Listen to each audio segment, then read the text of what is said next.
on ABC Sport. This is the AFL. A well-trodden path. Lockett, Hall, Franklin, and now Curnow.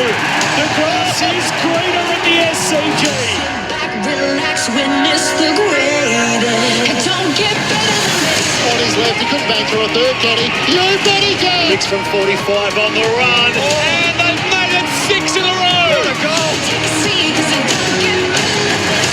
Nick Dacos takes the advantage, eyes the goals, and kicks it. DNA doesn't lie. Want it down. Oh, socket off the ground by Will Ashcroft. He's a freak. That is just that. Freakish. Welcome to the 2026 AFL Premiership season on ABC Sport. Take a seat, 'cause it don't get better than this. On radio, on digital, and ABC Listen. You take a seat, 'cause it don't get better than this. We are back under the bright lights of the Adelaide Oval for a clash between South Australia's favourite tenant and its latest resident, the Adelaide Crows, hosting St Kilda, who stuck around after gather round. They spent the week at the Bay down at Glenelg, and they're trying to see if they can make it 2 from 2 in their South Australian getaway. Both sides hoping to string together some consecutive victories. They had a sluggish start to the season. Both had wins last week and now looking to amend what is an odd trend of fade-outs in different quarters. Adelaide with slow starts, and the Saints at the moment just struggling to win a third term. So we'll see how this all plays out. If it goes the way we've seen statistically, it might be a tale of two halves, but looking forward to how this clash will go between Adelaide and St Kilda on ABC Sport. There are no late changes for it either. Aaron Bryans and Tom Wilson to call the action for you alongside Ebony, Marinoff and Josh Francou. Before we get into the nitty-gritty of it all, just want to mention we at ABC Sport would like to send our love and our thoughts to the family and the friends of Jared Dawson. A really devastating week here in South Australia, and our hearts go out to all of those who have been impacted by the loss of Jared. And if anyone listening is struggling or knows anybody that's battling with their mental health, you are not alone. Please call Lifeline for any time for support. 13 11 14 is that number, 13 11 14 if you are struggling. The news of today is that the Crows have encouraged the crowd tonight, which is looking relatively big, that at the 12-minute mark of the opening term there will be a moment of recognition, and there'll be some applause for Jordan Dawson as well, who I guess the good scenes, and we're going to talk about this in a moment's time. Footy clubs can be a family, and Jordan is in the rooms pre-game ahead of the clash between Adelaide and St Kilda tonight. Tom, good to see you. Yeah, good to see you, recovered from gather round? I have. Very well said there regarding all the messaging. Have recovered from gather round, and the last game of gather round was St Kilda and Port Adelaide, which, Port Adelaide lost by 14 points and have almost gone out and beat one of the premiership favourites today in Hawthorn. So that might give St Kilda a bit of confidence, but I think this is a huge opportunity for Adelaide. Got back in the winners' circle last week. Of course, they will be without their skipper, but I think it sets up really well from them with the way they played and performed last week. For St Kilda, I was down at their training session and was at, the wonderful Ross Lyons press conferences, and there was all the Rossisms there, Cuddly Ross, the cobblers, cobble, all that sort of stuff. And he made a point to the AFL that they're the only club that had to, play back-to-back games in Adelaide from the gather round, and they had to play away games against Port and Adelaide. But he said he's up for the challenge. But he loves to send his message out there, doesn't he? They went 1-1 last year, so maybe they can improve this year. But, yeah, I mean, it's not the hardest thing to argue or complain about when you're spending a week down at Glenelg and get to relish South Australia as well. So we'll see if it works out for St Kilda. And oddly for them, the last 4 times they've played Adelaide have been at this venue, so we haven't really seen them outside of South Australia, and hasn't overly gone their way either. So Adelaide have won 14 of the last 16 meetings between these two. The 7-time All-Australian, the former league best and fairest in the AFLW, and the 3-time Premiership Crow, Ebony Marinoff, is here. Noffy, thanks for coming on tonight. No, it's a pleasure to be here again. I feel like I've been here quite a little bit lately, but really looking forward to this clash. Like you touched on, kind of slow starts to both teams, and I feel like when you look across the board, these matchups are really juicy, and I think we're in for a great game. I know St Kilda like to defend a little bit strategically, but I feel like if the Adelaide Crows can get momentum, it's going to be a really important game for both teams as such. And we obviously, as I mentioned before, we don't want to get too into Jordan Dawson's situation. We want to make sure that we're very respectful and give them their space. But you've been at the football club during the week, and I mentioned before about how much of a community the AFL can be and how good it is as a family at Westlakes or at any club. Can you just walk us through, I guess, the emotions of the week and how the football club's going? Yeah, absolutely.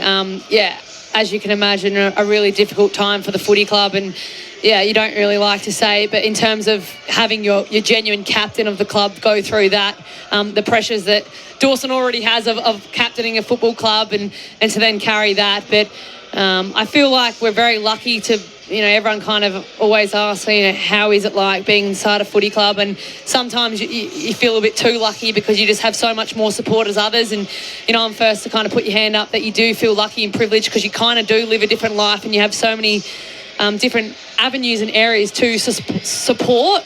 But the club, have wrapped their arms around the Dawson family and, from the staff as well, everyone's been supported in every need. And I think you kind of just remember that it doesn't just affect the one person. There's so many other people that are triggered by these things. And, if we can wrap our hands around, all individuals, it's certainly what we've been able to do this week and continue to do moving forward as well, because, it's not just a one time, it's continuing to have awareness. Well spoken, Noffy, and it was nice to see some scenes in the room of the players getting around Jordan. So hopefully they can help him heal through what is a heartbreaking situation to go through, and hopefully the playing group can get back to their best tonight and be able to put on a performance against St Kilda. Alongside Ebony Marinoff, as I touched on, the four-time showdown medalist, All-Australian midfielder, our own Josh Francou's here, who knows the Saints in and out. You've seen him a fair bit, Josh. Yep.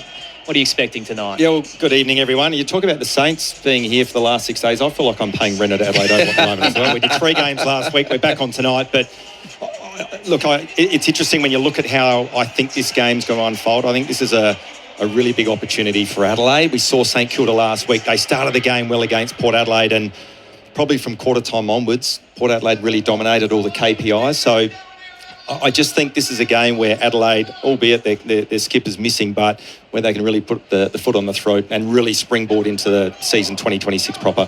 Couple of big changes for them, though. So the 4 ins and outs. Luke Pedler returns, Hugh Bond as well. Jordan Butts had a concussion last week, so he's back in, bit of depth down back. Charlie Edwards is the big story, getting to make his debut. A first-round pick 3 years ago, banging the door down in the sandful and finally gets his crack. And we saw him a little bit in the pre-season against Freo. He slotted into the midfield in the absences of Berry and Saligo in that game down at Mandurah. So it's not foreign to him, but it's a big void to fill of Jordan Dawson. He's certainly got the big body to try and match it, though. Well, the thing about midfielders these days, they're all so big. I know we mentioned it on Grandstand Radio this morning when the Western Bulldogs played Hawthorn last week, and you've got Connor Nash and Bontempelli lining up against each other. They're 195 centimetres. So what's Edwards up? 191, I think. 191. So mids are massive these days, and you're right, he does fill the void from a physical point of view left by Jordan Dawson. So it'll be great to watch him, see how he performs at this level. He's got some quality players around him. Berry, we spoke about as well, that he's taken his game to another level. Rochelle, I'm really excited to see what he can produce tonight because he's just getting better and better. Rankin will go through there, but in terms of the midfield mix with Edwards coming in, I think he adds a bit of balance to them. So no Saligo tonight either. Ball Ace omitted and Mitch Hinge injured on return last week. The Saints just the one change, so Liam Stocker in and Alex Taro gets a spell after a really impressive start to his young career. He's just being managed through the week after some heavy duties playing both in the back line and the forward as well. In terms of, I guess, the superstars tonight, we're really looking at Nasiah Wanganeen-Miller, who's back on his home deck and really torched Port Adelaide last week. It was enough to get them over the line. Jace Burgoyne did his best to try and run with him, Noffy, but he's so versatile. He can get all around the ground in different roles, and he just kept shaking him. And tonight, Adelaide will need to find a way to try and lock down what is one of the best players in the game. And historically, Matty Nix is usually pretty happy to do a bit of team defence, but it's never really worked. Nick Dacos, Marcus Bontempelli have always had mega games against the Crows. Are we going to see Nasiah really clamp down on Adelaide tonight? Yeah, well, I was trying to look because I've been hearing things during the week to see if Max Michelini would go to him, but I can't. Might need binoculars, but I don't think he's over with the midfield group. But I feel like that is a potential that Matty Nix can deploy Max Michelini to Naz Wanganeen and Milera. I feel like they'll go head-to-head, though. And with Charlie Edwards, there probably was conversations around would he come in to the Geelong game when Dawson actually missed with the calf. But I feel like Dawson and Saligo both going out really open that midfield spot without, really, I guess, affecting the forward line as such. So Charlie Edwards will predominantly play in that midfield rotation tonight, which is super exciting. He gets his chance. He was probably a little bit stiff at the start of the season when they had injuries, but really looking forward to seeing what he can do. But in terms of if there's a run with, I feel like you've just got to go head-to-head and both teams just have confidence in their own ability. I mean, you're talking about Naz, who can break open a game. We saw glimpses of Rankin on the Thursday night and gather around, get back to his best. We haven't seen his best this season, but another opportunity off an 8-day break. And, talk about being in-house. I feel like the weekend off, even just mentally speaking to the boys, they just have not had that for the last month. So it'll be interesting to see how we see the Adelaide Crows start. And then with St Kilda, not many choose to stay in Adelaide. I remember Freo stayed last year and chose not to, but St Kilda have a few South Australians in, so they based themselves in Glenelg. We had some good weather, better weather than gather round.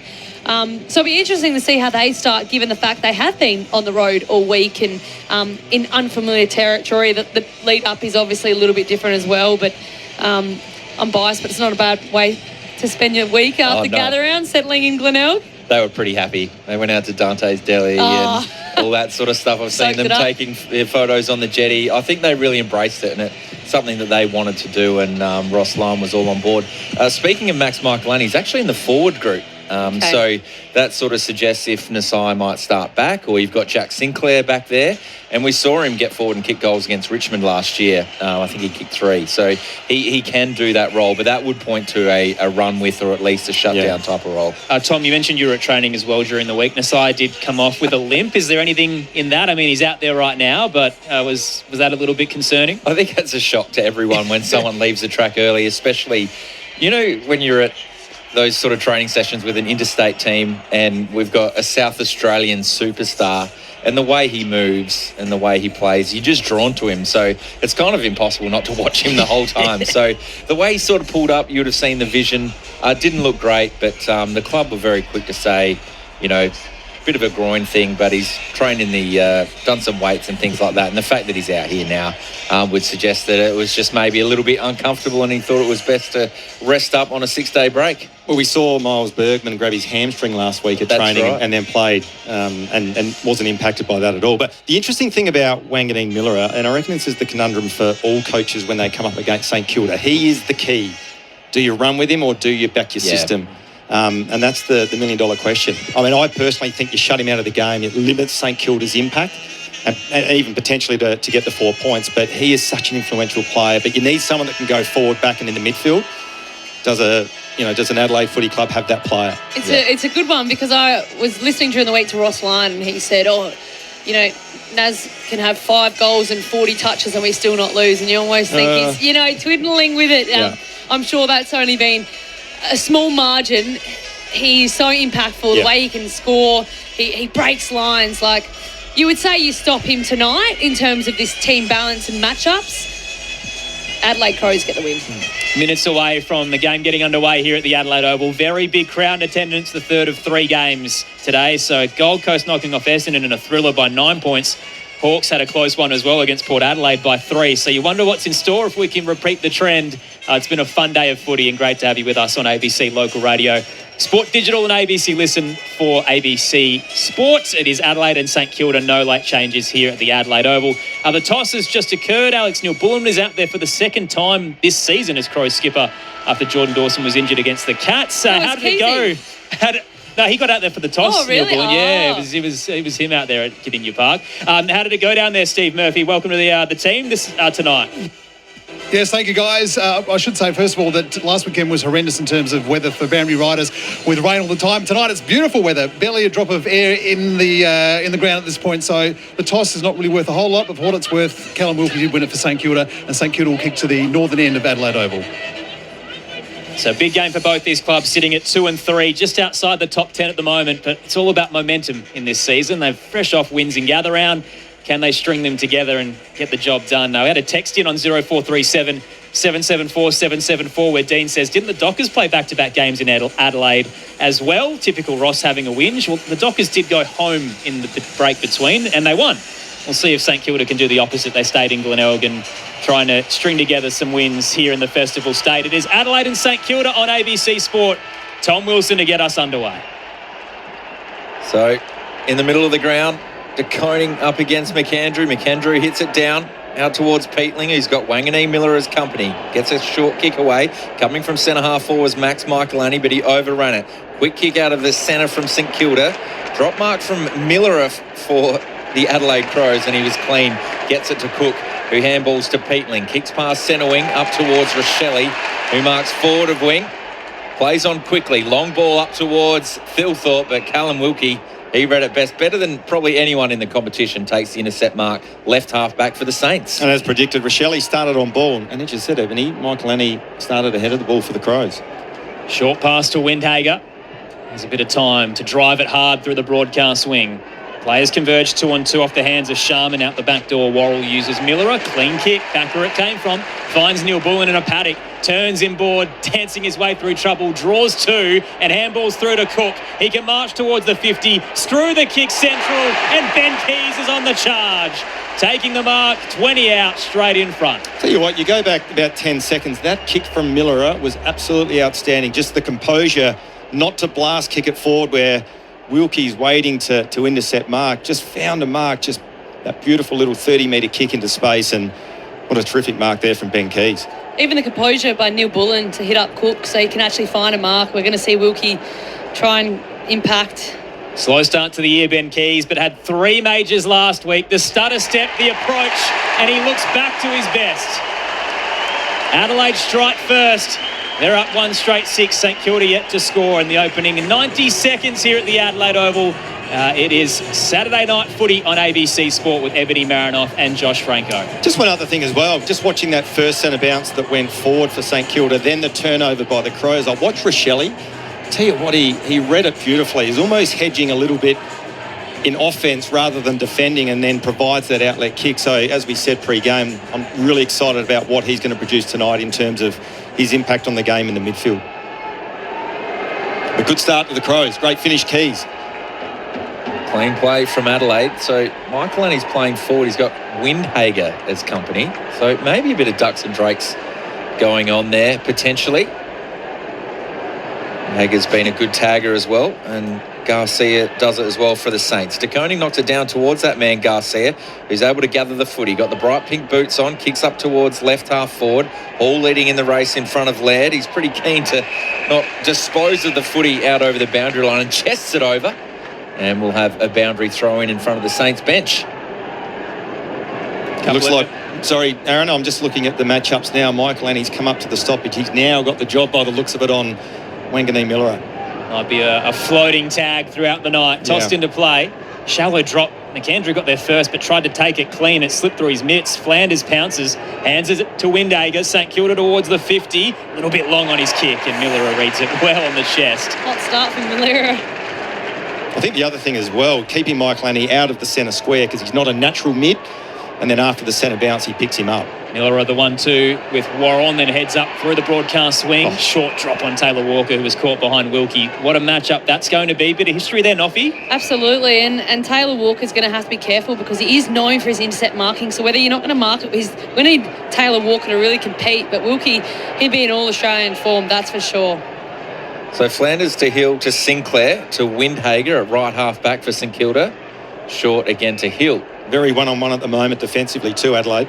Been asked to play on, goes short to Sinclair. He's also asked to play on, so he goes long down the outer side looking for Owens, brings it to the front of the pack. Marshall plays rover for St Kilda, handballs towards Boxall and goes out over the boundary line centre wing. So we'll have a throw in outer side of the ground. The Crows are leading by 6 points thanks to the 1 straight kick from Ben Keys. I'm talking about that Michelani matchup on Miller. It looks like Rochelle's the one that goes forward when Michelani comes on ball to run with Wanganeen Miller. McAndrew down to Barry, who tried to surge out of the stoppage, but a free kick for a hold going Marshall's way. Adelaide caught napping. He releases Hill, darts the kick up to right half forward. Mark taken by DeConing. Right half forward, too far out to score. He wheels around. Long, deep entry to the top of the goal square looking for Owens. He drew 3, tapped down. Gee, Ryan tried for something special. Tight line in the pocket, right in front of the scoreboard, and dribbles through a minor score. Adelaide's lead down to 5. We've played 5 minutes in the opening turn. Miller brings it in to Laird at right half back. Going long towards Walker. Wilkie got the knockdown. At the front of the pack was Berry. His handball was sharked. Garcia grabs it, kicks inside the forward 50. The Crows have the numbers there, but De Koning, 1 on 2, takes a strong grab, and he'll have a shot 30 metres out and a slight angle to the left. I think the other thing as well is interesting when we talk about St Kilda, and they've obviously gone and paid massive money for De Koning. They've also got Rowan Marshall, who is a very, very good player in his own right in terms of ruckman and his impact on games, but it hasn't really worked at the moment. They miss Max King, but this bloke is the one that needs to step up and hit the scoreboard. Opportunity for De Koning and the Saints to hit the front. He just sort of poked at that, and it drifted away to the left-hand side. Not a confident kick. That's 2 minor scores back-to-back for the Saints. They go to 2. Adelaide are 1 straight 6. 6 minutes gone in this first term. Quick exit out towards the scoreboard pocket. Kick came from Laird to Worrell and heads up towards the eastern side, off hands out the back. Running way is Ben Keys. Takes a bounce through the logo. Plenty of pace as he kicks up to left half forward. Rankin caught behind Stocker. Did well on the ball drop though. Gathers, arcs around Hill. Tried to curl his kick towards the boundary line, but Walker was never a chance of getting there. Wilkie cuts it off. What a season he's having, the North Adelaide product. Back home. Shares it with Stocker and now out wide to Wilson in defensive 50. It's Adelaide by 4. Final game of a trifecta today. Suns defeating the Bombers by 9 and the Hawks knocking off the Power by 3. Watergate games. Oh, Sinclair just under pressure. Handballed it to no one. Rochelle ran over the top of it. Wilson, a handball for Stocker, and pretty keen to get that out over the boundary line in the right forward pocket for Adelaide. Rochelle, very rare of him to miss a goal scoring opportunity. Fumble, but I guess Ben Keys' ability to pressure that ball and create another forward 50 stoppage is a huge win for Adelaide. Boundary throw in. McAndrew and De Koning. McAndrew knocks it down towards Rankin to Rochelle. Manages to get a kick away towards the top of the goal square. 1-on-1, Walker. Box will help with the fist away. Walker dives on top of the ball, gets it out in time. A number of Saints players around the footy, off towards Wilkie. Garcia. Last line of defence. Onto that left boot, out of D50. Is it going to come straight back in? Drop mark there from Nankervis. Laid a strong tackle on Filippo. Ball in dispute. Berry wins it. Tough inside midfielder stuff. Handball's out to Worrell, who gets it to Butts. Under a bit of pressure.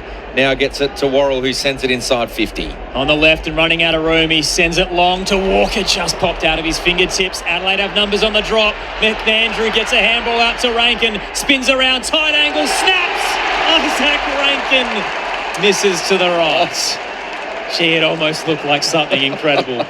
He's got that in his back pocket, that's for sure. Adelaide by 5, 7 minutes into the opening term. Saturday night footy on ABC Sport. I don't think I've ever seen a player with goal sense like Rankin.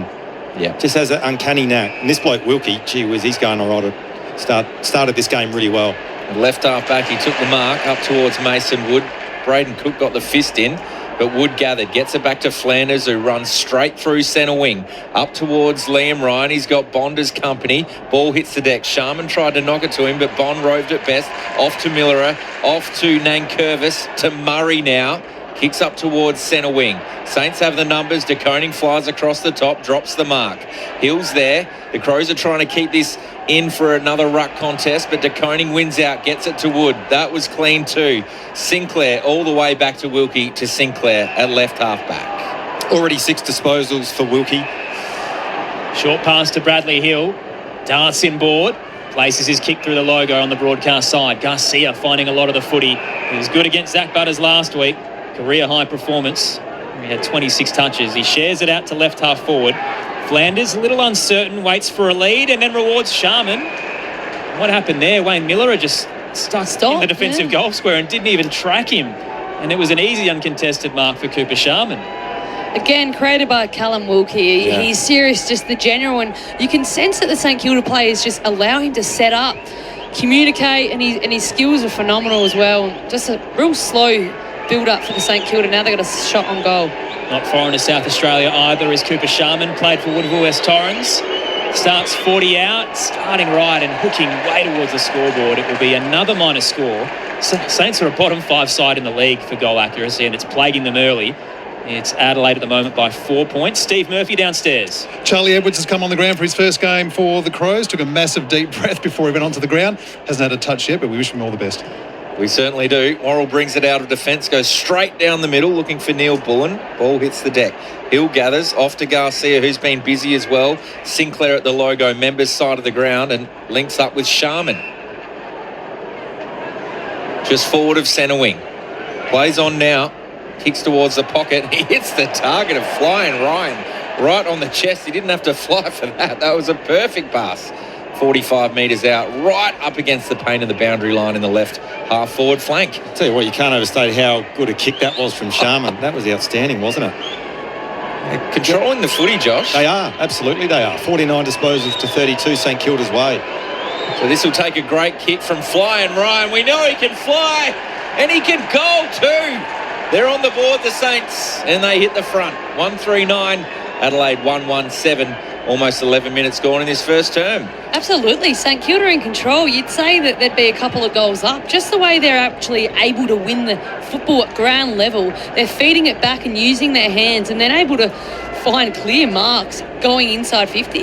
And the other thing as well that's standing out is you talk about marks at the moment to this point in the game. They've already had 20, so they're on track to have 40 first quarter marks, which is huge in anyone's terms, but controlling the ball by kick mark. The other area of concern for Adelaide at the moment as well is they're -4 in contested ball, but that's translating into -16 uncontested possessions, which is largely due to their marks as well, but just can't get their hands on the footy when the Saints are controlling the ball. So St Kilda by 2. Does Adelaide have a quick response? Tossed up in the middle, McAndrew, overhead tap, but no one was there but Wanganeen Miller, sweeping handball forward. Full stride was Darcy Wilson, gathers, pulls the trigger from 50. What a set play from the Saints. Straight out of the middle and straight into the hill. They're up by 8. 2-3-15 plays 1-1-7. 11 played in the opening term. Josh Francou and Ebony Marinoff with you on ABC Sport. Well, Ebony, we saw that beautiful kick inside 50 from Sharman just moments ago. I tell you what, that handball from Wanganeen Miller, it didn't hit the target, but he put it beautifully into space to allow his teammate to run onto it and have full face of goal, shoulders out, and kicked a terrific goal. So the 12-minute mark of this first term, and you can hear the applause and support for the Dawson family.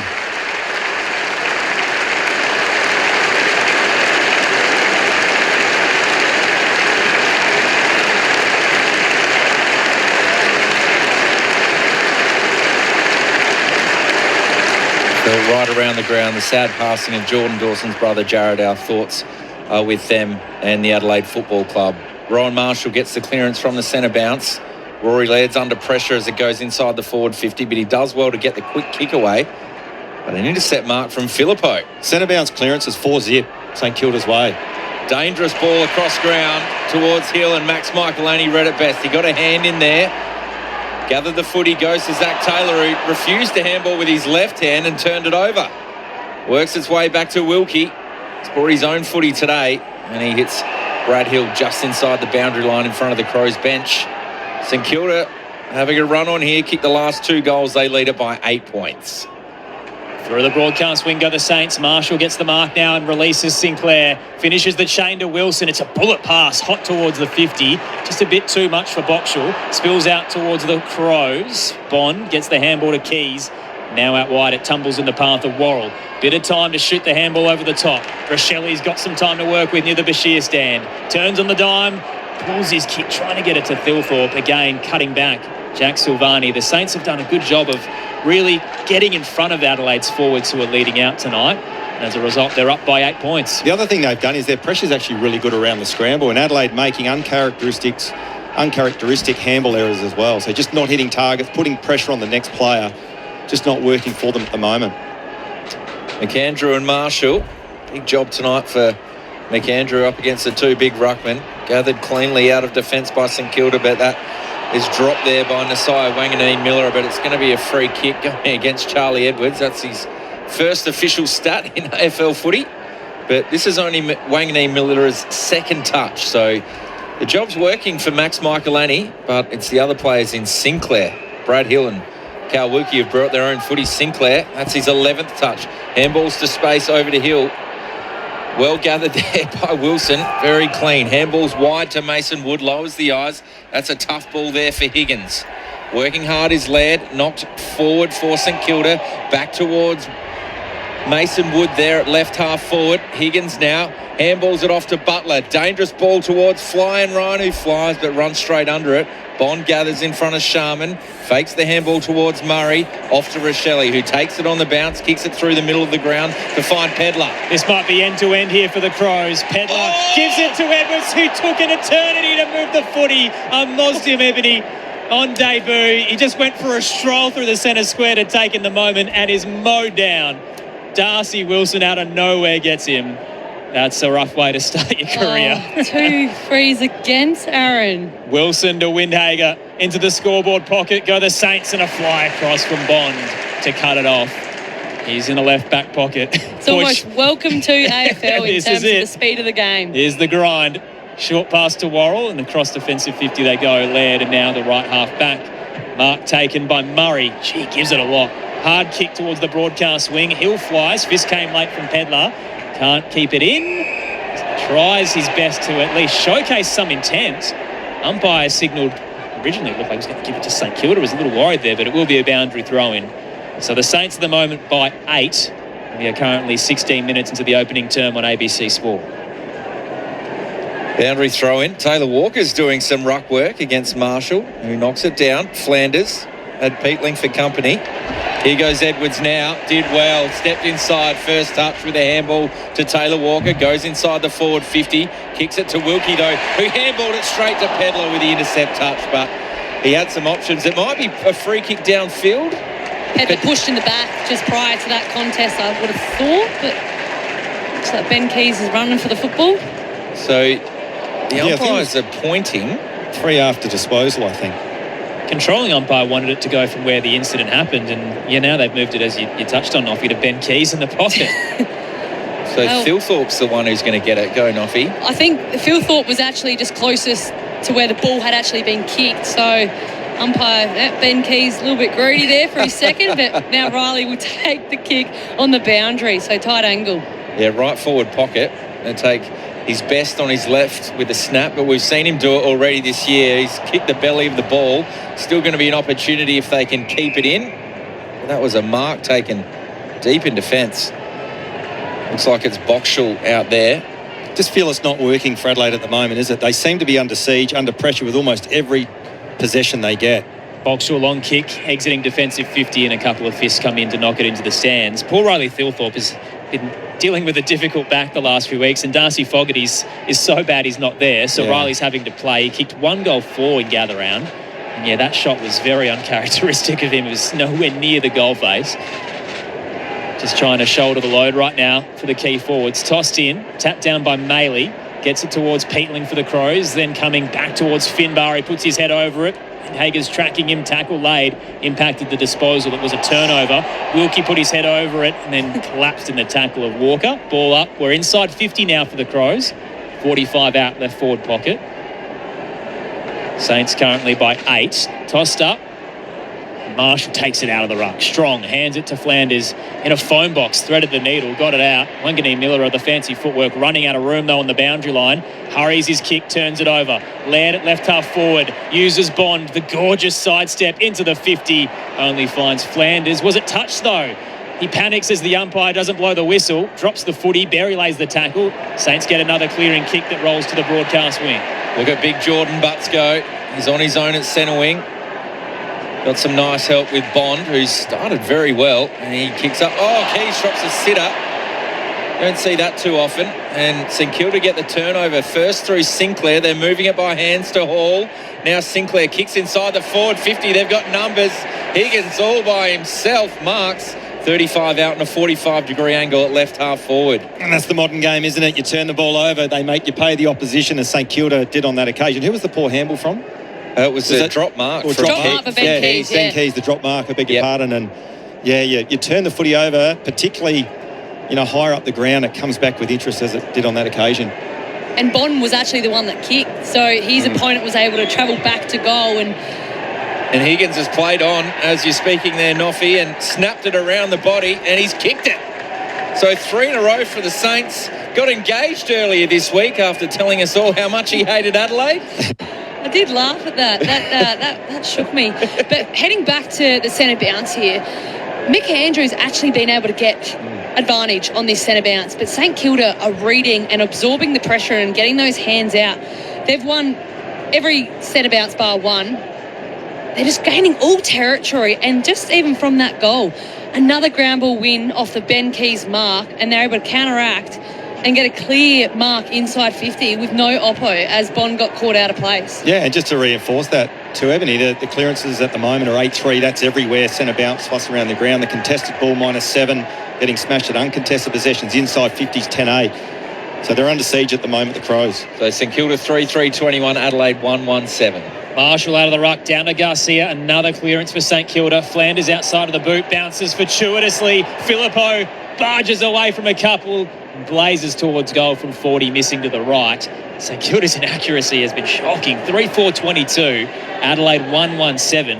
Inside 50 count going their way by 3, but just haven't been able to cash in as we quickly see them move, or the Crows rather, move it to the eastern side. Yeah, Worrell to Miller all the way to centre half back, but the best spot was Wilkie, goes 1-2 with Sinclair. He's given Tex the run around at the moment, Wilkie.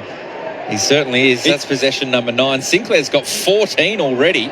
So Silvani just kicked it in the middle of the ground. Just a miscommunication there. Finbar Maley handballed it off towards Taylor. Gets it to Laird. Kicks up towards Pedler, who marks at right half forward. Just inside the forward 50. In fairness to Tex, though, the delivery hasn't been outstanding, and Wilkie reads the play so well. And if they blast the ball forward, then he's the player that gets involved. We know that Luke Pedler can roost him, so he's confident here that he can make the journey at the very least. Good side for a left footer.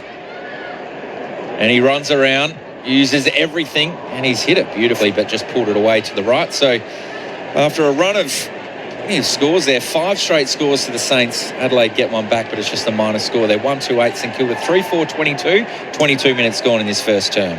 You probably put their start in the bucket of another poor start for the Crows, don't you? 100%. Yeah. Saints straight up the middle. Good kick. It was a little dicey one to Silvani. He had Taylor right next to him, but took the mark and then releases Hunter Clark running by. Straight line drive towards the 50. Sharman was his target. Fist comes in from Bond. Cummings there to mop it up, uses Worrell, and then Miller. Nice chain for the Crows. Bond pulls the kick. Hits Peatling at the defensive edge, broadcast side. Shares it out towards the benches. Laird has some time. Goes for a trot. And sets it up to right half forward. Walker one-on-one again, beaten by Wilkie. Walker kind of had eyes for the foot. He didn't go for the body contact, and the strength of Callum to get that intercept mark as they now switch through defensive 50. Mark taken by Stocker and then out wide to Wanganeen Miller. There would have had to be conversations around Wilkie's form. He's already up to the 12 touches. He has 5 marks off kick. So his impact has been profound, and obviously with the Sinclair with the 5 touches. But those two boys co-captaining the side this year, and they've both actually started the season tremendously, as well as Sinclair. And this is where I'd like to see Adelaide go back to a bit more kick mark. Blasting it forward isn't working for them. As you said, Sinclair's destroying Adelaide back there. So Marshall knocked that down. Berry gathered, and Wanganeen Miller wrapped him up straight away.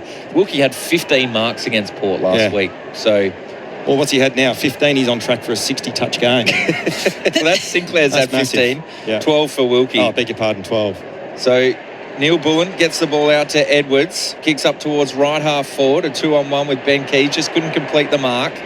So Wanganeen Miller waxes there with Hunter Clark. He gets a 3rd touch here. Airballs to Sinclair. That's possession number 16 for Sinclair. Over the top to Flanders. Outer side of the ground on the wing. Kicks long up towards right half forward. Hits the chest of Hall. They're using it so well, St Kilda. And Flying Ryan hits him on the chest.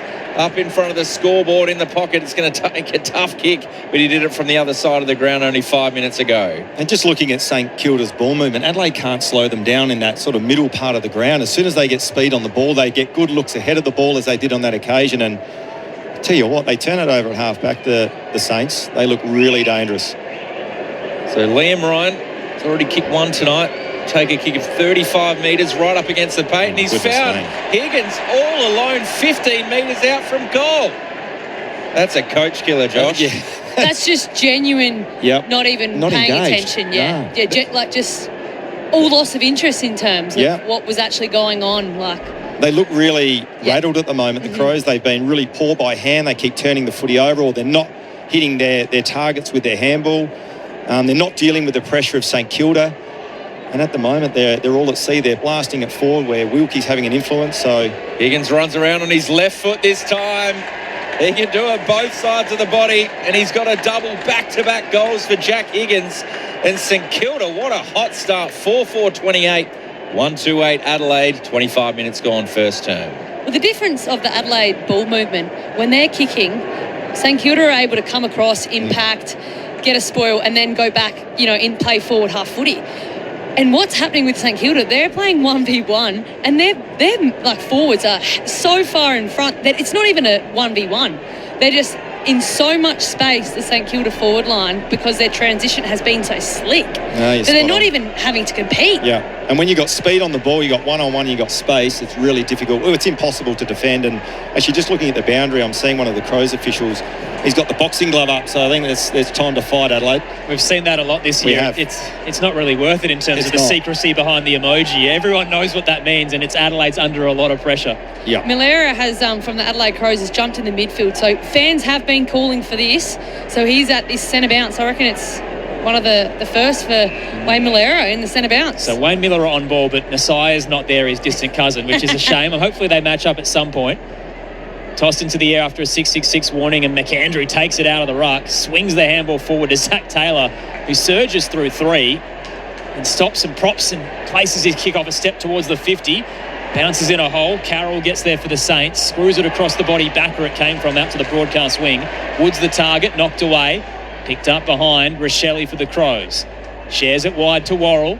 Again sends it towards the 50 for Adelaide. 2-on-2. Thilthorpe entangled with Silvani. Wilkie gets rid of Walker and almost broke his ankles as he thrust him into the front row. He was so far in terms of his strength. Takes the intercept mark. Cal Wilkie's had 13 touches for the term, and they now move it through a defensive 50. The Saints, they're up by 20. Sinclair with possession number 17. Over the top to Darcy Wilson. Flanders has been busy as well, running down that outer wing. Long up towards Marshall, who gets a free kick for a hold. That's against Jordan Butts. Plays on quickly, kicks inside the forward 50 to the goal kicker in Higgins. Can he keep it in? He does. Up towards Nasai Wangani Millera. Flying shot on goal. Hugh Bond, last line of defence, takes it on the goal line. He plays on quickly to Worrell at right half back. Take a breath. Think your way through it, and a bit more method in the ball movement. So that's the advice for the Crows. Peatling goes to Nick Murray at centre half back. This isn't working, this play. The play on the ball's live and the blasting it forward. Up long towards Thilthorpe, 2-on-1. Got Wilkie as company, did well to gather the footy, but had no one to handball it to. Went straight to Darcy Wilson. Wood goes to Hunter Clark. He's got some run to Flanders. He's doing it on both sides of the ground, is Flanders. This is possession number 10. Up towards Garcia, centre of wing. Slows things down now as we close in on quarter time, so the Saints might get the last crack here, and they're up by 20. Garcia leans back, sets it up 45 from home. Marshall's there, wrestling with Butts off hands. Front square, Hall throws his body in, sliding into the footy. Berry wraps him up, pops out. Butts gets it to Peatling, shovels a handball tunnel towards centre wing. Picked up clean by Pedler in traffic. Kicks flirting with the boundary line, but he gets it to Walker. He's got to go. Spots a target he likes in the corridor. Central kick to Taylor is cleaned up. Coming back with the flight by Wilson. Didn't look at the footy. Free kick. They'll take the advantage or they can't. And this is going to cost them. Yeah. Umpire will bring it back and the clock will run down. That was actually smart by Wilson.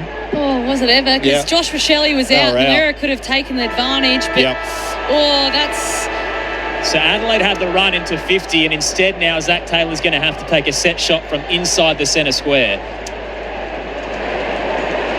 Yeah, I don't know if Wilson had the game awareness, but it worked out pretty well for the Saints, didn't it? Well, it rattled Milera because he wasn't sure whether he would play on. But that's what the pressure's done with Adelaide Crows. Even then, Milera didn't want to take the game on.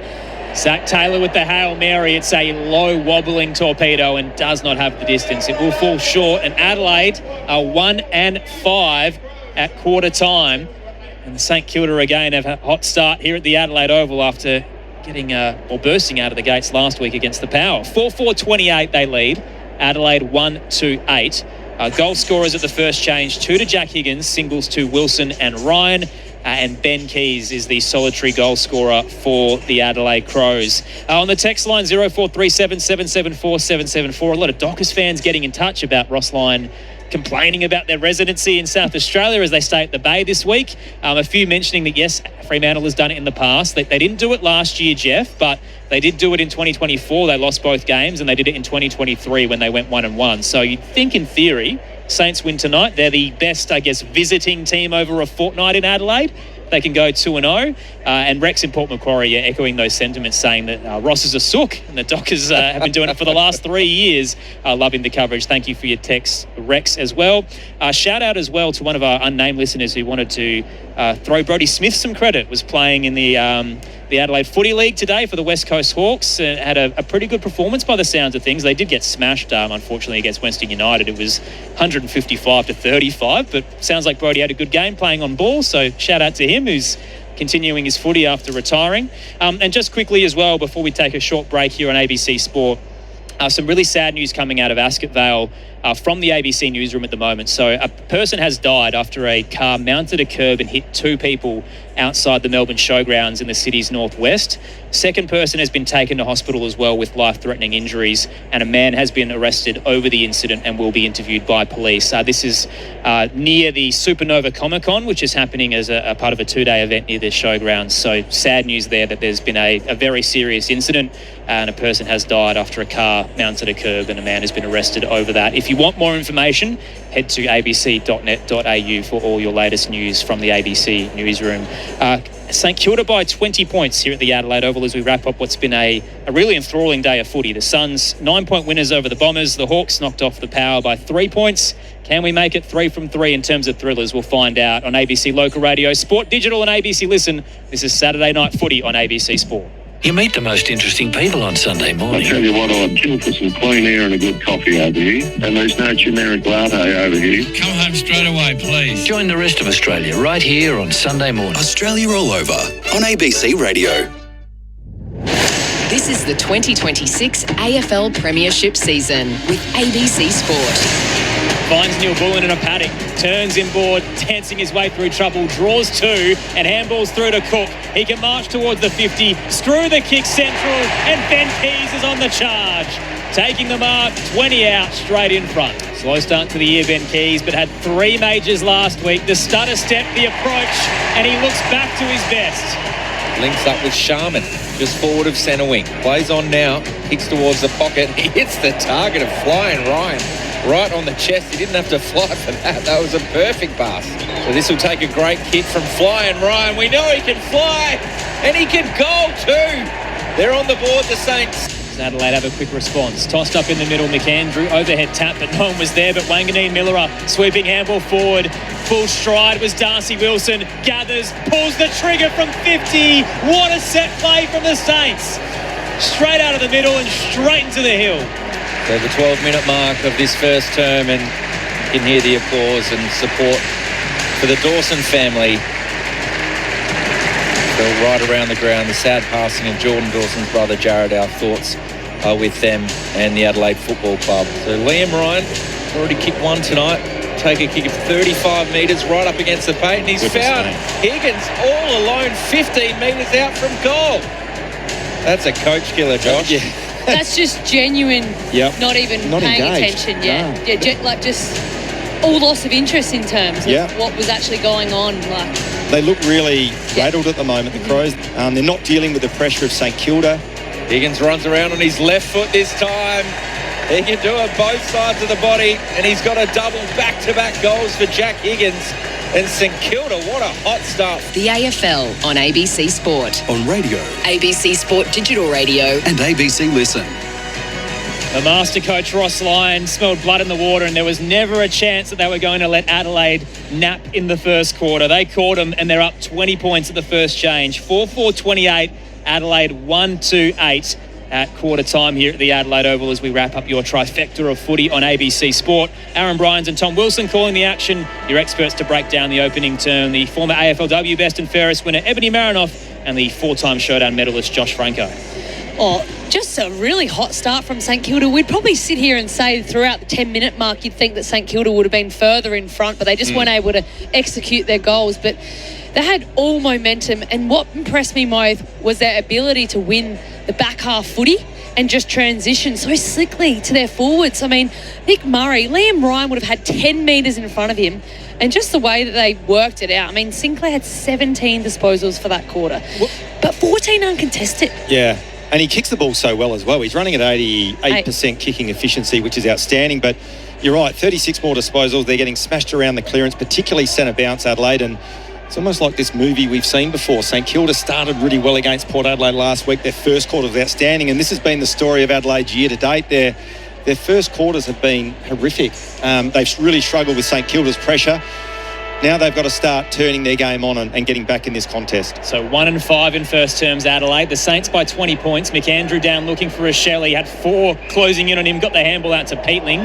Whistle coming back. It wasn't an actual disposal. For Shelley's got caught for a crow throw again.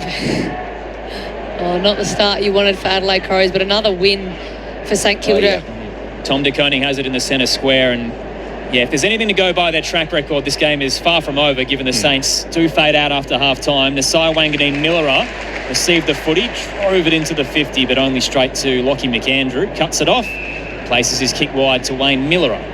He's in the right back pocket for Adelaide at the moment. Second term on ABC Sport, it is Adelaide and St Kilda. He goes to Butts. Wasn't the required journey, so he kicks it out towards the wing. That's a 2-on-1, not a good option. Wood took the mark. Handled it off quickly, kicks inside the forward 50 for Higgins. Marks on his chest, left half forward's going to take a kick of 50. Tell you what, their kicking tonight has been unbelievable, hasn't it? He's played on. He's going to set this one up to the top of the goal square. Flying was Sharman. Roving is Wanganeen-Millera. Handballs it off to Garcia. Felt the pressure. Clean from Marshall to Boxall. Rankin got a hand in there to Koning. To Michito Owens, who kicks the banana. And kicks the goal. Another hot start from the Saints in the second term. Margins now out to 26 points. 5-4-34. Adelaide 1-2-8. Just a minute and a half gone. Well, Owens was just all by himself there. Adelaide collapsed the contest. A little bit of a fumble by Rankin, but De Koning just to keep that ball alive. What a slick handball to Owens, who was just sitting in the forward 50 all alone and a snap-on goal. That's as easy as it gets. You know how many times you practice them at training? That's just golden for a forward. And I keep saying, I know it's only early stages of the second quarter, but the signs aren't good for Adelaide. They look all at sea. Kicking efficiency, particularly going inside forward 50 for the Saints, was outstanding, as highlighted by that mark to Higgins. But the other thing as well is they've started Michael Annie on the bench, so it seems like they've dropped the Millera tag, but it's just not happening for Adelaide at the minute. Saints by a game high 26 points. McAndrew double tap down. Charlie Edwards brushes off a tackle. This is a soaring kick into the 50 and hits Riley Thilthorpe at the top of the goal square. That's what they want to see from the debutant. Set shot to come for the Crows. Well, it's interesting. He was going for the Sunday picnic, wasn't he, for his first disposal and got mowed down. And absolutely hammered by the St Kilda defender. But on that occasion, he showed great composure with the ball, really strong in the tackle, and that inside 50 kick was advantage of Thilthorpe. But I'll tell you what, Adelaide, understatement, but they need this just to settle everything down. Straight in front, Riley Thilthorpe cashes in. Adelaide get one back. Margin back to the quarter-time deficit. It is St Kilda by 20 points. 5-4-34 plays 2-2-14. Saturday night footy on ABC Sport with Ebony Marinoff and Josh Francou. Well, Josh, we've spoken about the centre bounce, and in football, centre bounce dominance and metres gain is so crucial, and that's why you want to win. That's Riley Thilthorpe in a 1v1. Like, that's what they want as key forwards. Like, he's battling it out with Silvani. Like, that's just a tremendous centre bounce clearance win, and probably the second for the game. But St Kilda have been on top, and if they want to get back in this game, they need to start winning the ball in the centre bounce. So St Kilda up by 20 points. Goal apiece in this term. It was 4-4-28 and 1-2-8, which was the same score as last week against Port Adelaide for all the numerologists out there. McAndrew straight down to Edwards again. Bit of deja vu this time too with the clearance up towards Thilthorpe. Brought to ground. Sinclair there is going in. Taylor.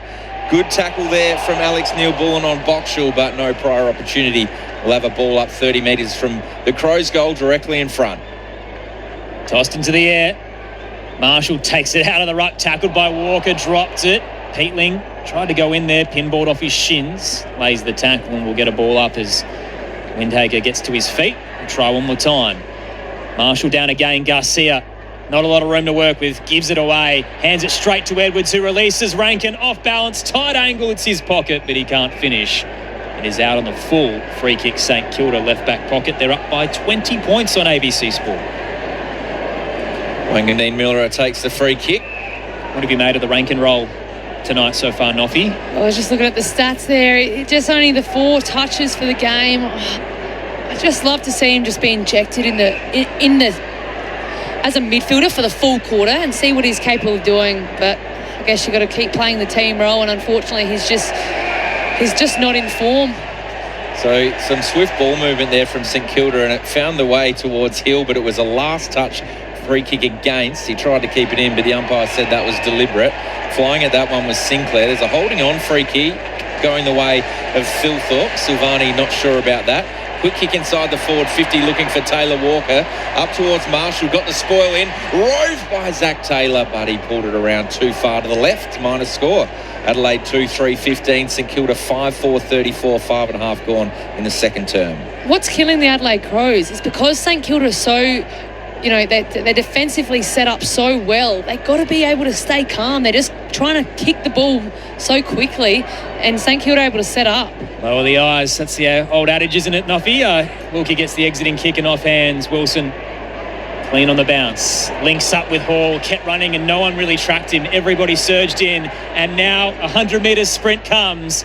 Wilson kicks into the pocket and Butler's backtracking to take the mark.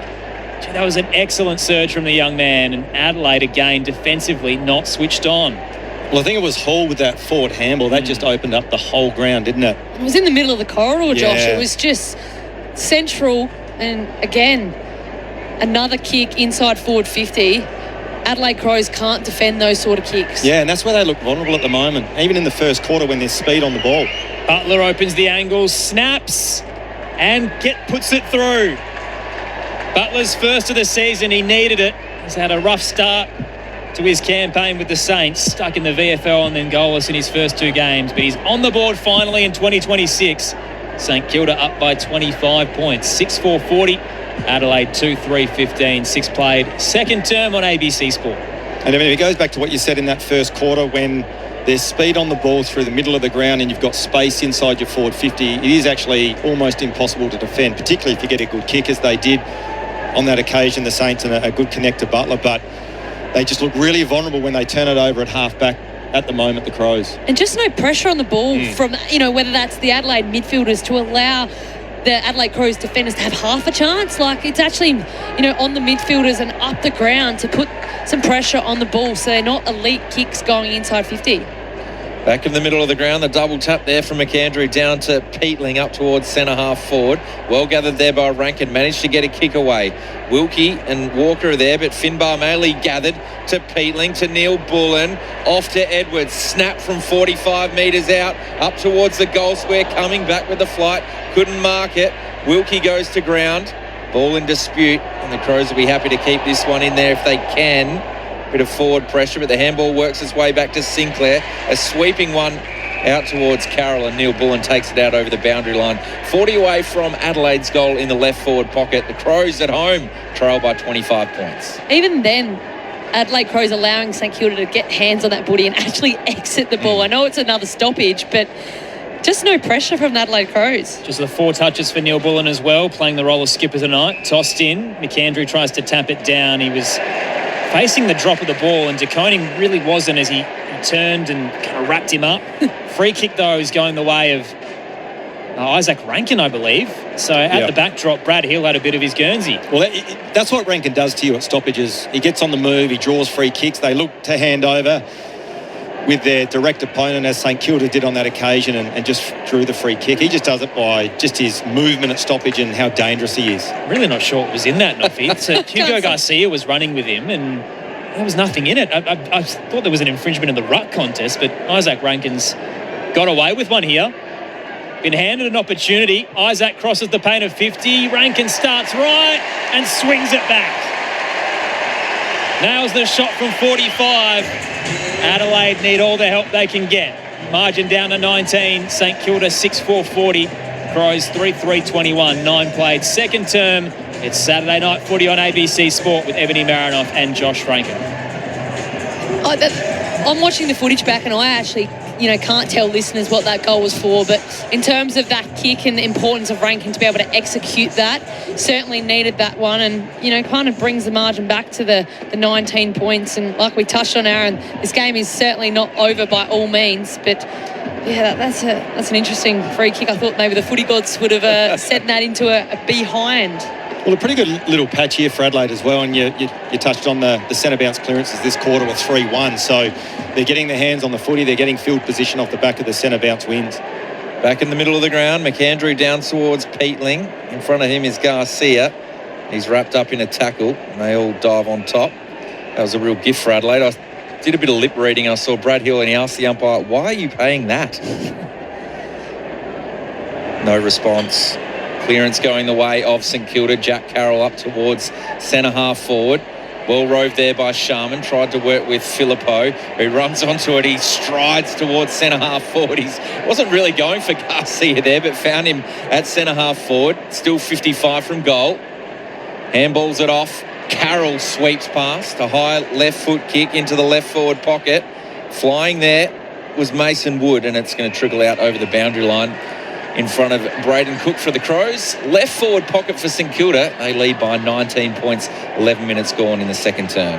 Well, Charlie Edwards, he had a mare of the first quarter, giving away 2 frees against, but certainly in the pace of the game now, he's had 4 disposals, the most for Adelaide Crows this quarter. Saints by 19, tossed in. Owen's doing the ruck work against McAndrew and 1, and the crumbing as well. Hands it out wide, tumbling kick from Wilson as he tried to trickle it past Murray, but it's not through for a minor score on the left, and Saints lead boosts back up to 20 points. 6-5-41 plays 3-3-21. Shout out to Richard from Geelong on the text line who says, do professional athletes really need a boxing glove to tell them to fight back? It's a good call. Kick out towards the wing. Marshall dropped the mark he should have taken for St Kilda. Darcy Wilson tried to soccer it on his hands and knees with Peatling. Gets it to Berry at right half back, who hits Taylor Walker for his first touch. Or it might not be his first, but certainly one of the few he's had. Handballs it across to Braden Cook, who takes 2 bounces on the wing up towards Pedler. Fists it away out over the boundary line. We'll have a throw in right in front of the scoreboard at Adelaide Oval. I mean, it's not a mark, but you take that. It's a forward 50 stoppage. We go back to the Isaac Rankin free kick. You're putting St Kilda under a bit more pressure to have to defend. So boundary throw in. Transition there for Adelaide. Trailing by 20 points, trying to work their way back into this game. Boundary throw in, Marshall down to Sinclair. Kicks towards centre half back. Filippo's there with Cumming. Kicks it through the middle of the ground. Waiting for it was Miller in the centre circle for Adelaide. And he's going to send it back through. Berry, dangerous ball. Had 2 bites of the cherry. Ryan chases after him. Handballs to Butts. Over the top towards Murray at right half forward. Goes inside the forward 50. Taylor Walker, 1 hand, 2 hands. 3 bites of the cherry and marks 15 metres out directly in front. He needed that. He definitely did, Tom. You would say that he's lowered his colours to this point in the game to Wilkie, who's been hugely influential for St Kilda, but a terrific mark there. And that's, I guess, how you make Callum Wilkie pay, is you take contested marks and give an aerial presence, which Tex did on that occasion. He's clearly frustrated, Taylor Walker. Yeah. Takes the mark, pushes Wilkie in the chest. Now he can finish it off and give Adelaide back-to-back goals for the first time this evening. Walker from 20 out, pumps it through the middle. He's fired up. Adelaide get another. Tex gets his first. 4-3-27. Margin back to 14 points. St Kilda 6-5-41. 13 and a half gone in this second term. You feel like Adelaide Crows have had the momentum or the better half of this second quarter, and going back to that matchup in Wilkie and Walker, he gave him a bath in the first quarter, and I'm sure there would have been conversation around that. And you know, if you're Taylor Walker, but you just got to compete. You got to put yourself in front and make him defend you, as good as he has been. But Taylor Walker, you just need to compete, and half those contests, because Wilkie had a massive say in that first quarter, but only with 1 disposal to his name for the second. You let Callum Wilkie know all about it, Tex. Bit of biff. It's going to be a good matchup across the night. St Kilda by 14. Voices of Ebony Marinoff and Josh Francou on ABC Sport. Tossed into the air.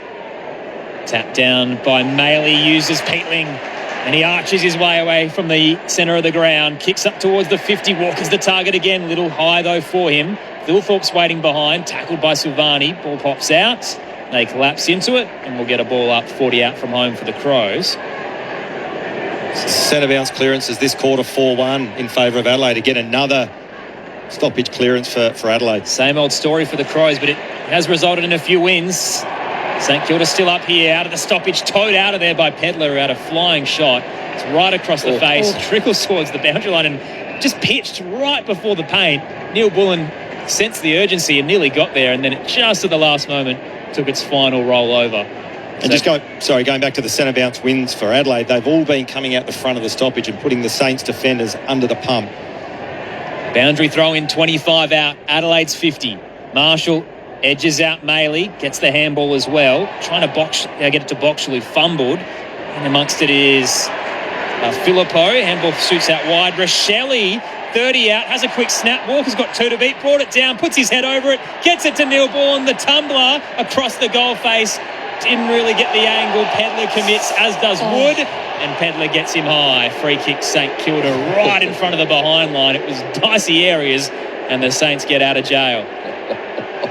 Dived on that one. Rochelle, before that, he had someone he could have handballed, but just wanted to take the snap. Another crowd booing at the moment for the umpire, but that was definitely there, a little bit reckless there. I think it was from Keys in the end. Yeah, Keys had his headlock, full Nelson, didn't he? Yeah, he did. He knew. A bit obvious.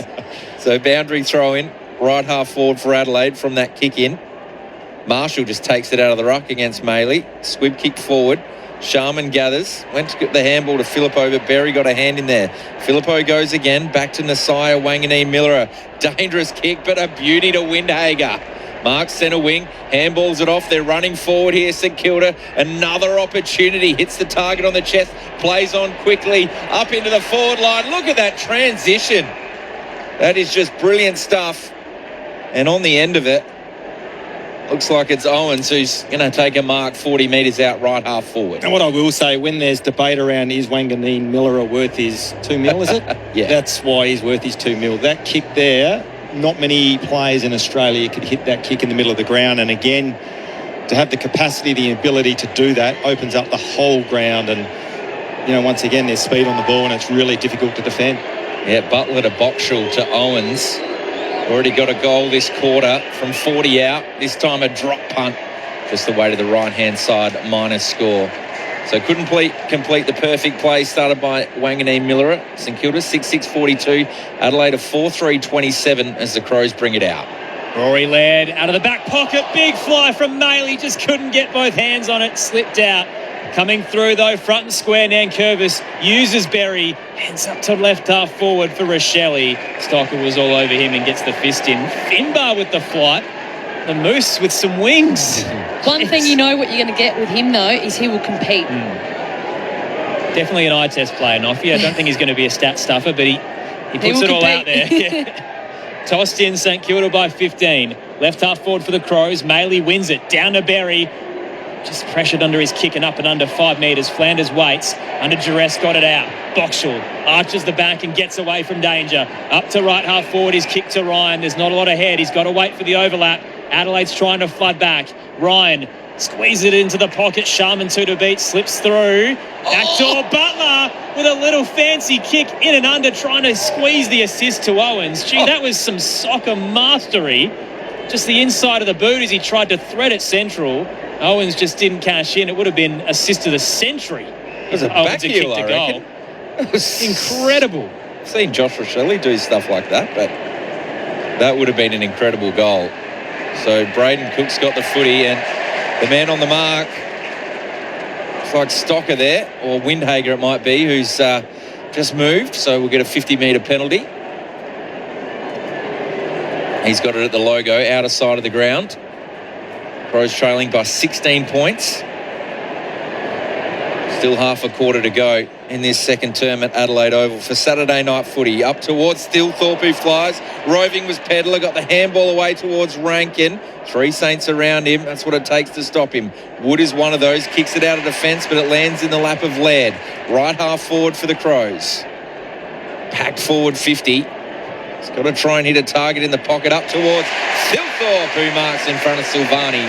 35 out. Tight angle away to the right. What a great kick from Laird. Once again, we've seen St Kilda hit some beautiful kicks inside their forward 50, and Rory Laird just dropped it in a bin there, just to the advantage of Silthorpe. And you just sense that if this bloke can start to really get going and impose himself on the game, the matchup v Silvani is going to play out in favour of the Crows. But really great kick there from Rory Laird. It was just patient as well, like didn't rush. A lot of numbers flooded back there, but yeah, like you said, executed that brilliantly. Big moment in the game here for a big Riley Silthorpe. Drop punt. Just away to the left. Minus score, 4-4-28. St Kilda 6-7-43 into time on now in this second term. 15-point gap. Still well and truly a game, and a packed house at the Adelaide Oval as well. Beautiful night for footy in Adelaide. Playing on from the defensive goal square. Wanganeen Miller with a short pass to Hunter Clark. Plenty of penetration on that kick up towards the broadcast wing. Murray gets in there to bring it to ground. Falling over the footy was Peatling, almost buffeted off it by Owens. Pops out, Murray puts his head over it and crashes into De Koning. It will be a high free kick. It was a straight whistle, but no one really wanted to commit to the call. And in the end, Martin Roger marches in and gives it to Adelaide. They'll move it through the half-back line, Laird to Miller. That was a bit stiff for TDK. Lane Miller now with the footy. I like this play better. A bit more composure with ball in hand. Look to change the angles. Don't just blast it and bring the Wilkies into the game. Short to Nankervis. The crowd is getting a little restless though, but even though Josh Francou likes it. I do, yeah. And it has worked out. So Michael Annie now looks for the switch on the outer side. Pedler to Laird, and now at right half forward. Braden Cook can arc close to the boundary line and squeeze his kick down. Perfect. Flirting with the boundary line to Neil Bullen, who slides in front of the light tower and takes it. So for all their duress, the Crows fans, just take a breath. You get a set shot here. But what ends up happening, if you can change the angle of the kick, Wilkie has to defend. But if you go quick and blast it, he can drop off and air assist, as he did in the first quarter. And it's interesting, even looking at his numbers, he's only had 1 second quarter touch as we speak, and had 13 in the first quarter. So his influence, through whatever reason, but ball movement on that example, has been taken out of the game. The stand-in skipper on the tight angle. Neil Bullen kicks across the face. An enormous mark on the behind line. Finbar Maley does have some flight. The moose in the air. He is loose. Taylor Walker giving him some instructions. You take that kick. I'm just looking at Nick Murray. He's about 70 out from goal calling for it. So I don't think they've got a lot of confidence in him. Finbar with the hanger, opens the angle and gets the reward. What a highlight play for the man in his 11th game. And the moo around the ground for Finbar, who's a cult hero with the Adelaide Crows. Margins down to 9. 5-4-34. St Kilda 6-7-43. Time on in the second term. Saturday footy on ABC Sport. Oh, that's just brilliant. Staying alert to the game. I mean, Neil Bullen, all right to have a shot there, but Aaron, you touched on it. He certainly is a cult hero of this Adelaide Footy Club, and you don't like to say when someone looks like that, but he's just got goofy presence, and he's a funny man. He's got the mo, and Adelaide Crows fans love him, whether he's playing at home or away. And I know we've touched on it before. He's not really a stats man. He probably ate our words, Aaron. Now he's a goal kicker. This is what I love about footy. You've got these superstars like Rankin, Rochelle, Nasai, Wanganeen, Miller, and then you've got these players, these big team men like Finbar Maley. Marshall kicks it out of defence, quick inside the forward 50. Worrell did well just to bring it to ground, and Owens now dives in for a tackle, and we'll have a ball up. Rob Marshall looking good in the ruck this game, Josh. Yep. No, he's been influential. So Marshall, he grabs it out, tries to get the handball away, does for a moment. Garcia just squibs it back to Brad Hill, who kicks up towards goal. It did have a bit of bend on the bounce, but not enough. A miss away to the right. Minus score, St Kilda 6-8-44. Adelaide 5-4-34. Almost 24 minutes gone. I reckon at his best, one of the premier rucks in the competition, and probably underrated externally as well. Hasn't had a great season playing second fiddle to Tom De Koning, but it's working tonight as he plays a more elevated role. Clearing kick out to the eastern side. It goes Adelaide's way off hands. Edwards missed his target, but Peatling eventually gets there. Cannoned into by Wanganeen Miller, but got it out. Rochelle to Laird, and now Cook has some space on the broadcast wing. Lowers the eyes and drills it to Neil Bull, and then gets it back. Cook weaving away from Hunter Clark. Gives it out wide, left half forward to Pedler, and he misses Taylor. It was excellent ball movement. They just didn't have the cherry on top. 25 out. We'll get a boundary throw in instead. Almost feel like Taylor could have marked that then. So. Yeah, just scared himself out of it, or maybe didn't know where he was on the ground in terms of the boundary. I think he could have got there, Noffy, for I sure. agree. Boundary throw in, De Koning doing the ruck work. Rode by Rankin to Rochelle. Snap, goal! What a combo. And the Crows are on a roll. Kicked the last 3 of the game, and they're right back in at 6-4-40. St Kilda 6-8-44.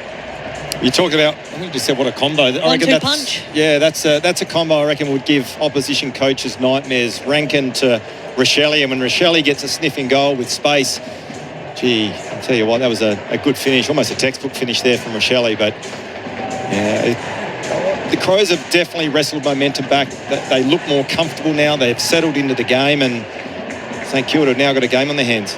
Again, another forward 50 stoppage. Yeah. Rankin involved. You know, that's where he's most dangerous. I feel like in and around stoppages. I know that's been forward of the ball, but I'd like to see him in the mid.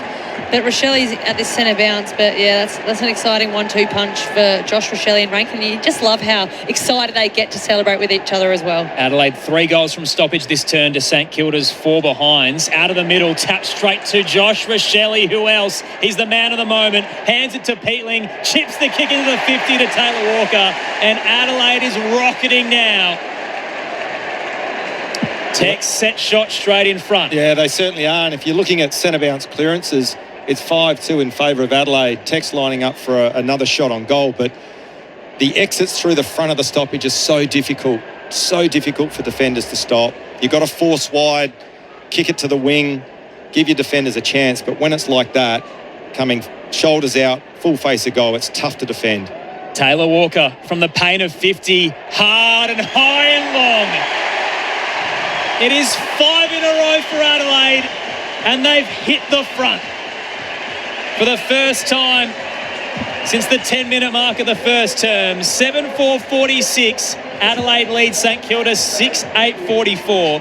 Tex has 2. It's time on in the second term. Saturday footy on ABC Sport with Ebony, Marinoff and Josh Francou. And Ebony, just looking at the numbers and the hit-outs to advantage, it's 4-zip this quarter. So when you've got a ruckman that's getting first look at it, he's getting his hand on it and he's hitting it to the midfielder's advantage. As I said, it's really difficult to defend. And St Kilda, they've got to find a way to force those entries or those exits, I should say, from the centre bounce clearance wide rather than shoulders out, full face of goal where the defenders are under the pump. And you can see when they deliver it to Taylor Walker what he can do. 2 for the quarter.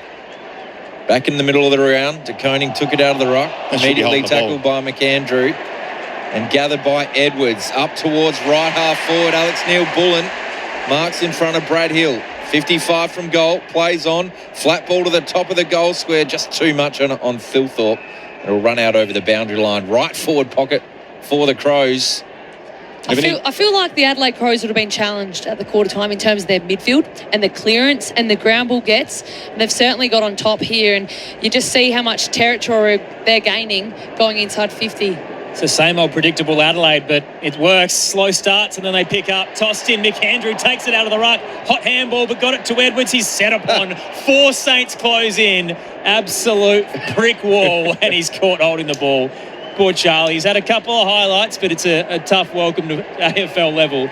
Sinclair gets the free kick, uses Cal Wilkie. So Sinclair 19 touches, Wilkie's 15. Oh, geez, a dangerous share across defensive 50 to Silvani. Got it back to Wilkie. Thilthorpe's pressuring him. He got out of dodge there pretty well. Kicks around the body, bouncing towards the broadcast wing. Adelaide is set up.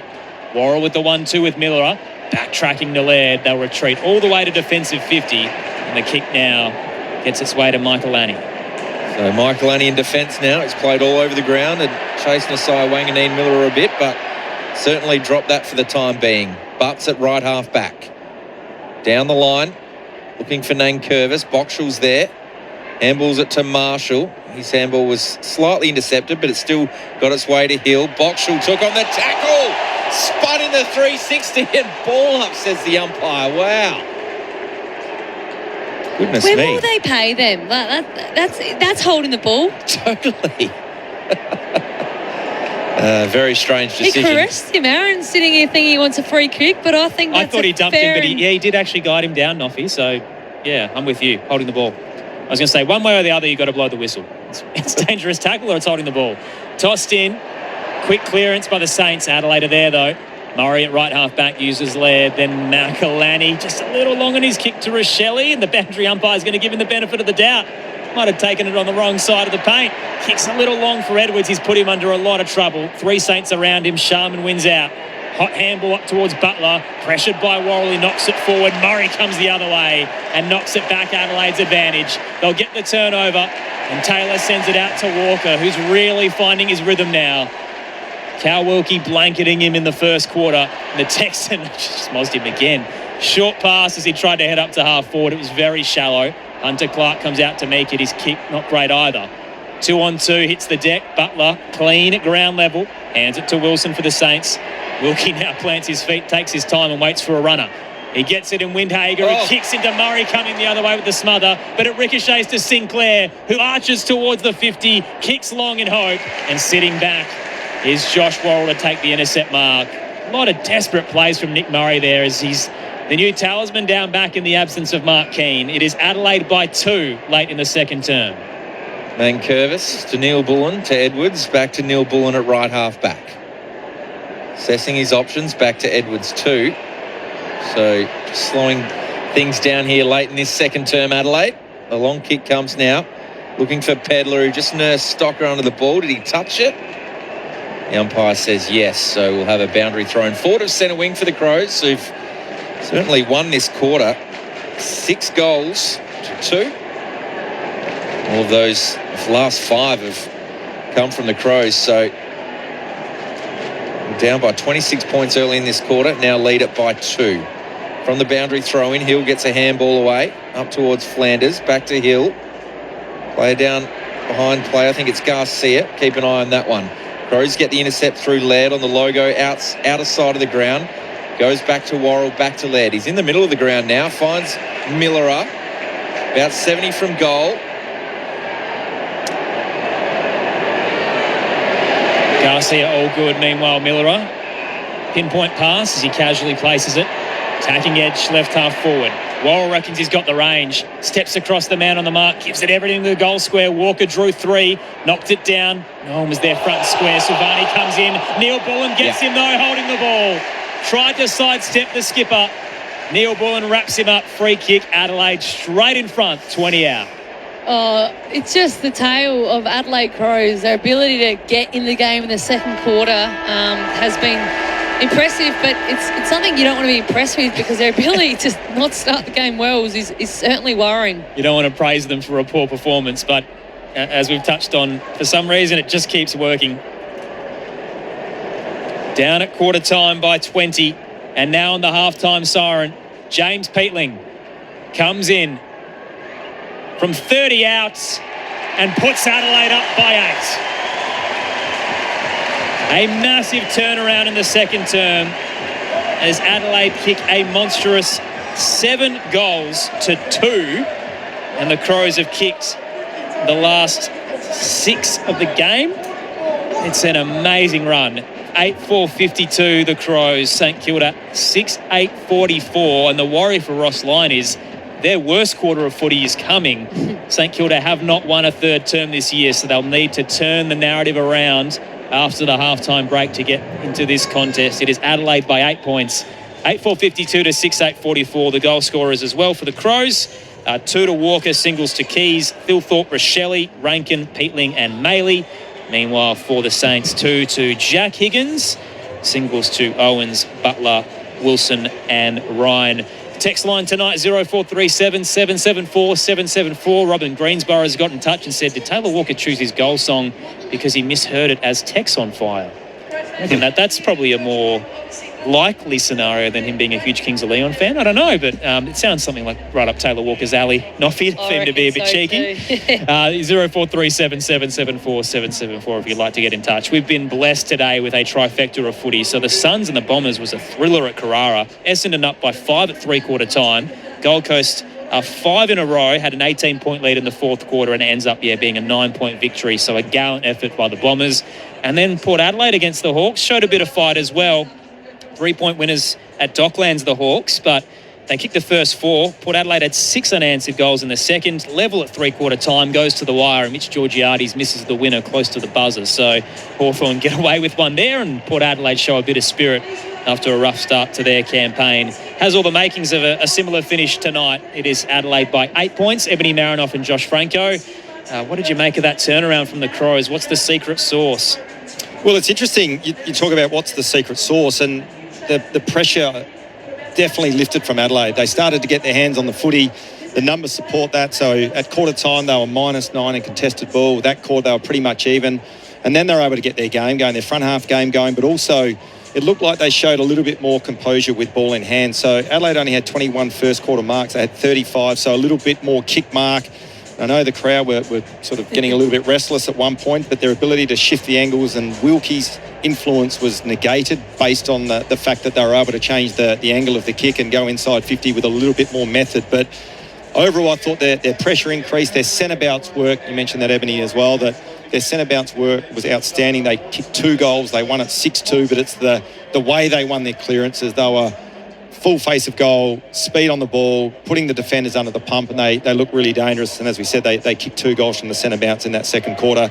The inside 50s, it was 14-8. As I said, contested ball evened up. The tackle count, they were +8 that quarter. So as we said, the pressure rating did lift. And as a result of that, they're able to, I guess, dominate field position and look really threatening inside their forward 50. Well, Josh, you summed it up perfectly, and it was all come down to the field position and the way they were able to get on top and negate Callum Wilkie, and even Sinclair's, influence in the first quarter was profound. And I thought they were able to just use a little bit more composure going inside 50, and it was a little bit slower, but it was in the 40-50 mark. In the first quarter, they were just long dump kicking, hoping and wishing. And with Cal Wilkie, it blows my mind that that's kind of how they started playing. I mean, he's in career best form. His ability to mark off a kick or, win that 1v1, I don't really know or understand how they went with that method. But kudos to the Adelaide Crows to be able to work through that, and even with the midfield getting back on top.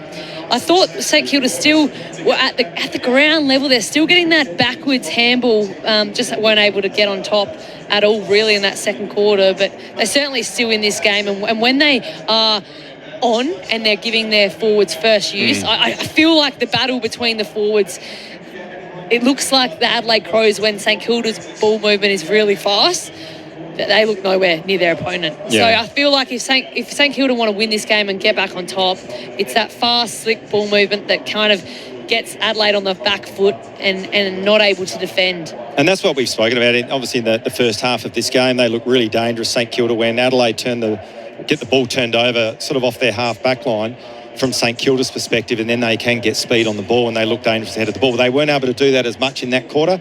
And as we said, the Crows dominated field position in terms of, inside 50s. Like I said, it was 14-8, so what's that, +6 inside 50s. And I think the matchup for me that I think as the game wears on, if Adelaide can control momentum and territory, is the Thilthorpe-Silvani one. We saw that Charlie Edwards clearance, the one-on-one, he's just too big and strong, and they've got no one to go with him. And but the big key is, as we said, the ball movement from Adelaide, so that Wilkie can't have the influence behind the ball, which he did in the first quarter. It was negated in the second. But that'll obviously go a long way to determining the outcome of this contest. And you still feel like the absence of Max King is hurting Ross Lyon's men. So Mitch Owens is essentially their only tall forward who's kicked a goal so far tonight. So that they're getting a lot of entries. It's just relying on the smalls to do a lot of damage when it hits the deck, because without a talisman leading out of the goal square, it's hard to really pinpoint a target once you get that opportunity. And thankfully, Max is a few weeks away by the sounds of things, and hopefully he'll be able to slot straight back into the lineup for the Saints. And I guess that's where they need more out of a Marshall when he's forward, or a De Koning. I know De Koning had a shot on goal in that first quarter but missed it. But that's where they need more out of those two guys, just to relieve the pressure, like a Thilthorpe taking a mark just when Adelaide need it, go back and slotting the goal. But you're right, they don't look all that threatening ahead of the ball. Just on Marshall, he's had the 16 disposals and 11 are contested, and he's had 8 first possession. So it feels like they've flipped it, haven't they? Because Marshall as a forward wasn't working. No. He hasn't kicked a goal all year, and he's having career lows in terms of disposal. So they've said, why not we try you as the ruck and see what TDK can do up forward? And so you feel like it's not it's still not really working? Look, I don't think it is, but they've backed themselves into a corner. I mean, De Koning's on massive dollars, so they see him as the future. As I said, having coached against Rowan Marshall, I guess in recent years, I think he's a much underrated player. He wouldn't be underrated internally, but externally underrated. You talk about the Gawns and the dominant rucks in the competition. He's, in my opinion, a genuine star of the comp. Well, you go back to players wanting to leave. Yeah. Marshall wanted to get out. Yeah. And more often than not, clubs honour that. But clearly, internally, they know what he's capable of, and he was contracted, and St Kilda are in their right to hold him to that. But it probably just goes to show just how much they knew they didn't want to lose him. But it might mean, as you said, Aaron, it might mean that, you know what, De Koning, that you're just going to play that forward role while we wait for Max King to get back, and Rowan Marshall seems to be working in the ruck. As you said, he's getting hold of the footy, then they'll just roll with that for the time being. They just didn't want to give him to Geelong for nothing. True. That's really what it was. I think if they had have got a respectable offer from Geelong, they probably would have done it and granted his wish. But when they're not offering, much for more a premium, for a premium player, they just sort of thought, look, we'll hold on to him and we might be able to get a bit more for him in this trade period if he wants to do the same. Well, Mick Andrew, in terms of what he's been able to do, having not played too many games of AFL, you'd say that, his first month of footy has been impressive. It's been challenged. He's come up against oppos, and certainly tonight he's been challenged, but he's still been able to get on top, get some hit-outs to advantage and compete. Yes, Marshall's had the 16 disposals, but you'd arguably say that McAndrew's played his role and held up his bargain, and the first quarter, Adelaide Crows certainly didn't have the dominance in midfield, but I still felt like St Kilda were able to shark McAndrew's ball. Thoughts of Ebony, Marinoff and Josh Francou with you for Saturday night footy on ABC Sports. So at the major break, Adelaide leading by 8 points over St Kilda. We're up by 20 at quarter time, so it's not 8-4-52. The Crows leading 6-8-44 St Kilda. A couple of texts coming through as well. So Terry, Drew and Richard hoping for a Saints win while sitting beside the fire at the Great Lake in Tassie. There's -1 degrees there. Glad you're keeping warm, crew, because that sounds hard. Hopefully the fire is nice and big and keeping you guys well blanketed in what is going to be a chilly night. And Stephen Ballarat says, give the Saints some credit. They started brilliantly. The Crows have got back on top, game on. So we will see what the second half has in store. But historically, this season, St Kilda has not won a third term. So we'll see if they can flip that narrative and get back on top after the major break. News of the day as well. So Sam Darcy confirmed to have ruptured his ACL last night against the Cats, and the Western Bulldogs have said he is out for the season. The AFL have released a statement regarding Elijah Hollands' performance for Carlton on Thursday night. The AFL has requested Carlton, once concluded, to provide the outcome of its review of the circumstances relating to his fitness, and then the AFL will continue to make inquiries with the club regarding it. So there sounds like there'll be a pretty serious investigation there by the AFL as a result of the health and well-being of Elijah Hollands, which the club has said he suffered a mental health issue on Thursday night against Collingwood. Text line 0437 774 774 if you want to get in touch as well, and we'll give you some more details on those earlier games shortly. But for now, on ABC Local Radio, Sport Digital and ABC Listen, we can get the latest from the ABC Newsroom.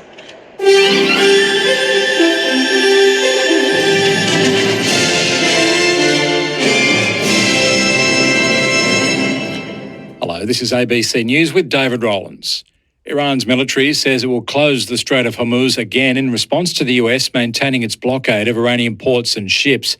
Iran's military is resuming its control of the strait.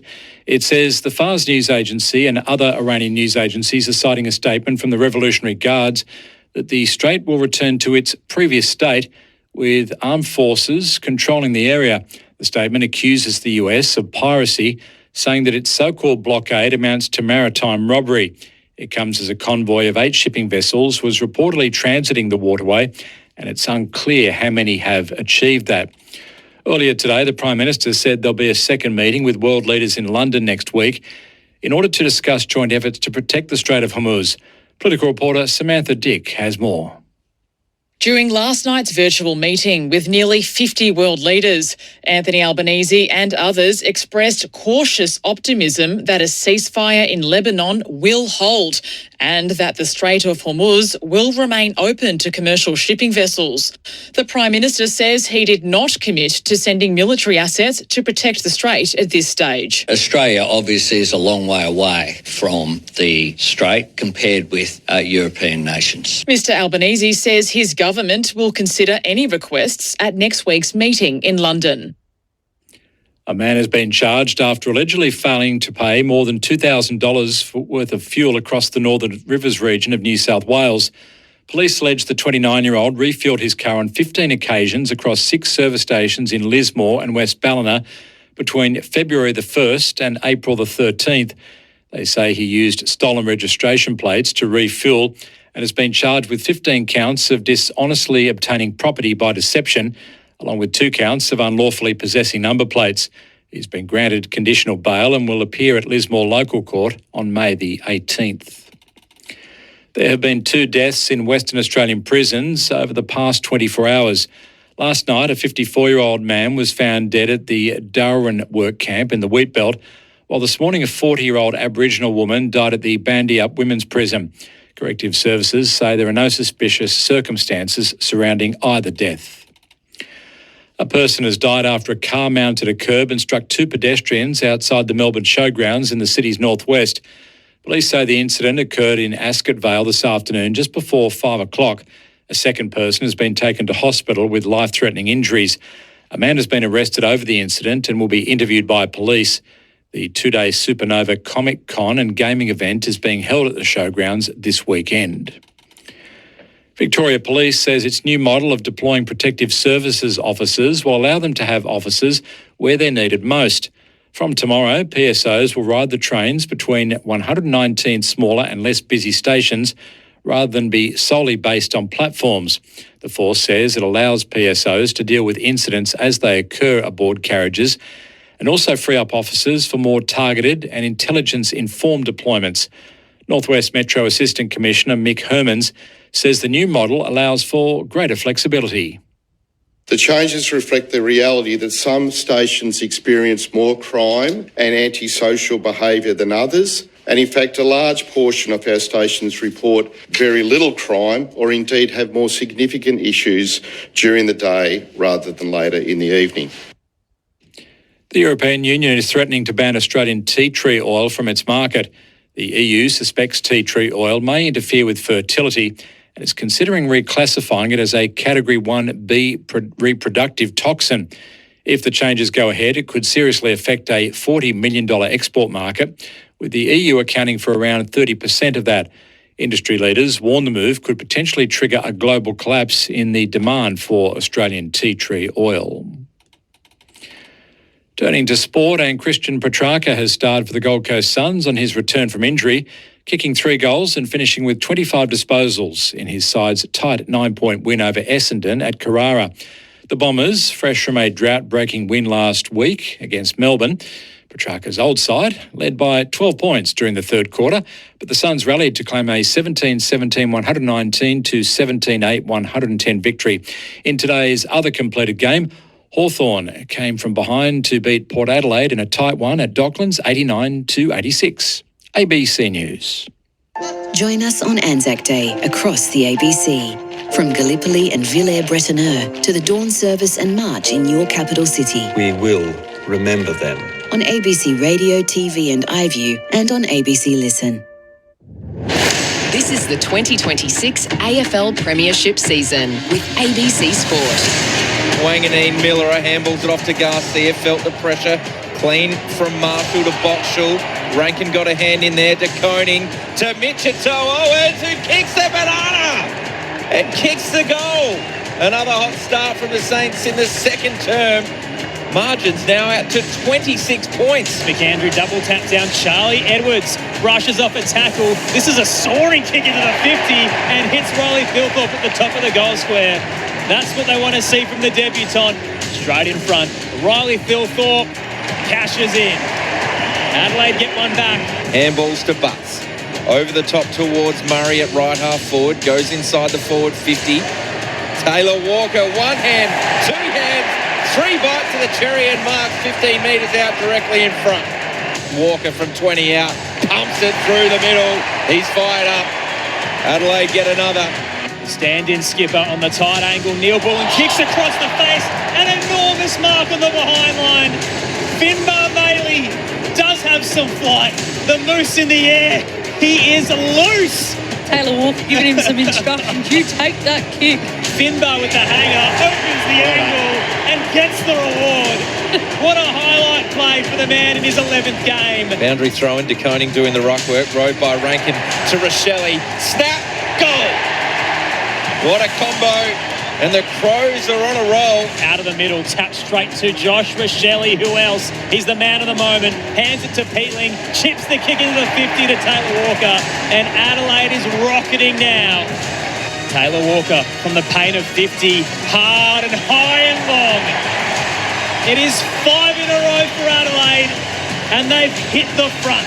The AFL on ABC Sport. On radio. ABC Sport Digital Radio. And ABC Listen. A huge 7-2 term for the Crows, including a run of 6 all the way to half-time, has put them up at the major break. They lead by 8, 8-4-52 to 6-8-44. The Saints started so promisingly, and Adelaide really ripped back the momentum in the second term, and the home crowd certainly joined in the party as they started to rock and roll. Plenty of footy to come, though, as this game plays out between the Crows and the Saints. We've got another half coming your way for Saturday night footy on ABC Sport. What a day we've had as well. So Gold Coast knocking off Essendon at Carrara by 9 points. The Bombers were actually up by 5 at three-quarter time. The Suns kicked 5 in a row. They ended up leading by 18 in the fourth term. Essendon have 3 of the last 4 goals and ultimately fall short. Christian Petrarca best on ground on return. 25 touches, 3 goals, and got all 3 votes in the ABC Footballer of the Year. Jordan Ridley's soft tissue problems continuing. Another calf for him for the Bombers, but showing some promise, Brad Scott's young men. The middle game over at the Docklands, Hawthorn held off Port Adelaide by 3 points. They kicked the first for the Hawks, and you thought, gee, this is going to get ugly. Port had 6 unanswered in the second term. Scores level at three-quarter time. Mitch Georgiades gets a shot late to win with about 40 seconds to go. Misses from pretty far out. And then ultimately Hawthorn hang on to win by 3. Nick Watson, the best, 5 goals for the afternoon. Zach Butters, after all the talk through the week about his tribunal drama, bounced back 35 touches and a goal. So it didn't faze him one bit. Port Adelaide have a little bit more momentum after a sluggish start to the year. Aaron Bryans, Tom Wilson, Ebony Marinoff, Josh Francou and Steve Murphy with you for the Crows and the Saints tonight, and we're all ready to go for this second half. Can the Saints find some rhythm again, Josh and Noffy, or are we going to see the same old third quarter St Kilda who haven't won a term this year? Yeah, my fear for the Saints is that they've thrown everything at Adelaide in that first quarter, couldn't stem the flow in the second, and look, they need to start this quarter well, otherwise things could get away from them quickly, because Adelaide looked pretty good and damaging in that second quarter. They are going to the scoring end this term. 11 of the 14 goals have gone to the northern end. That's the scoreboard end of the ground. They trail by 8 points. With ABC Sports Saturday night footy, Crows up against the Saints. The home side lead it by 8 points. Second half underway. De Koning knocks it down. Roved, though, by Berry. He's got some company with Garcia. Handballs in time to Rochelle, to Peatling. Laird just dropped that handball. Peatling all the way back to Worrell. Fakes on his left, goes right. Handballs to Laird. Short ball to Braden Cook. Just in front of the benches. Short pass to Peatling. So right up against the paint of the boundary line. Kicks inside the forward 50. Flying is Walker, brings it to ground. McAndrew there too. Walker again. Takes a high tackle there from Nasiah Wangani. Miller just poked him in the face. Right in front of the umpire. He'll have a shot 45 out in a 45-degree angle. Tell you what Tex did there, sorry, Ebenezer, he made the umpire see exactly what had happened. He threw his head back and drew the free kick. It was technically there, not a lot in it, but no, definitely high. Yeah, he touched him over the shoulder. He did, yeah. Going back to that kick, though, James Peatling kicks that inside 50. In that first quarter, they're allowing St Kilda to mark that ball. Just bring it to ground, create a contest, put St Kilda under pressure, and then another free kick shot on goal. Get his kicking boots on in the second term with 2 goals. Can he start it hot for the Crows? He does, and he points to the fans. He's got 3, Taylor Walker, and that's 7 in a row for Adelaide in this match. Up to a 14-point margin, 9-4-58. St Kilda 6-8-44. 90 seconds into this third term. Well, we saw Taylor Walker, as you said, Ebony, the influence of Wilkie in that first quarter. He lowered Texas colours, but he's worked back into the game nicely, hasn't he? And I'll tell you what, if you're putting your life on someone to kick a goal from that distance, he'd be the man, I reckon. Turns 36 next Saturday, Taylor Walker. And I was going to mention through the call, he's actually had a career worst start to a season in terms of goals scored in the first 5 weeks. Doesn't feel like that. He hasn't been terrible, but he's just way more prolific than this. That being said, on the eve of his birthday, he's having a pretty big night. I was going to say, well, I feel that I know that Adelaide Crows have been a little bit slow, but that Taylor's, when he's played, he's certainly impacted. More of a role player this year for sure. Adelaide by 14. De Koning wins it down. It bounces off the bootlaces of Garcia. Flanders thought he was held, left the footy behind, turning to the umpire. Meant that head over the footy was Berry, and he's caught high by Garcia. Adelaide go quickly. They take the advantage. Cook into the 50. Phil Thorpe on the march. Takes it out in front. 35 out tight to the right. Crows looking ominous now. And that's the kick. Yeah. That's what St Kilda were able to do, even in the first half. Just Silvani, no chance of impacting that. And if he does, he's giving a free kick away to Phil Thorpe. Big Riley will start on the fence at right half forward. The crowd will give him some silence, though, to get into his rhythm. Long approach. Riley Thilthorpe. Tight angle. Starts right, but it's a straight line delivery. No chance of coming back. Minor score. Crows lead by 15 points. The Saints were as high as 26 in the early stages of the second. Big flip through that second and now early stages of the third. Sinclair brings it into Windhager. Right back pocket. Runs around on the mark. Kicks long towards the wing. Nursed under it was Marshall. Roving at the back of the pack was Cumming to Butts, to Millera, to Rochelle. Geez, they've gone 50 metres back to Nick Murray, but it's going to work at left half back. Takes the mark. Millera's on. Found Millera, and he goes all the way to centre half back. It's really opened up for Bond to Worrell. He's at right half back. Goes inboard now to Millera. Punched away from Peatling. Will they get punished? Clever from Berry. Hit it down like a ruckman to Millera. To Rankin to Cook, who sells some nice candy. Up inside the forward 50. Thilthorpe's got a run at it. Got two hands to it. Roved now in the hands of Sinclair. Over the top to Wood for St Kilda at left half back. He took on the tacklers.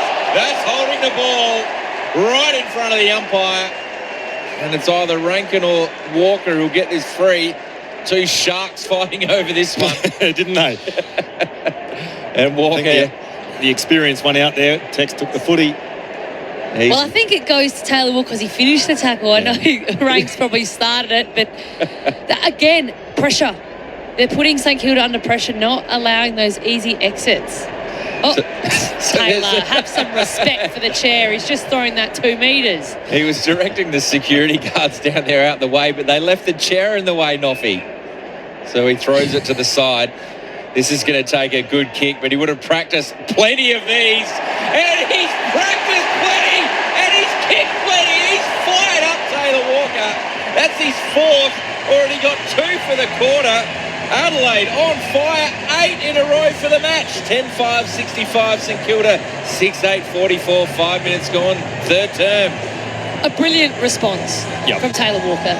Wilkie had 12 disposals in the first quarter, 6 marks, and 4 of those also intercepted. Had an absolute bath in Taylor Walker. I love that he's very experienced, as we all know. His ability to bring himself back in the game and compete is one thing, but his ability to finish, like you touched on, Josh, if you want someone kicking for goal, it's Taylor Walker. And you'd have to say he's winning this battle now. Oh, yeah, absolutely. Yeah, he absolutely. He's kicked 4 goals, but I think the other thing is, from Taylor Walker's perspective, I know we talk about his set shot for goal. His field kicking, both left and right, is also a feature of his game, but to be able to go back and nail that, outstanding. 4 against the Saints for the 4th time in his career. And out of the middle go Adelaide again. The tap from McAndrew to Berry, who surges out of there. Hot kick into the 50. Phil thought flew, couldn't take it. Walker crumbs off a step. Gee, he's feeling it now. Anything is in the range of Taylor Walker. Off a step, 35 out. He misses across the face and out on the full. But my goodness, he's a new man, Noffy. What's happened? That would have brought the stadium down. The centre bounces are really getting away from St Kilda as well. It's already 3-0. They've kicked 1 goal, 1. And getting field position off the back of it. Saints now can't move the ball. High kick out of defence from Wilkie, roved by Rochelle. Short ball to Neil Bourne, not 15, says the umpire. Tackled by Flanders, gets a quick kick away. Grabbed by Cook, he goes the middle! What a goal, Braden Cook! The check side! Oh! It's hot in the kitchen. The Crows 9 in a row. 11-5-71, St Kilda 6-8-44. Well, you talk about the skill and marvel at the execution there of Cook. Didn't have a lot of time to think about it, under pressure, but right on the boundary. He just made the ball talk then, didn't he? Again, Taylor Walker just pushing Wilkie out of that contest and allowed Cook all that space. And Cook coming into this season, he was going to have to play. He had a tremendous pre-season, and I feel like with a kid like that, you just have to play him. Got to allow him to have continuity and build into the games. And with Hinge going out, he's certainly found a role on this wing, and his skills as good as anyone, I would say, on this team, Adelaide Crows, and he's showing that in glimpses, and hopefully he can stay more consistent throughout the season. Well, the other thing as well, I was just about to say, Marshall needs to be in the ruck. He's on the bench because they're getting slaughtered in the centre bounce, St Kilda. Crows by 27 after being down 26. High free kick after the tap is DeConing collars McAndrew. He releases Miller, who sidesteps, shoots the handball to the attacking edge. Berry 55 out, says why not? Long kick. Walker tries to shepherd it through, but it bounces into the post. Minor score. Adelaide by 28, and the Saints South Australian road trip might be coming to an abrupt end. They're already on the flight home. We foreshadowed it. Their third quarters are miserable, but it's happening again at the Adelaide Oval. Wilkie out towards centre wing. That goes out over the back. Was that touched? No, it wasn't. So it's going to be coming straight back in. 80 from goal. Rory led out of side wing. He's going to put a high ball back in. Up towards Walker. Maley gets two hands on it. Grabbed by Wilkie. Got through the tackle to Silvani. Dump kick out of defence, and waiting for it is Butts, centre wing. Jordan Butts back in the side after his delayed concussion. Sends Adelaide inside 50. Kick a little long for Keys. It bounced in the hole. Boxall traps it and is wrapped up for his troubles. Ball up 25 out. Aaron, how are these for some numbers quickly? 35 to 9 disposals. Inside 50s 8 zip. Clearances 4 zip. Adelaide absolutely smashing St Kilda everywhere. The Saints are asleep. McAndrew down to Rankin. Tried to break out of the stoppage. Tackled by Jack Sinclair holding the ball. Flanders instead. Yeah, they've given him the ball. So defensive 50. Sam Flanders looks to the eastern side. Heads to a 2-on-2. Owens with a bit of hang time. Couldn't bring it down. Volleyed out of there, though. Sharman just goes for territory. It tumbles up to right half forward. Ryan's going to be second to the ball, and Bond's happy to let it roll over. It'll be a last disposal free kick the way of the Crows. Hugh Bond, who's been in and out of the side, depending on availability of his teammates, just keeps making it work. Shares with Worrell through defensive 50. Short pass to Michael Annie, and now across all the way to the broadcast side to Miller. Crows by 28. Miller says, stuff it straight up the middle. Had to be precise. It was pinpoint over Garcia and Edwards. He hands it to Berry, who marches his way to the eastern side, gives it back to Bond, who was streamlining by, uses Taylor on the half volley from 50, kicks towards Rankin. Pushes off Carroll and takes the mark, tight in the right forward pocket, 10 out. What I will say, and I don't want to throw anyone under the bus here, but I don't reckon Ross Lyon will be all that thrilled with Garcia's effort in the centre of the ground there. Didn't go back hard enough, and now paid the ultimate price with the ball in the hands of Rankin. 15 out from goal. Had the two Brownlow votes the last time the Saints met Noffy, and had 2 goals in that instance as well. He's 25 out from goal, Isaac Rankin. They will roar for this. Riverbank stand end. Rankin misses across the face. That was a shocker. Arced right late and then kicked across the body. It's Adelaide by 29. I was about to say to you, Aaron, he looked like he was going to do one of those snaps, but took the set shot. But that's a poor miss. That's 20 metres out in front. Got to get those. He tried to kick the cover off it, I think. Saints yet to go inside 50 as well. And we've already played 7 minutes of this third quarter. Quite remarkable. Coming out of defence is Carroll. Up down the line to Owens, an important one-on-one mark. Win. Centre wing. Can go short to Hall. More lateral. Closer to the Crows bench. Back to Flanders. So really move forward here as Crows flood back. Set up in defence. Now they try to get it moving. Carroll's going to go long. Can they get a mark? Fisted down by the Crows. Owens tries to rove. So too does Filippo. Lays the tackle on McAndrew. And we'll have a ball up 30 from goal away to the left for St Kilda. They're trailing by 29 points after conceding the last 9 of the game. Haven't kicked a goal since the 7-minute mark of the second term, the Saints. Tossed up inside their 50, tapped down to Berry, gets it back to Nankervis. Spun in the tackle, but got a kick away. Wobbles up towards right half back. St Kilda have the numbers. Boxall with a handball retreats his way to Flanders. Kicks across the body. It'll land just inside the 50. De Koning had 3 to beat. Fist came in. Max Hall there, crunched. Charlie Edwards is really starting to get into this rhythm.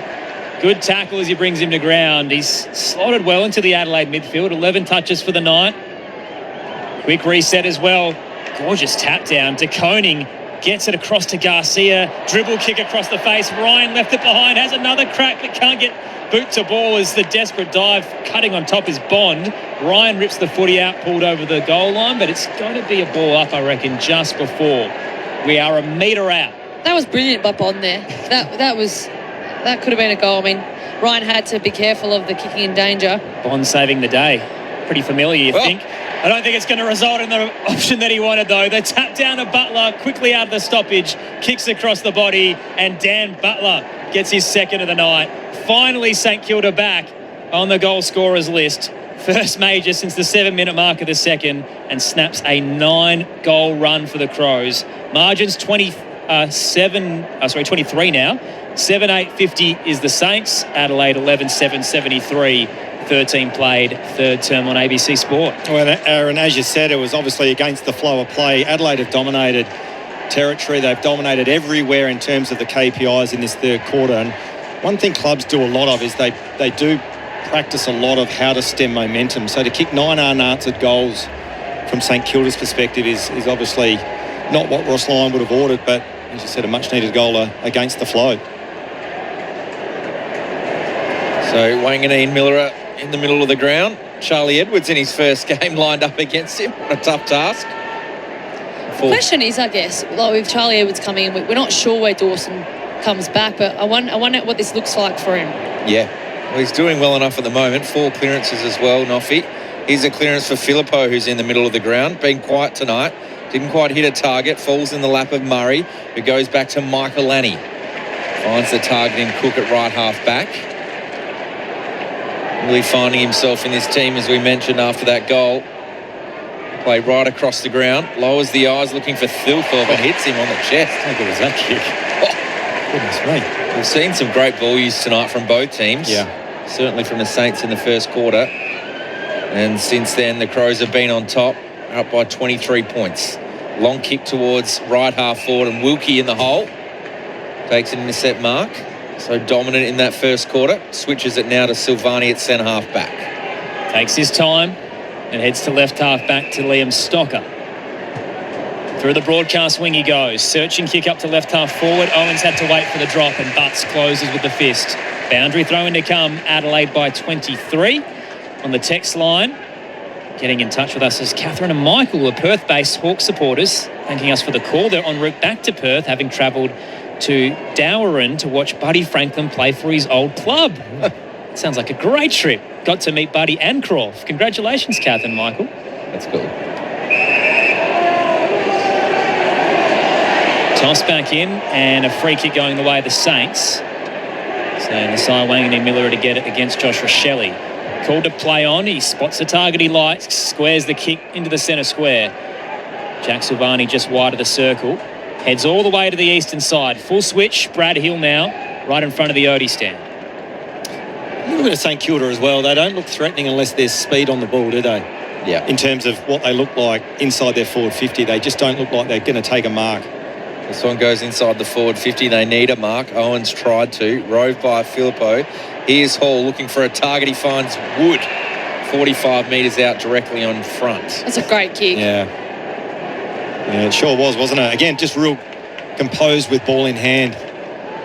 But yeah, if you stop their run, I mean, they had that run in that first quarter and probably, needed to hit more than 4-4 because they completely dominated. And it probably goes back to the Max King absence is hurting them. And not that he's a great contested marker, but he's a threat up there. He's in full training, so hopefully only a couple of weeks away for Saints fans. In the meantime, Mason Wood off the left boot. Hits that nicely and straight up celebration. He knew straight away. So St Kilda get back-to-back goals. Try to claw their way back in this match. They go to 8-8-56.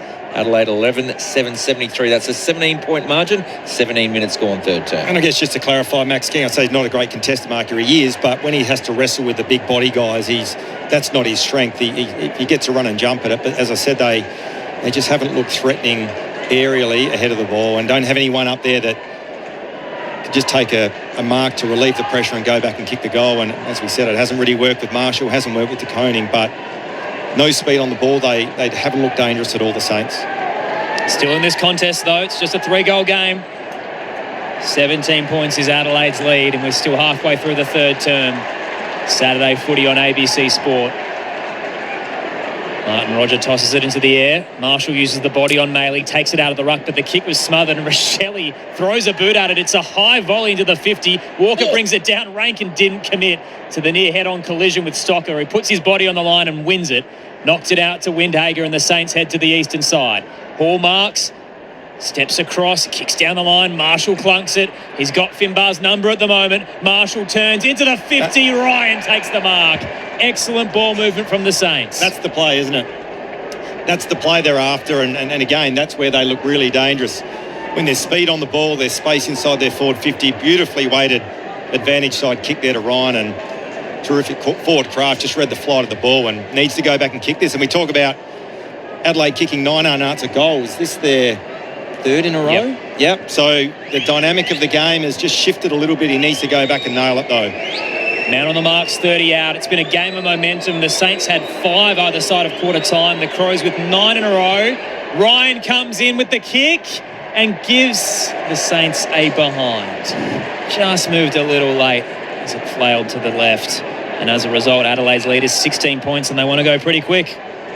Certainly do. Max Michelini under pressure at right half back. It allows Phil Thorpe to fly at this one. Looks like Taylor got a free kick off the ball anyway, but they'll pay the mark. Centre wing.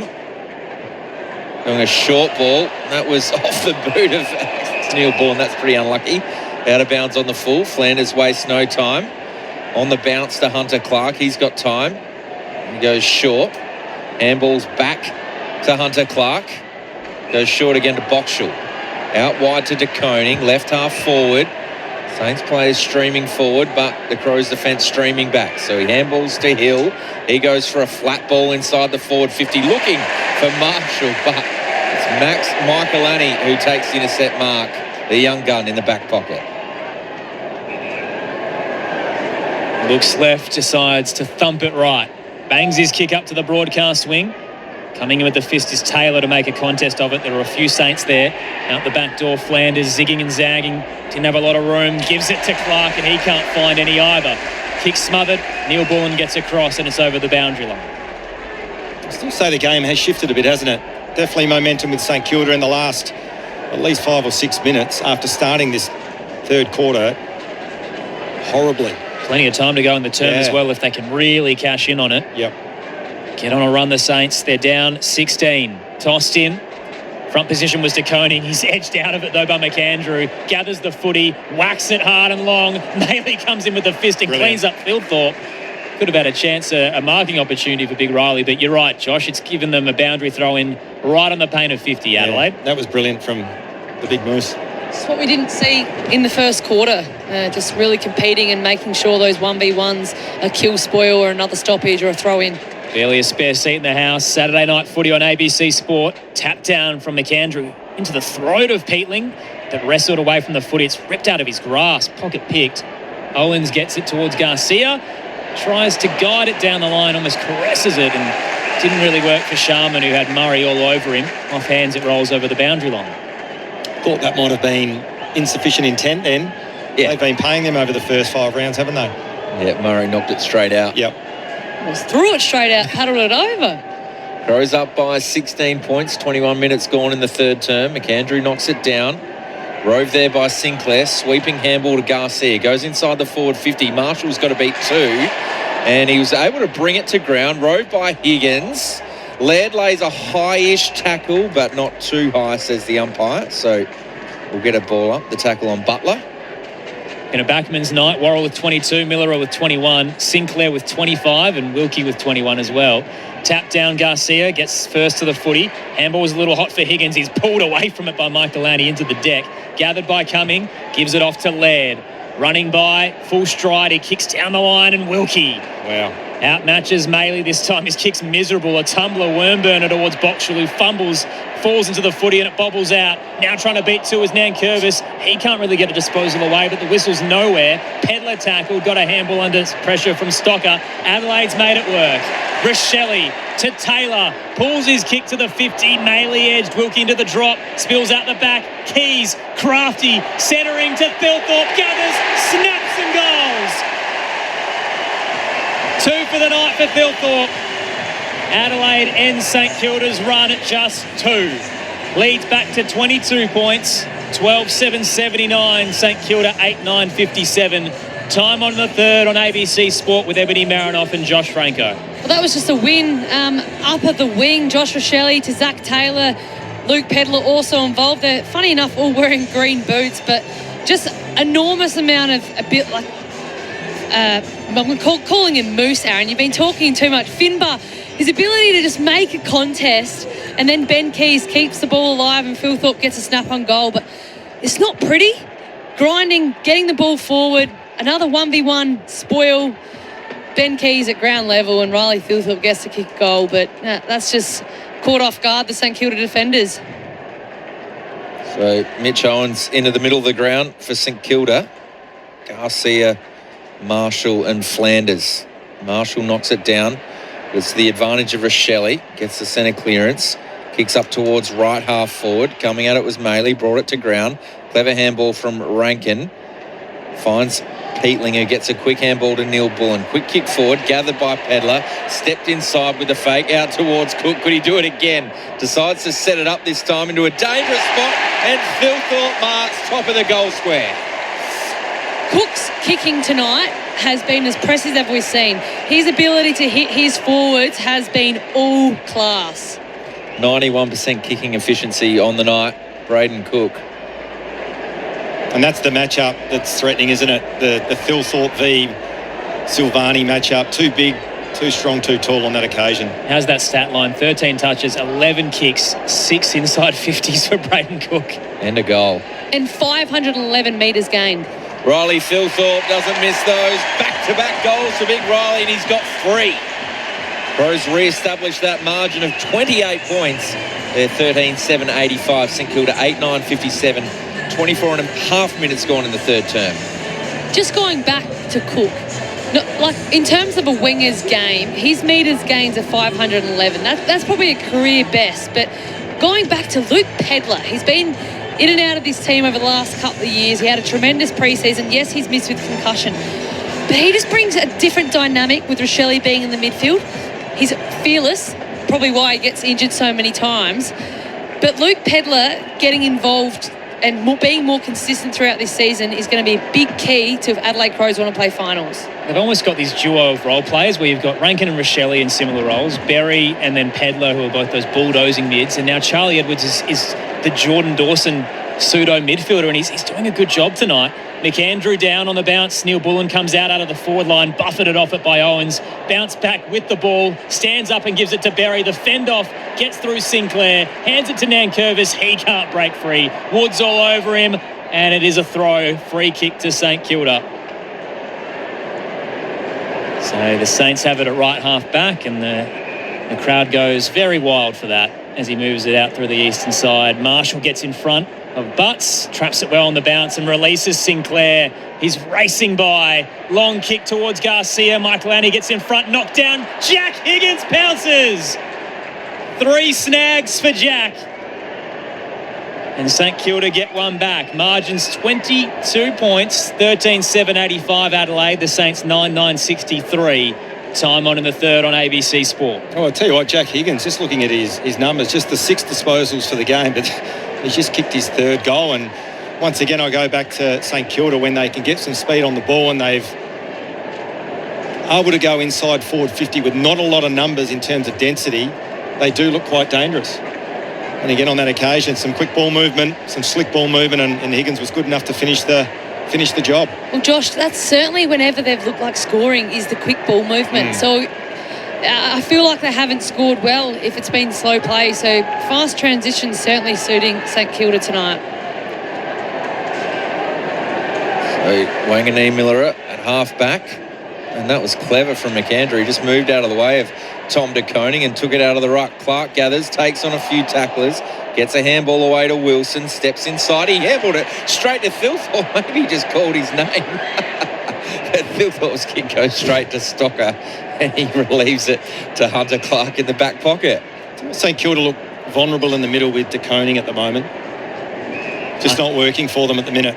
Hunter Clark, little 1-2 as he uses Carroll and heads up the eastern side. The Saints kicking to the left-hand side of your radio dial. Marshall the target again down the line. Fist came in.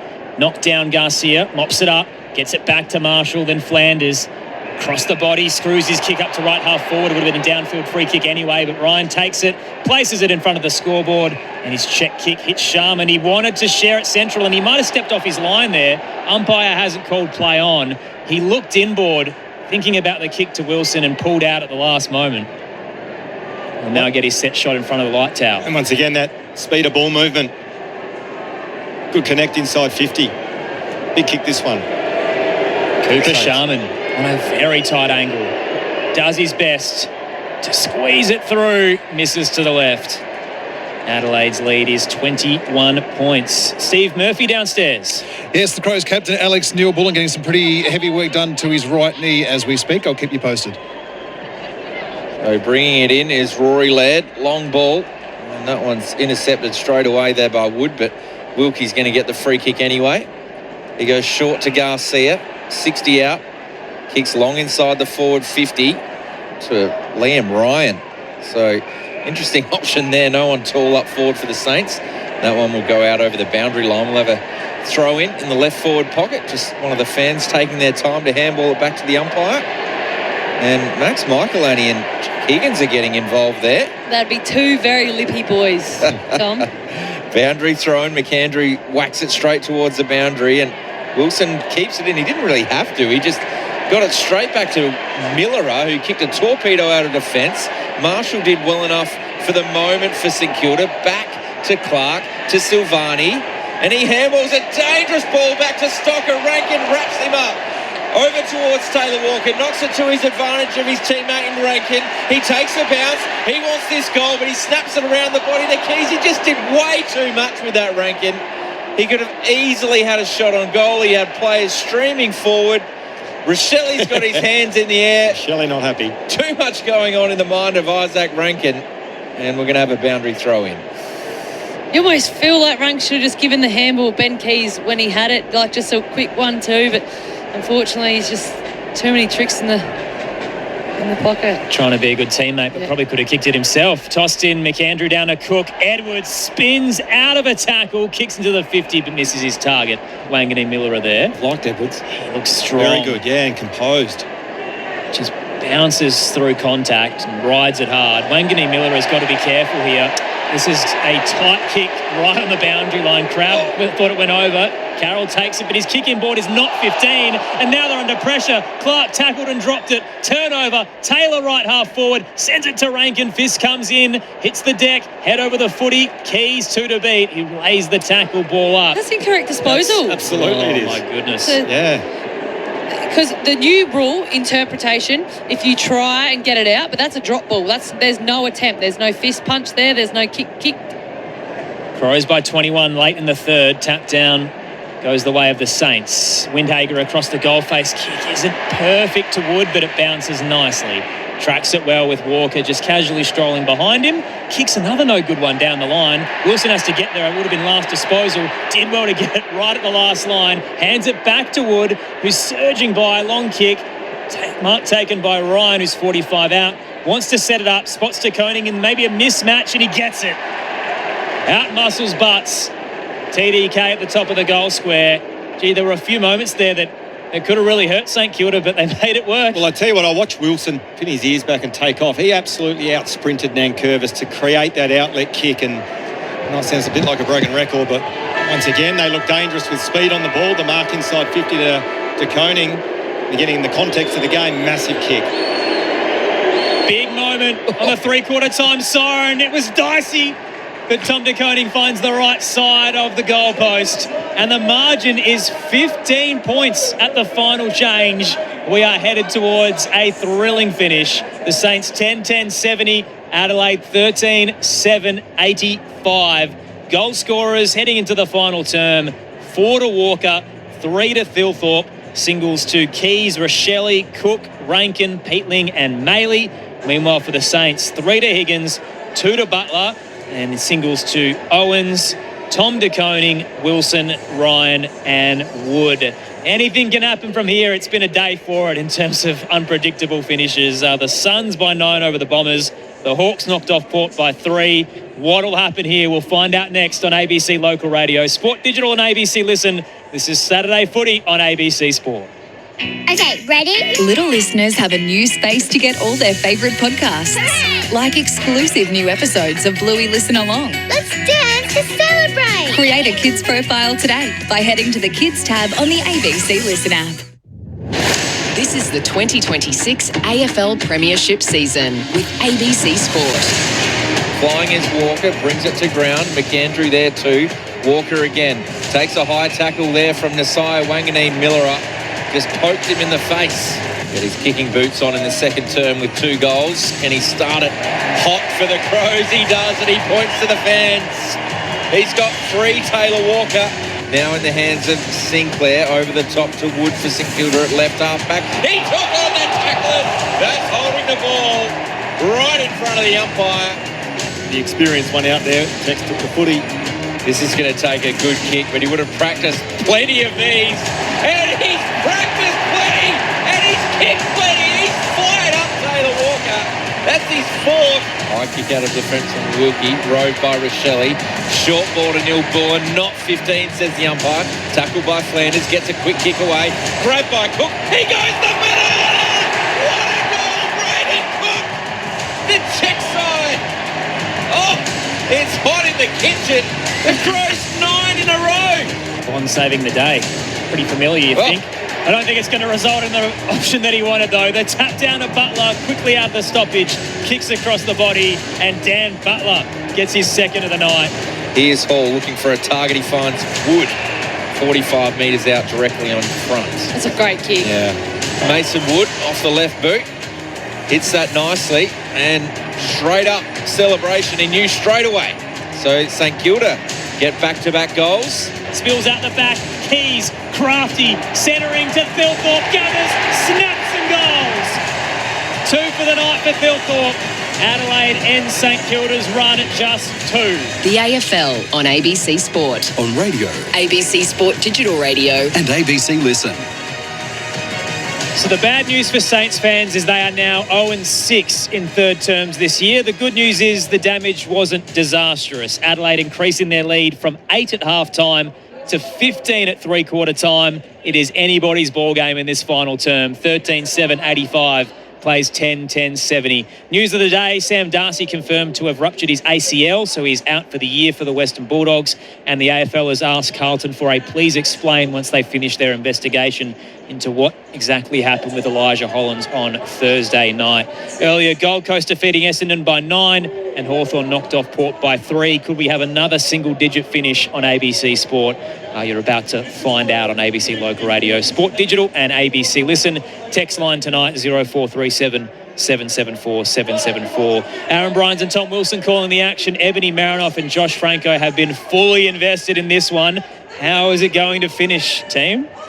Well, it was interesting that quarter when it started, and you looked at the numbers, and we quoted some of the numbers about the 10-minute mark of that third quarter. It was all Adelaide. At one stage, I think it was 9-zip or 8-zip inside 50s. They dominated all the key stats, uncontested possessions, the contested ball, the inside 50s, and then momentum swung again. So this has been a game of momentum shifts. I think Adelaide, as you said, kicked 9 unanswered goals. Then St Kilda followed up with 3. But we've definitely got a game on our hands. And the thing about St Kilda in terms of their ball movement is they look so dangerous when they get speed on the ball, particularly off half-back. It's almost impossible to stop from Adelaide's perspective. And we've mentioned it all night, when there's space inside their forward 50, their connection inside their forward 50 has been outstanding.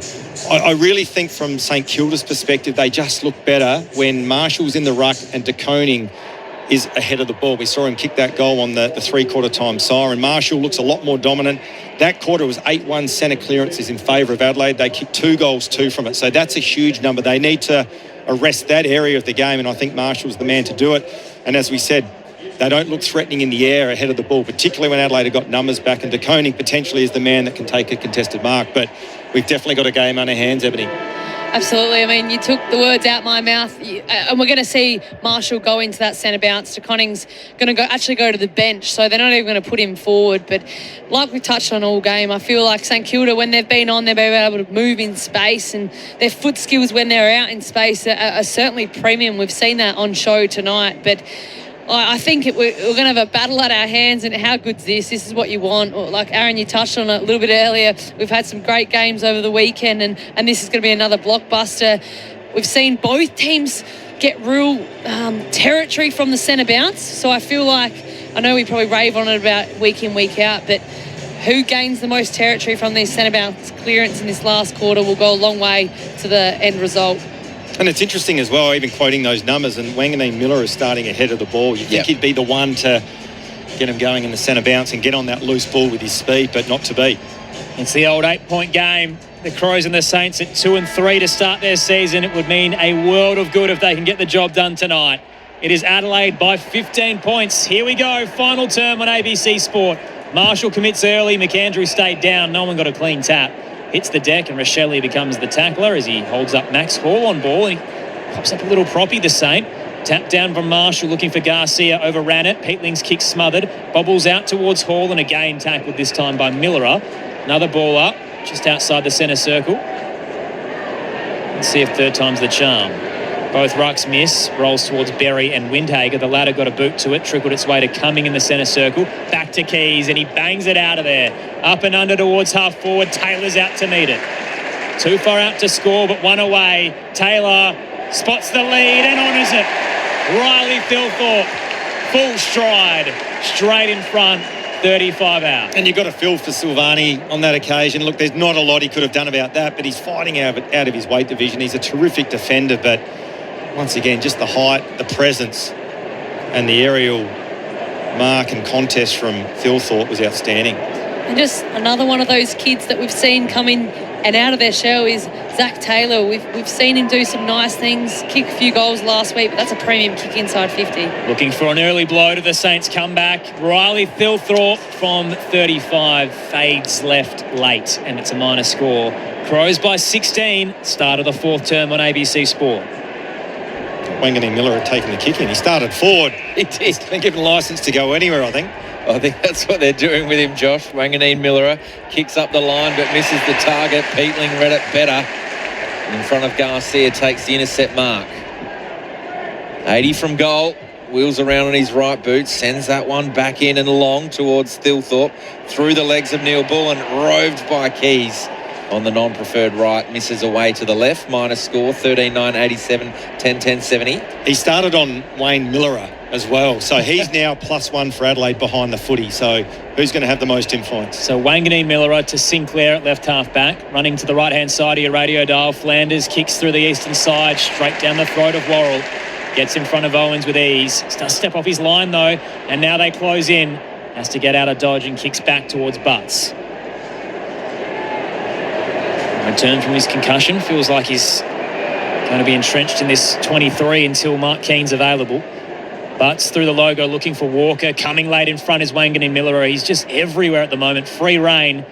Gathers the footy and is quickly set upon. Ball up to come. True centre wing eastern side. Sort of question. You'd be watching that matchup pretty closely. If you're letting him run around doing what he wants, he is the architect for St Kilda.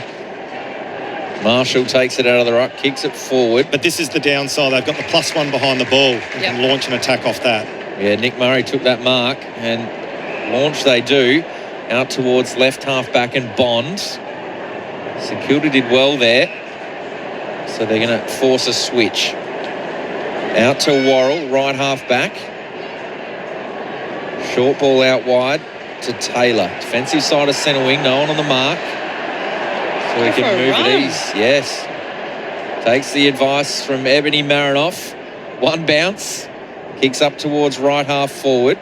Couple of one-on-ones there. Wilkie wins out. Brings it to ground. Handballs to Flanders. And handballs to Marshall. Handballs to Wilkie. Trying to get some run. Here they go. Darcy Wilson on the wing. Max Hall's an option, so he kicks up high towards Higgin. He's got 2 to beat. Kept his feet, though, brought it to ground. Could he get it out? Not quite. Bond did well to Shepherd, so Butts could get it. But he kicked it straight to Nasiah Wanganeen Miller. 1-2. Snap from 45. It's the post. That would have been a special moment from the Saints superstar. Minor score 10-11-71. Adelaide 13-9-87. He's already had the 5 disposals, Wanganeen Milera, so certainly having a say at the start of this fourth quarter. Downside is the Saints don't really have a tall target up forward, and when they've already got the outnumber against them because of Naz, going inside 50 is a little dicey. Wayne Miller uses Josh Worrell, who plays on.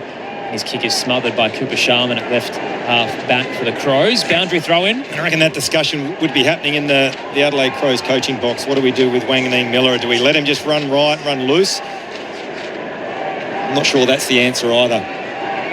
Tossed in. Falcon Owens in the ruck contest, but it bounced straight to Sinclair. Fortuitously into the 50. Ryan with the hops. Didn't get high enough on the drop. Out of there by Butts, but straight to Wilson. Gobbles it up. Snaps from 15, and the Saints get one back. Darcy Wilson with 2 for the night, and the margin is just 10 points. You can feel the nervous energy at the Adelaide Oval. The Saints 11-11-77. The Crows 13-9-87. We've still got 16 to go in this final term on ABC Sport. Just fumbly by the Adelaide Crows, but credit to St Kilda. They're lively. They're winning the first ball, the first possession, and they're on their feet. And yeah, that's as clean as you get. And Adelaide Crows look nowhere near even pressuring that ball.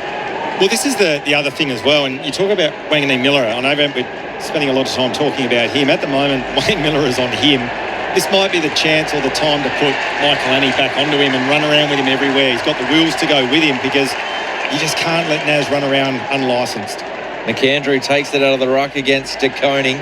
Handball straight to Berry, who takes a bounce, and De Koning goes down in the background. Long ball inside the 50 from Berry, fisted down to ground. Leading in the foot race is Neil Bullen, but Sinclair ensures that it goes out over the boundary line. Once again in the ruck, De Koning for St Kilda. They just look vulnerable. But McAndrew looks like he's outsmarting him now. Yeah. Throughout the game, he's just actually holding his timing and then winning the ball. Boundary throw in near the left behind post. Crows up by 10 points. Deep in their 50. McAndrew, clever again, knocks it down towards Rankin, who spins, gets a quick kick away, not enough on it. Ball in dispute. Sinclair handballs to Nasiah Wanganeen Miller. That's a dangerous kick out of defence towards the boundary line at right half forward for Adelaide. Cook runs onto it, sells some candy, looking for a target in Neil Bullen. Braden Cook is having a night. Neil Bullen will have a shot from 30 out, right in front of the scoreboard. That's just poise by Cook, and something that we probably sit here and say that Adelaide Crows have been after over the last couple of years. Just brilliant foot skills, and Alex Neil Bullen looked like he was a little bit hampered with that knee. He's a little bit patched up, but hopefully he finishes this one. We had a shot from here before and ended up in the lap of Maley. This one's a bit straighter, but across the face of goal for a minor score. So 13-10-88 the Crows. The Saints 11-11-77. 7.5 minutes gone, final term. The Miller one worries me. Quick exit from the Saints up to the centre square, and under a bit of pressure, Stocker gives it away. Tackled, turnover. Rankin back to Neil Bullen. Checks the kick, looking for Keys. Just skids past him, and it will be a last disposal free. It was weird in that play before when Nasiah Wanganeen Miller had tried to get it out of defensive 50 before the Neil Bullen shot at goal. There was 17 of their 18 guys in the left forward pocket, the Saints. There's just no room to go to once they actually win the footy. Right half back. Wood too casual with his kick to De Koning. He waited, and Charlie Edwards cuts across. The kid from Sandhurst into the 50. Well-placed pass and finds the Moose. Finbar Maley, 45 out. He'll hand it off. Charlie Edwards on debut, pulls the trigger and misses to the right. That would have been a moment, and instead it's Adelaide by a flat 2 goals. 13-11-89 to 11-11-77. 8 played final term. Would have brought the house down, no doubt about that. Wilkie plays on from the kick in up towards centre wing. Flying is Owens. Roving is Windhager. Kicks it to space. Important one-on-one here with Sharman. Cleverly knocks it out in front of Marshall, who can move well for a big ruckman. Handballs it off to Brad Hill. Looking for a target inside 50. He finds Butler. He dropped a sitter in front of Millerer. He would have had a shot 25 out. And it falls in the lap of Millerer, who gets it to Rankin. That's a costly drop mark. The Butler dropped it. Out towards Max Michaelani at right half back. Talk about silver service as well. Oh, talk about it, Josh. That's the one, isn't it? Those critical moments in games. Just had to mark it, go back and kick the goal, but wow. Crows by 12. Michaelani uses Edwards, takes his time and bangs it long to the eastern side. Looking for Thilthorpe. He edges Simvani forward at the drop. Rolls out the back. Wanganeen Millerer trying to dance his way away from Zach Taylor. Did well. Got it across to Carroll. Here come the Saints on the overlap counterpunch. Windhager gives it to Sinclair. Blasts it into the 50. Sharman out the back. Takes it and tumbles it through. Gee, that was a quick turnover footy from the Saints. And it's just a goal now. Adelaide 13-11-89. St Kilda 12-11-83. The Saints have the only 2 goals of the final term. And it is game on at the Adelaide Oval. Well, Wanganeen Millerer has had 8 disposals. He's been involved in every score that St Kilda. Josh, we keep hampering on it, but if you're Adelaide Crows and you want to win this game, but where he hasn't really had the influence that he's had over the 3 quarters. Is this Ross Lyon just understanding the game and where it's at and just going, here's the keys, do what you want and win us the game? Well, it's interesting. Matthew Nicks can sit up there and assess, is his touches or are his touches having more influence than having a +1 behind the ball? He's the player they have to stop. He's the architect of everything. So they need to shut him down and run with him. They can't let him run right because, as you said, 2 score involvements this quarter. McAndrew knocks it down towards Barry. Boxwell in his back. It just worries me that, again, sorry, Tom, that Wayne Millerer lets Wanganeen Millerer go free to the stoppage and there's no one on him. And free at the stoppage. Yeah. So a high ball, not the required journey. Wood grabs it though, is able to get something on it. Kicks it up towards centre half forward. Ball bounces around. Michaelani took on the tacklers. Dangerous handball back towards Bond. He dropped it. Play on, says the umpire. Edwards, quick kick around the body. 2 hands on it, Windhager. Now Hunter Clark, handballs over the top to Hill, somehow got it to Windhager. He's just trying to get it to sit. Kicks it inside the forward 50, not to the advantage of Owens, but they'll take a forward 50 stoppage every day of the week out over the boundary line next to the right behind post. They only trail by 6 points, the Saints. They've got the only 2 goals of this final term. 11 and a half minutes gone in this last term for ABC Sport. 45,000 in the house. Saints were up by as much as 26, then down by as much as 28. Now it's a 1-kick game. Tossed in, tapped down. Brad Hill hooks it around the body. Scores are level. What a comeback it's been from the Saints. Brad Hill, the veteran, understood the positioning and gets it off the tap of McAndrew. Sharped, snapped and gold. And it is level at 89 apiece. 13-11 both sides. 12 played final term on ABC Sport. Ebony, Marinoff, Josh Francou, your experts. Well, it was interesting watching that boundary throw-in unfold. Most of the players were on the 50. And obviously, that was a set play to draw numbers out of the stoppage and allow a Hill to run through, space to move into, and that was almost textbook in terms of the take off the stoppage and then the ability under immense pressure to finish off. I'll tell you what, St Kilda at the moment, they are all over the Crows. Over them. Kick the last 5 goals of the game. Yeah, absolutely. To bring it level. I love footy. Looks like Michaelani's now got the job on Miller. We'll keep an eye on that. McAndrew knocked it down. Socket off the deck by Peatling. Gathered there by Pedler was clean.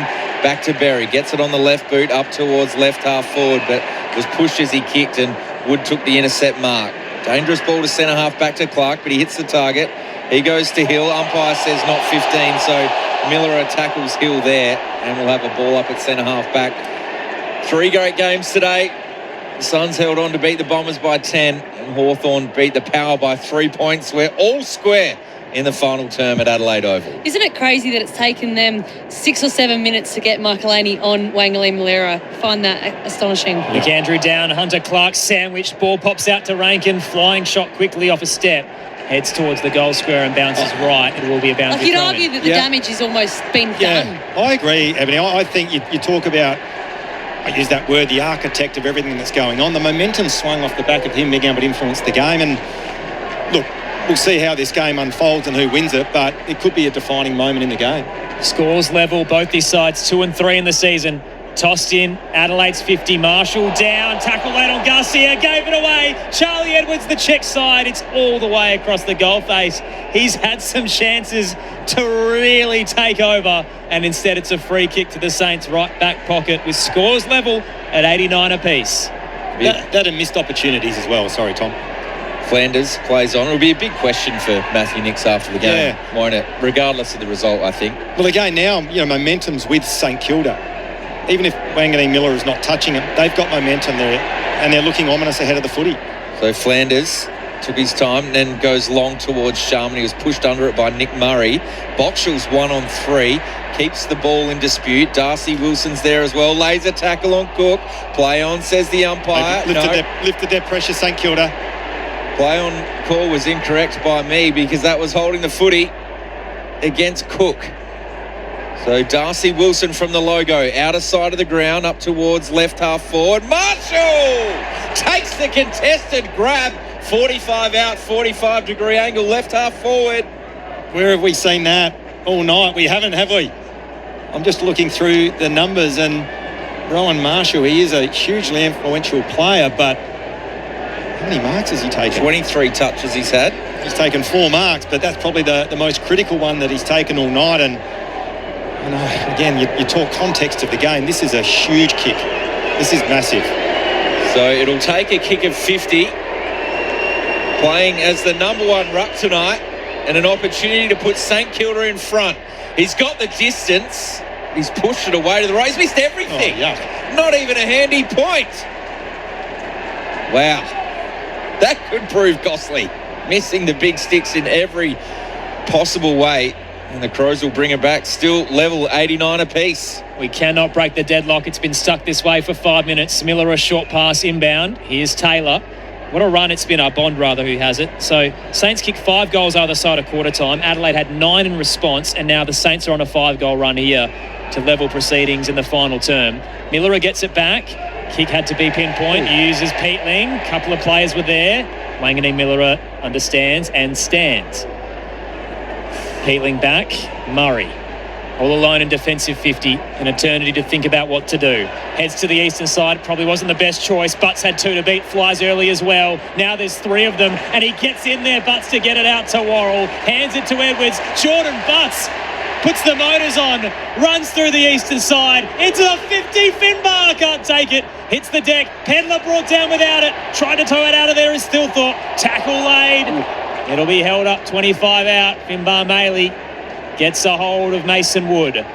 Ball up quickly, Adelaide's 50. Scores level, 89 apiece. Final quarter on ABC Sport. Marshall down, slips through the midst of Windhager. And there is Flanders, loops the handball out of traffic, gets it to Wilson. Tight line, tries to use Windhager. He turns and walks it over. And will be tossed in, 45 out. Smartly done there by St Kilda. I think they were happy to get that out, and knowing it was inside the arc, they could. 13-11 apiece. 17 and a half minutes gone in the final term. Got an epic here at Adelaide Oval. Crows v St Kilda. Maley knocks it down. It's at right half forward.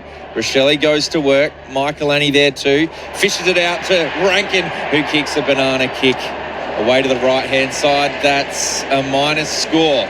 So the Crows retake the lead with a handy point.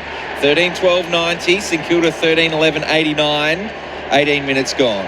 Josh Rochelle yet to have a disposal in this fourth quarter. He's had 18 and about 8 score involvements throughout the games, and Adelaide Crows fans need him involved. Voice of Ebony, Marinoff, Sinclair to Wilkie, then Hill, now Marshall through the eastern side. The Saints kick mark, go.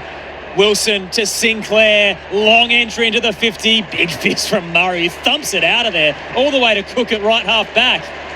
Good landing. Here's Bond around the body. Finbar looks for the slips catch. Maley slides in and they're going to pay it to him. I've liked his game. He has stood up in some really pivotal moments. Yeah, critical moments. He's been terrific. He's right in front of the Williams stand right now. It's Adelaide by a point. Maley, gee, that's an ugly kick. Kicked it straight into Marshall. Ricochets towards Hill. Tackle laid on Botchell. On hands and knees. Got the handball out. Left behind by Carroll, and it will be a boundary throw in true centre wing. Eastern side, Adelaide by a point. I guess from Adelaide's point of view, and the supporters will be thankful that at least clamped Wanganeen Miller's influence in this quarter. He started with 8, he's still stuck on 8. With Michael Annie going on to him. Boundary throw in. Marshall v. Maley. Knocks it down towards Windhager. Front spot was Edwards. Dropped it. Play on, says the umpire. Roved by Laird. Handballs towards Peatling. He's running through true centre wing, outer side. His kick inside the forward 50 was chopped off there by Wilkie. He's so good at that. This is dangerous. But Clark did so well. That was a contested mark and a defensive kick. And he marked it 20 metres from the Crows' goal, but he did so well. Brought it out of defence. First it went to Wilson. Now Flanders back to Hill, right half back.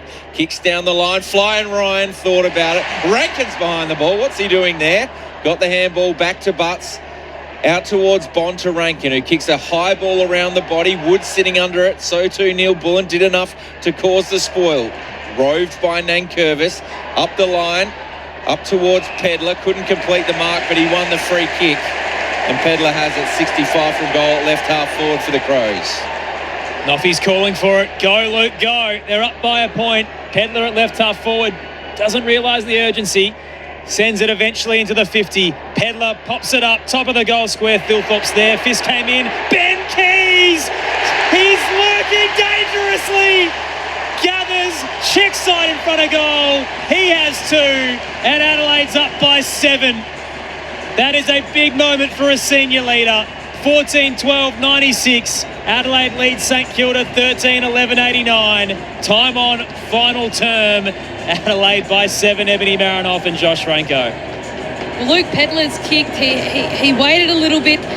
Again, just a nice crumb by Ben Keys, but that was Riley Thilthorpe and Taylor Walker. I can't really see which one impacted that marking contest, but that's what you ask of your forwards, your small forwards. Ben Keys just at the flight of those balls. That's an excellent finish. And like you touched on, Aaron, Ben Keys hasn't had the season he's after, but a senior leader needs to step up for Adelaide fans, and he certainly did in that moment. Tell you what, he's been a player, isn't he, for Adelaide? He's not your typical orthodox, silky smooth sort of small forward, but he just finds a way to get things done, doesn't he? Kicked a couple of goals tonight, and much needed goal for the Crows. Marshall knocks it down. Hall's in the middle of the ground. Rove that nicely. Kicks inside the forward 50. Towards a target in Filippo. Knocked down. Ryan just ran over the top of it. Worrell did well. Gets a handball away. Kicks out of defence. Marshall is flying. Knocks it back towards centre half forward. But Garcia fumbled on the half volley. Peatling chucked it on the boot. It went sideways. It went backwards, actually. Wanganeen Miller is there. He's trying to gather. Had some company in Max Michaelani, who's put the clamp on him. And Neil Bullen tackled out over the boundary line. Not holding the ball, just out of bounds in time by Wood. Thought he did it well.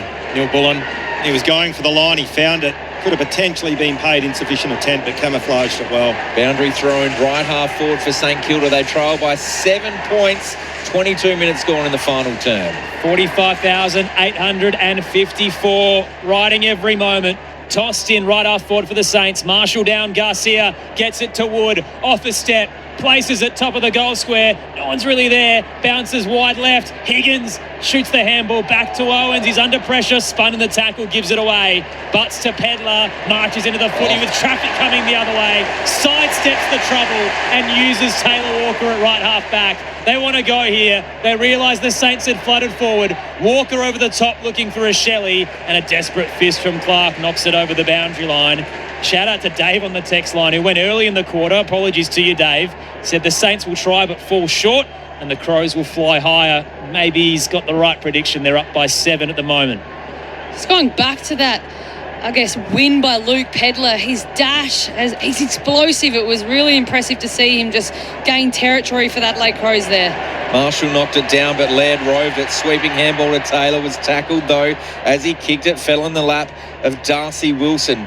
Back to Flanders in the left-back pocket. Didn't have any options across the ground, so goes back down the line. Marshall flies, Maley spoils, and Zach Taylor runs it out over the boundary line. We'll have a throw in. 75 metres from Adelaide's goal, outer side of the ground. They're up by 7 points. It's a bit over 5 minutes to go in this final term for ABC Sport. Tough contest there, but that's where you'd love to see Rowan Marshall from St Kilda's point of view just clunk it and release the pressure.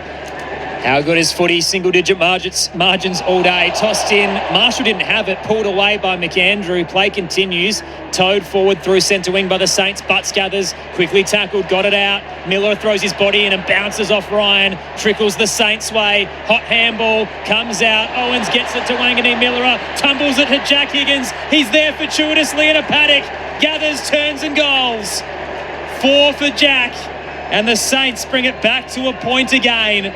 24 played, final term, 14-12-96. Adelaide plays 14-11-95. We're not done yet, and it's on a little bit as well in the Saints 50.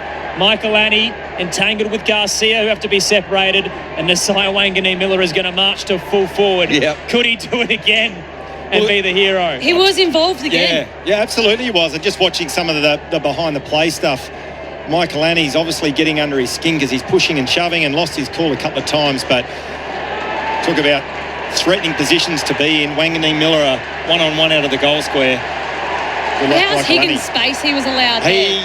Well, he just read the play and rolled the dice and ran forward of the play, but you're right. Read it better than anyone else. He did. 1 point margin at Adelaide Oval. The Crows lead.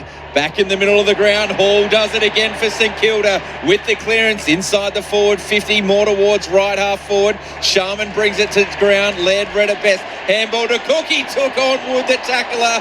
Put him under pressure. Philippou gathers. Owens handballs over the top to Wood. He knocked it to him. Volleyball style. Sharman with the banana. Wow, that would have been some goal. That was clever. Couldn't finish it, but scores are locked up. 14-12 apiece here at Adelaide Oval. 25 and a half minutes gone. What a game we have. Almost the Cook mark too, wasn't it? Straight down the middle goes Worrell to the centre square. It clears everybody and bounces straight to Clark. But that's because Thilthorpe was edged under the drop. Free kick. He wants to move it quick. Up to left half forward. Keys the target. Knocked away by Windhager. Tumbles its way towards the paint of 50. Windhager just can't control it. Rochelle can. Draws a couple and releases Neil Bullen, who marches to 45. Neil Bullen misses. A dribbler across the body to the left. It's Adelaide by a point. If they can get some speed on the ball here, St Kilda, I'm looking inside forward 50. Miller versus Michael Annie, and he's got about 70 metres to work into. Cool. It's scary, isn't it? It's Pagan's paddock. Yeah, it is. The old 90s, as if it's Wayne Carey back there. Long kick out. Owens knocks it forward. Foot race on between Stocker and Berry. Berry did well. Got some support from Laird. Handballed it to him. Back to Berry. They're at left half back. Adelaide throws it on the left boot. One-on-one contest here. Windhager, Rochelle. Alex Neil-Bullen helps now. Silvani too. Overruns the footy. Ball in dispute on the logo. Players dive in. We'll have a ball up. 3 minutes to go here at Adelaide Oval. The Crows lead it by a point. Almost needed a stoppage there, Tom. This is awesome. Tap down. McAndrew was looking for Cook. Hall cut it off. Knocked it to Flanders. Tackled by Keys. Holding the ball. Big play that. It is because of the attempt. I feel like there was a genuine attempt there. But it is incorrect to spot. Oh, well, can't really see, can we? The hand. Yeah, that's a tough call. Got a corky out of it, but he earned that footy, Ben Keys. Adelaide inside 50. Flying early was Wood. Off hands. Taylor to Walker! The Texan turns to the hill and celebrates as 1-5 for their all-time leading goal scorer. There is no one else you'd want with the game on the line. And with a leadership void, the Texan has stood up tonight.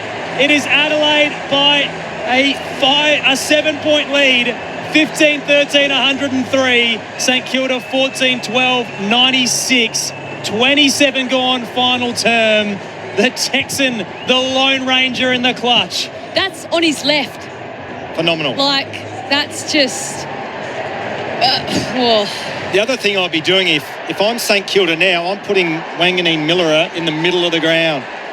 If Michael Annie wants to go with him, go for it. He's not in his natural habitat, Michael Annie, around the centre bounce stoppage, but you need some run and dash from Miller, but he's caught deep inside their forward 50. Charlie Edwards in this centre bounce. I mean, this is what you dream about on your debut in such a tight game. Oh, no. And a 6-6-6 penalty against St Kilda, and clearly they've stuffed it up already tonight because it's going the way of the Crows. Kick inside 50s, rowed by Windhager. Kick down the line towards Owens. But wins the one-on-one contest. Defensive side of the logo. Big moment for the Crows.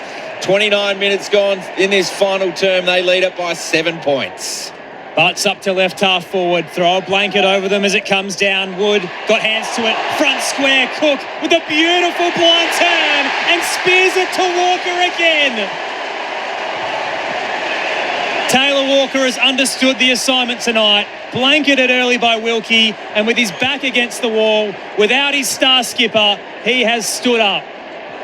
That was brilliant from Walker. Teammates were streaming forward, calling for the footy, but just had the presence of mind to just take full 30. Yeah, take your 30, take a breath, and these are the ones he normally kicks as well. It has been an emotional week for the Crows, but under tough circumstances, Taylor Walker has stood up. His kick is across the face and shallow. Didn't quite get that. Lands flat in the lands of Sharman. Saints have to go. Has to be perfect for them. 1 minute to go. Up towards the wing. Marshall's in front of McAndrew. Touches. Goes over the boundary line in front of the two benches. That's where St Kilda have been dangerous all night, on turnover, on the counter-attack, to be able to get speed on the ball, but well done from Adelaide to force the boundary throw-in. 30 minutes gone in this final term. Adelaide leading by 7 points. Can they hold on? Go back-to-back, boundary throw-in. Sharked out of it was Berry. Then he lays a big tackle. Play on, says the umpire. Rochelle grabs it, wrapped up by two Saints. Gee whiz, they're rolling the dice here, Saints. All running forward, looking for the big hit forward. Marshall v. McAndrew knocks it down to Berry. He's wrapped up by two St Kilda players. They're pretty happy with this, though. Yep. With time ticking down. Almost 31 minutes gone. Adelaide up by 7 points. Marshall down. Here come the Saints out of the stoppage. Halder Hill gets through the tackle of Keys. His handball bounces perfectly to Sinclair. Sets it up 30 from home. They need a mark. Big fist from Cumming. Trickles down towards Stocker. Loses his feet. Tackled. They come in screaming for a free and they won't get it. Ball up, 20 out. The fumble from Stocker. That was a goal gone begging there for the Saints. Big moment. The Saints need a miracle in the city of churches. They've got to get a goal here out of the stoppage. Down 7. McAndrew down, waiting there. Owens gets it, kicks and goals. We're going to the wire. You can hear a pin drop at the Adelaide Oval. They are devastated. Well, can I just say as well, sorry, Aaron, put Wangani Miller in the middle of the ground. Don't leave him forward.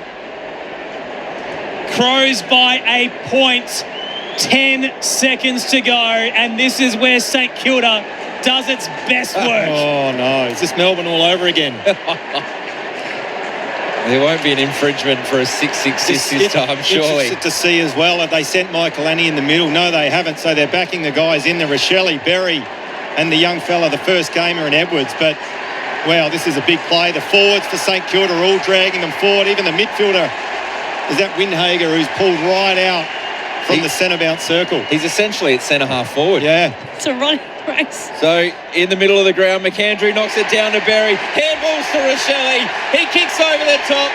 They're going to ruffle it there with Rankin. The time kicks down, kicks inside the forward 50. Thilthorpe runs onto it. The goal won't count, but they get the 4 points.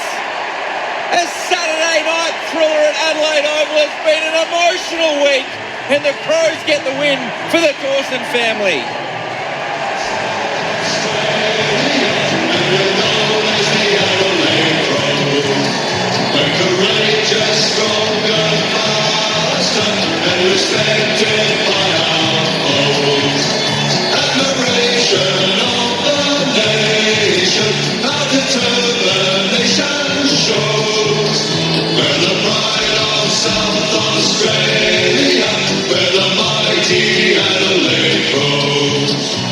A cracking game of footy to finish our epic triple header. The Saints were up by 20 at quarter time and had kicked 5 unanswered goals either side of the first change. Adelaide with a heavy response. 9 unanswered goals either side of half time. They led by 15 at the final change, and the Saints brought it down to the wire. That late goal from Mitch Owens making it a point, and Adelaide with the final stoppage win 15-13, 103 to 15-12, 102. Taylor Walker with 4 goals on the night. 5 on the night, I should say. And yeah, an incredible week where Adelaide has been able to turn all of its pain into a very powerful response. They rise as one and win by a point at the Adelaide Oval.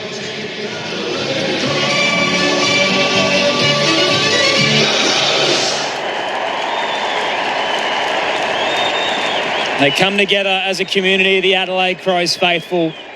They knew what it meant to them for their season, for their skipper, for their football club. And the Adelaide Crows with some big outs and some fresh faces get the job done against a very gallant St Kilda who moved to 2-4, and the Crows 3-3 in 2026. Adelaide's now won 15 of the last 17 against St Kilda.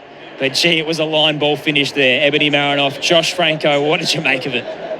Well, that's a good finish for football. If you're Crows fans, you're ecstatic. If you're St Kilda, I really feel like in that first quarter, St Kilda should have been, 3-4 goals. I just feel like they didn't take their chances when they had all momentum and more.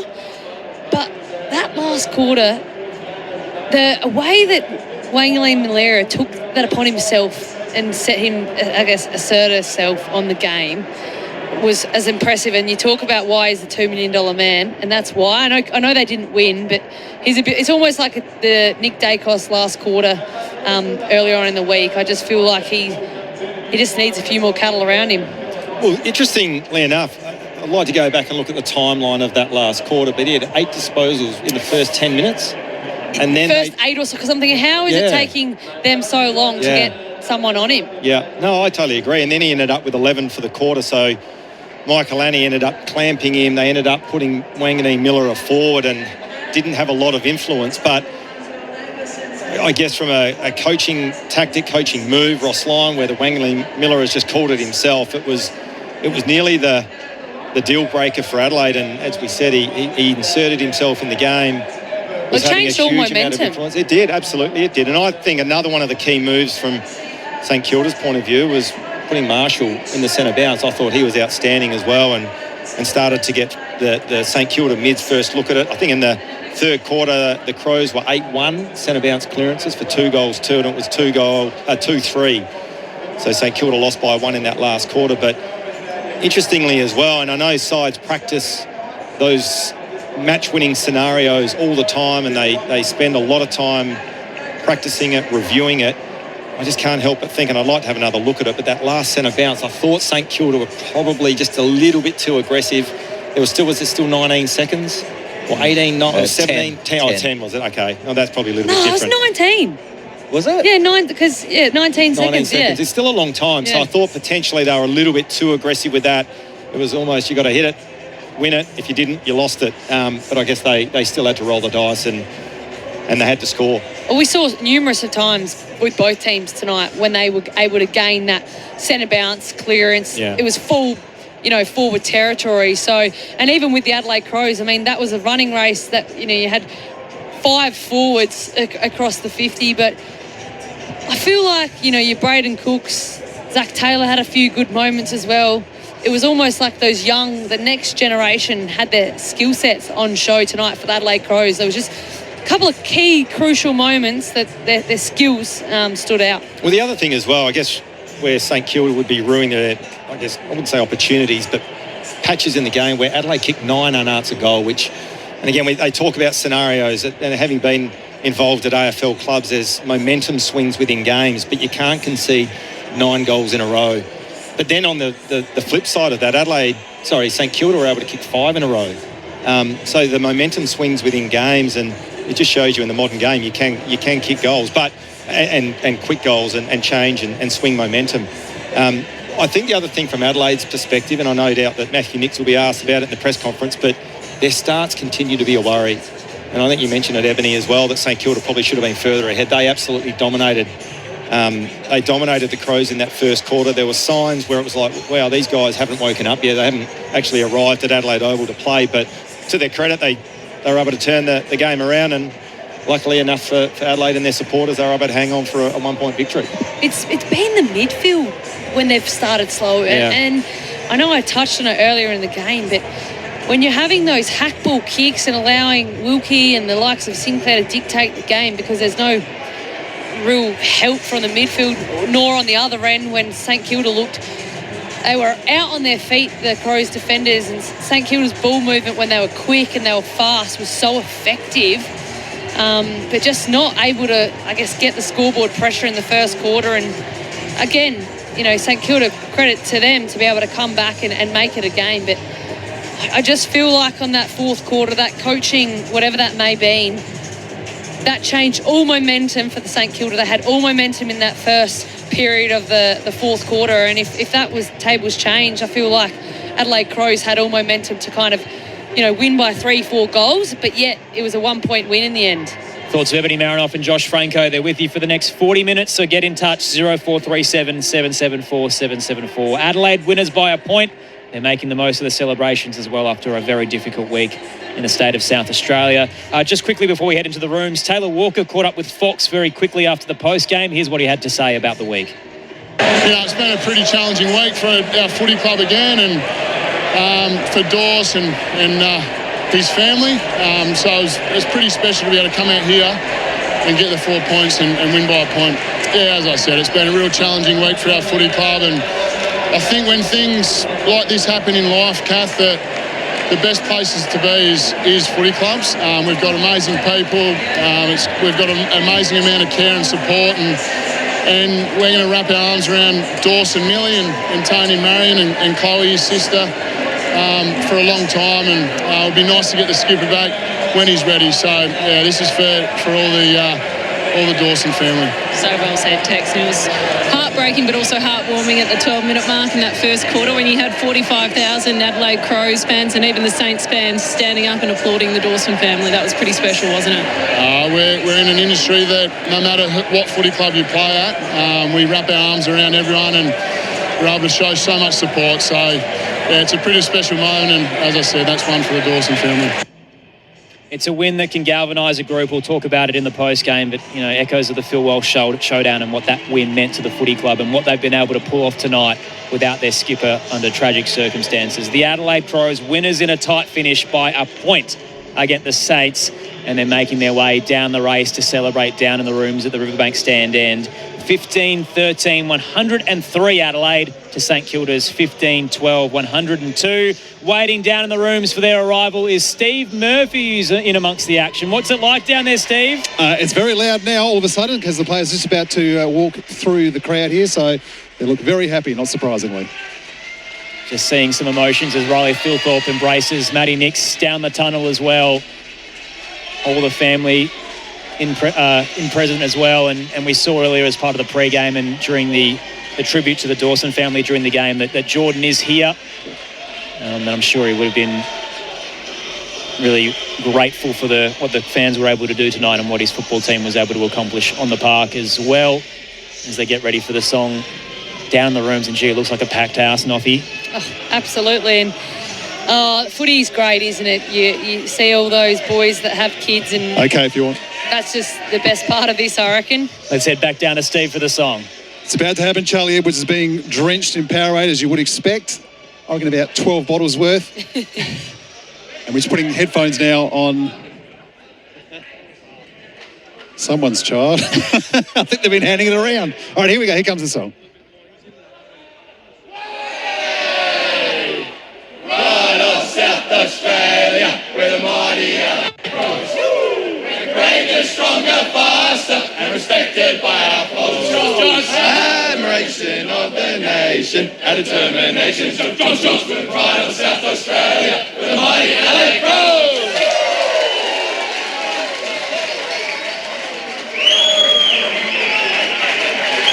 Charlie Edwards looks the drenched man in the middle of that song. Adelaide winners by a point in a thriller at the Adelaide Oval. We'll get some reaction in the rooms very shortly with Steve. Plenty of post-game to unpack. It was a pretty epic day of footy. We started over at Carrara with the Suns winners over the Bombers by 9. Headed our way to Docklands where the Hawks held off Port Adelaide by 3. And then tonight the Saints nearly pipped the Crows at the death, and ultimately Adelaide win the final clearance of the game and hold on to win by a point here at the Adelaide Oval. 0437 774 774 the text line tonight. And shout out to you, Dave, who went early in the fourth quarter, said Adelaide will get it done, and they ended up doing just that. Noffy, we spoke a little bit in the pre-game about how hard of a week it's been for the footy club. How do you feel when you see them win a game like that, given they're 2-3 walking in, they don't have their skipper? The season's a long one, but maybe this is the catalyst that gets them going.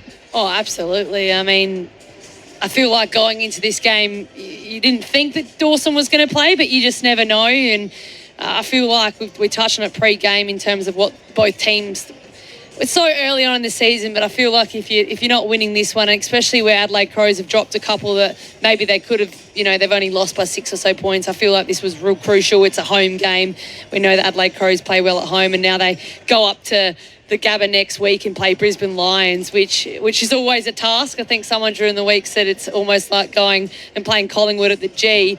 But I think the fact that Dawson went into the rooms pre-game, I feel like that would have been an uplifter, as sad as and emotional that may have been for the boys who actually hadn't seen them all week. Get a little bit of relief. I mean, Dawson's carried this team so many times. We've seen numerous of, match winning, either it's a goal or a moment from Dawson. And you've even heard boys during the week. I feel like this one was for the Dawson family as much as it was for the Adelaide Crows' season and what the next couple of weeks looks like with a challenging fortnight ahead. And in terms of Dawson, who knows when he'll be back, and the club will support him whenever he wants to come back, and he'll be welcomed with both arms. But I felt like Alex Newbullen and Ben Keys, in terms of the leadership and the way that they win those moments and really lead and have that kind of fearless aspiration, they did well in that aspect tonight. They're missing a ton of starters, the Crows, but I think tonight was the first time where we really saw a couple cash in on those opportunities. So Braden Cook's had a pretty good season, but this was a great night for him. Spoken a lot about Charlie Edwards on debut and what he was able to accomplish as well.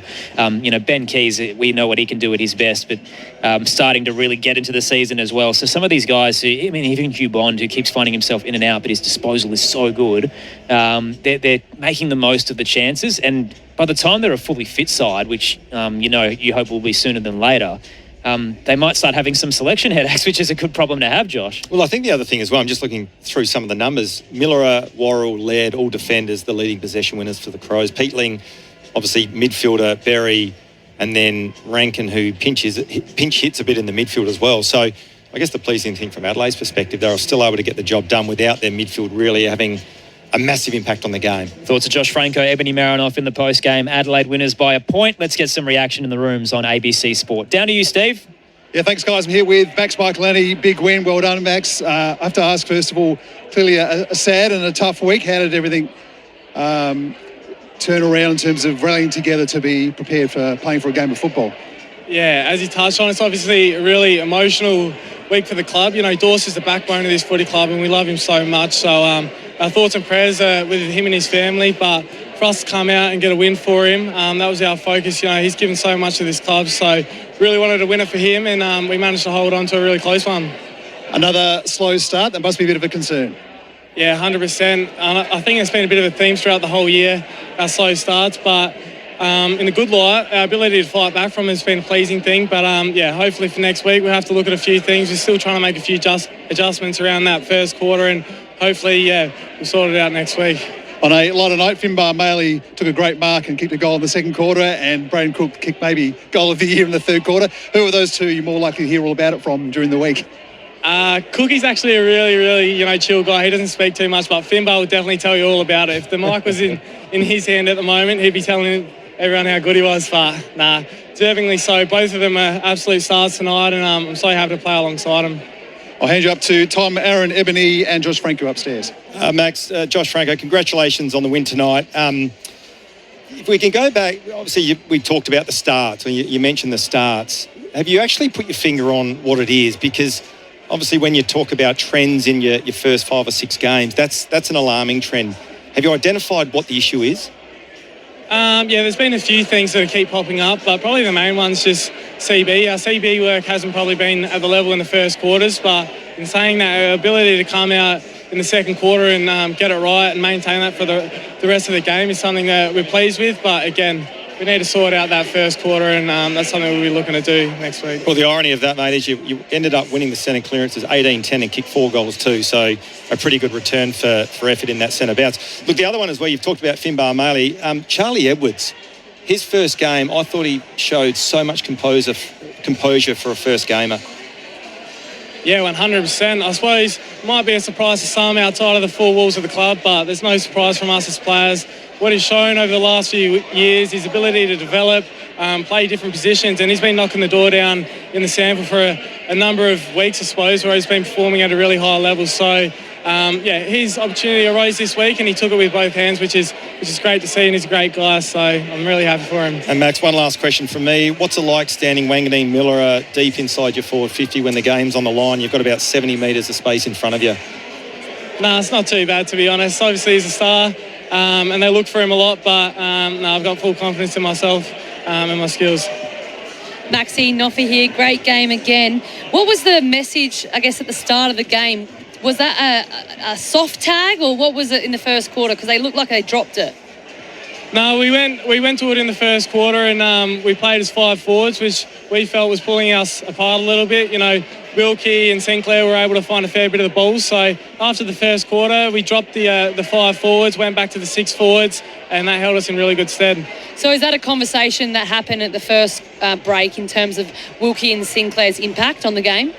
Yeah. Obviously, I wouldn't know how many touches they had, but it felt like a lot, and that's something we had to nullify. So credit to our forwards. They sorted it out after quarter time, and I suppose it went our way after that. Max, it's Tom Wilson here, mate. Game 306 for Taylor Walker, and he's kicked a handful.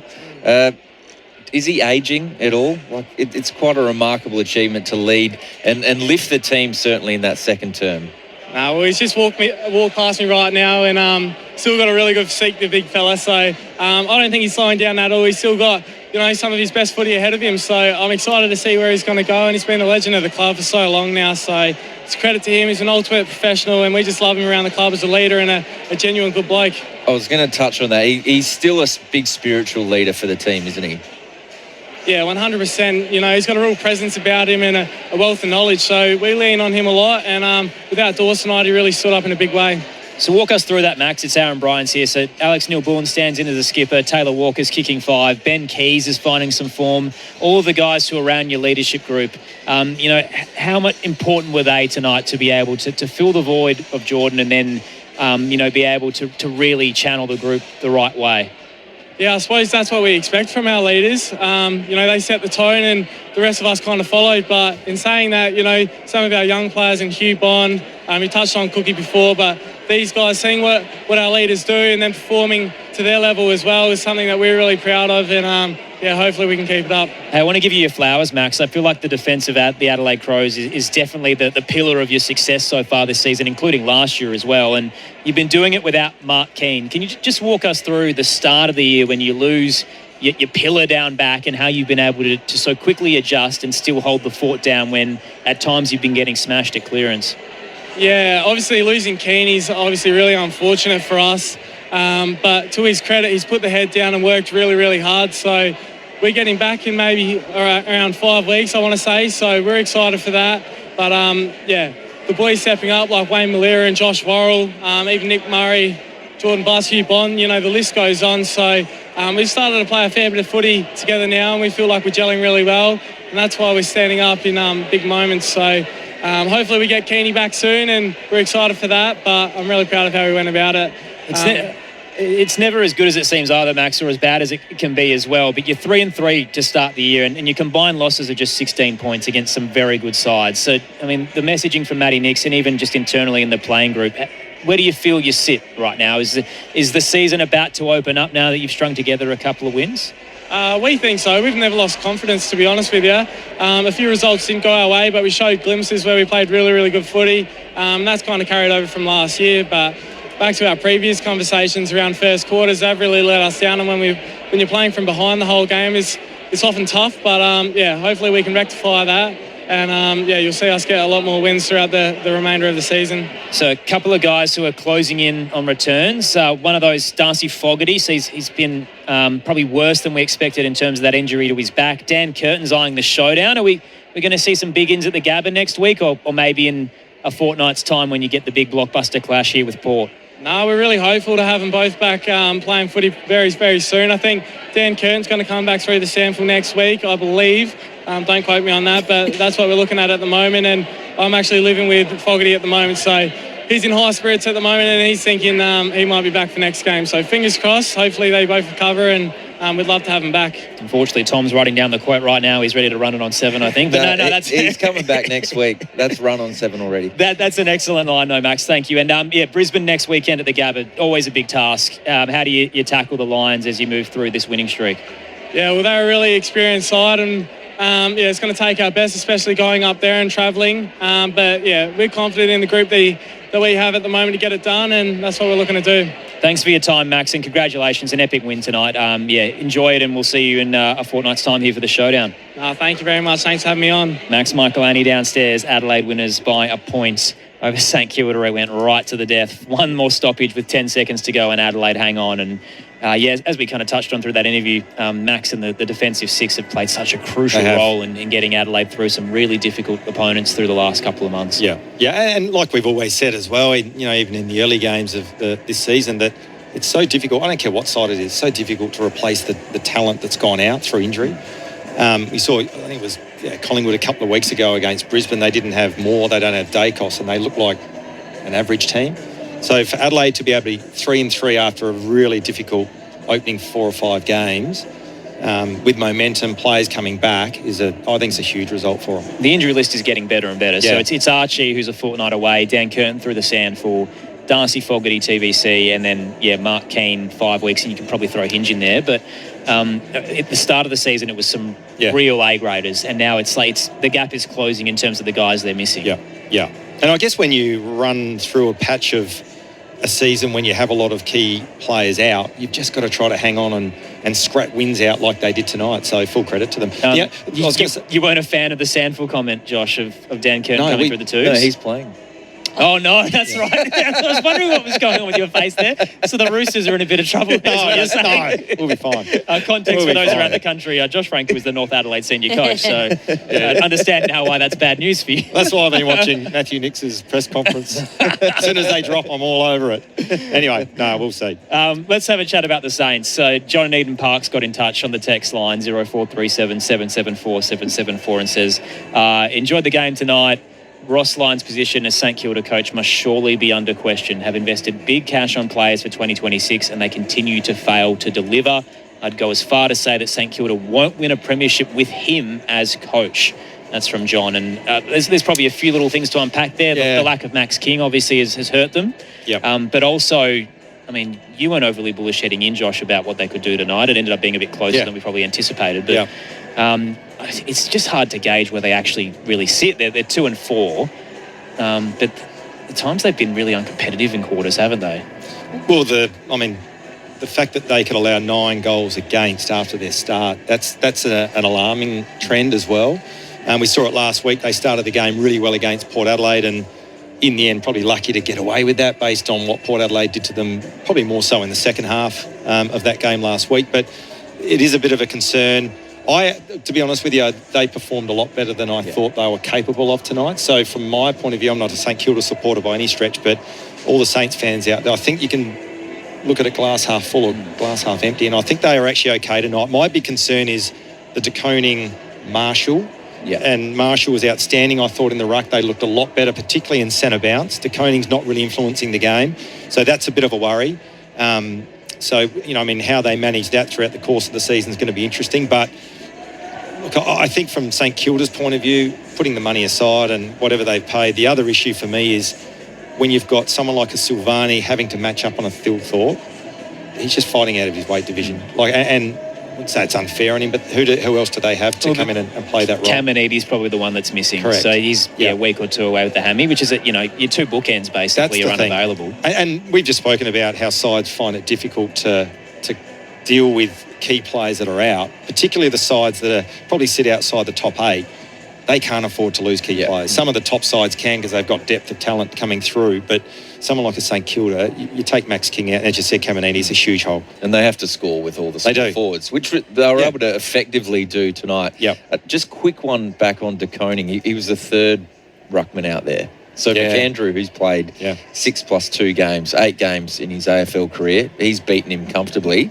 So they've gone to Marshall, which they have, that lever to pull, who then matched up really well and probably won that part of it. But it's an interesting one because I'm not sure De Koning's a natural forward either. No, I totally agree with you, Tom. My real concern with De Koning, and I'll clarify this by saying we sat here up in the ABC commentary box. I think it was Port Adelaide. It might have been Adelaide. They played Carlton here, and he won the game off his own boot. I remember thinking this bloke is going to be one of the best players in the comp. I guess from the lofty heights which I thought he'd reach, he's well under that at the moment. My real concern is, his big, I think, attribute is his agility and his ability to pressure the opposition. He didn't have one tackle tonight. He had the one clearance. He had 8 disposals. I mean, forget about disposals, but he's just not impacting the game from a defensive point of view. He's not looking threatening in the air. And he's just hasn't come on the way that I'm sure Ross Lyon and the St Kilda fans and coaching staff would have liked. But you've still got to persist with him. And I think he is still going to be a very, very good player moving forward, but it's just not working at the moment. It gives me a bit of Josh Carr, Port Adelaide vibes, where it's like we're 2 months into the season and they're probably still tinkering with what their best makeup looks like. And then the new rules will do that to some teams. It's just that their list is good, but the chemistry probably isn't there. The positioning isn't quite solidified and it might be too little too late by the time they get it going. They're lost by a point. That's as well. And I think we just need to qualify that. And I think the text on the text line, that's great to have that question. We can have that discussion, but they lost by a point as well. And it is it hurts because it's a 4-point game. They don't get the 4 points. The other funny stat, Noffy, and I didn't get a chance to read it out tonight. So Hunter Clark in game 113 is technically their 5th highest player for club games. So that shows you how many fresh faces are in the team. So they've got experienced guys out there, but it's a list that hasn't played a lot of footy together, and the ones that have are very, very young. So, like, Ross is still, and this goes back to the chemistry angle, he's trying to get a team together on the same page that has had a lot of hype because of the money that's been involved. But at the end of the day, it's 23 guys who are just learning to work as a team. Absolutely. And, I mean, we use the word of, just building that synergy. And if that's the statistics, there's clearly not synergy being made. But I feel like even, we've heard about the Filippo in terms of what they may be paying him. Like, we look at Callum Wilkie last year in terms of the offers that he was getting from Western Bulldogs and the potential whispers around the frustration of the money that was being spent on these key stars. I mean, we're sitting up here as commentators and you do, because it creates this... not anger, but, they're getting paid X, Y, Z and they're not performing, and it creates a little bit of, I guess, why they're getting paid and I'm not getting that paid. And you almost wonder what that does inside the 4 walls when you're having, like you touched on, Tom, they've only lost by 1 point. But if you were looking on this, how much have they paid Silvani to come over? $850. But do you know what I mean? In terms of, we know what the salary cap is. There just seems to be so much money spent, and I know it takes time. But if you're a St Kilda fan, you've got to be asking questions of this strategy if it's not going to work. But also, without fully looking at their books, who's to say they haven't front-ended a lot of these deals? True. And they've got a lot of young kids on the list, and they're getting the money out of the way now, so that in a few years they might be loaded with stars. Yeah, and look, I look at it a little bit differently. I come from a different angle. I must admit, I forget about the money these guys are on. I think that's irrelevant in terms of where St Kilda are at the moment. They're not one of the non-Victorian, non-traditional AFL clubs with academies that they can draw on to bolster their list. They have to be out aggressively getting players in. And if they think it's a De Koning or think it's a Silvani or a Flanders, then you've got to pay these guys to get them there. And now whether they're the answer or not, time will tell. And over the course of the next 2, 3, 4 years, everyone can make judgment on it. But St Kilda are in a position where they have to go out to target specific players where they've got gaps and holes. And I think the landscape, you just have to do it. So, I must admit, forget about the money that they're on. I mean, you talk about Wanganeen Miller. What's he on? $2 million a year? Yeah. And you could argue, you could go out and get 3 players on 800 a year. He's not going to be able to do what he does. I don't know. I mean, that's what Port did, and how's it going for them right now? So. No, but it's interesting absolutely. But the interesting thing about St Kilda, from what I've witnessed last week and tonight, as I said, I'm glass half full. So in terms, I think there's plenty of upside. And if I looked at them, say, directly in comparison to Port Adelaide, I think Port Adelaide haven't bottomed out yet, whereas I think St Kilda have, and I think they'll start to track north. How about some of the names as well that aren't in this team? So in the VFL this weekend, they've had Jack McRae come back from a knee issue. He had 21 touches. Paddy Dow's in there as well, another player who's an early pick that could bob up. Liam Henry, haven't seen any of him. Dougal Howard's in and out of the side, but can be a defensive menace as well. So there's 4 guys right there who could be best 23 on any given week. There's talent coming through, plus Caminiti and King. So, look, 2 and 4's not great. It's probably not the end of the world, but they've got West Coast and Carlton across the next fortnight, and the Eagles game is at home. So you'd probably think they're favourites in both. Yeah, and what I will say as well, and not knowing Ross Lyon personally, he's a very good coach. He knows what it takes to be successful at this level. He hasn't got ultimate success, but he knows what it takes. So they're well coached. They got those players to come back. So I think there's plenty to be positive about if you're a St Kilda fan. The interesting part, and we spoke about this during Gather Round, is Ross is the master deflector. When things aren't going well, he will find a way to cop the criticism so that you don't focus what's happening on field. And I'm really interested to see what he's going to pull out of his bag of tricks this week. I'm interested as well. I mean, he won't go down this path, or I'd be stunned if he did. But there are a couple of free kicks that they could be aggrieved by. So remember the Rankin free kick that no one knows what that was for? Goal. Yep. And then Flanders, basically the only holding the ball of the night. And as Ebony's explained, if you make a genuine attempt, I think he got a handball out there. Yeah, well, we were close to that, wasn't it? It was on the opposite side. We couldn't see it, the replay. Gets pinged inside the forward 50 goal. So there are a couple of those ones. And I know Damien Hardwick's spoken about the state of the holding the ball. I feel like it is coming up way too often for all of us in commentary that when we're calling games, there's a complete lack of understanding from us because it's getting called so inconsistently. Damien Hardwick called it Chook Lotto today in terms of holding the ball in the postscript. So, make of that what you will in terms of the state of holding the ball right now. It was an absolute epic, and, we talk about moments. There were a lot of them tonight, and Adelaide ultimately just get over the line by a point. Let's see how the Saints are feeling in the fallout. Let's head back to the rooms with Steve Murphy.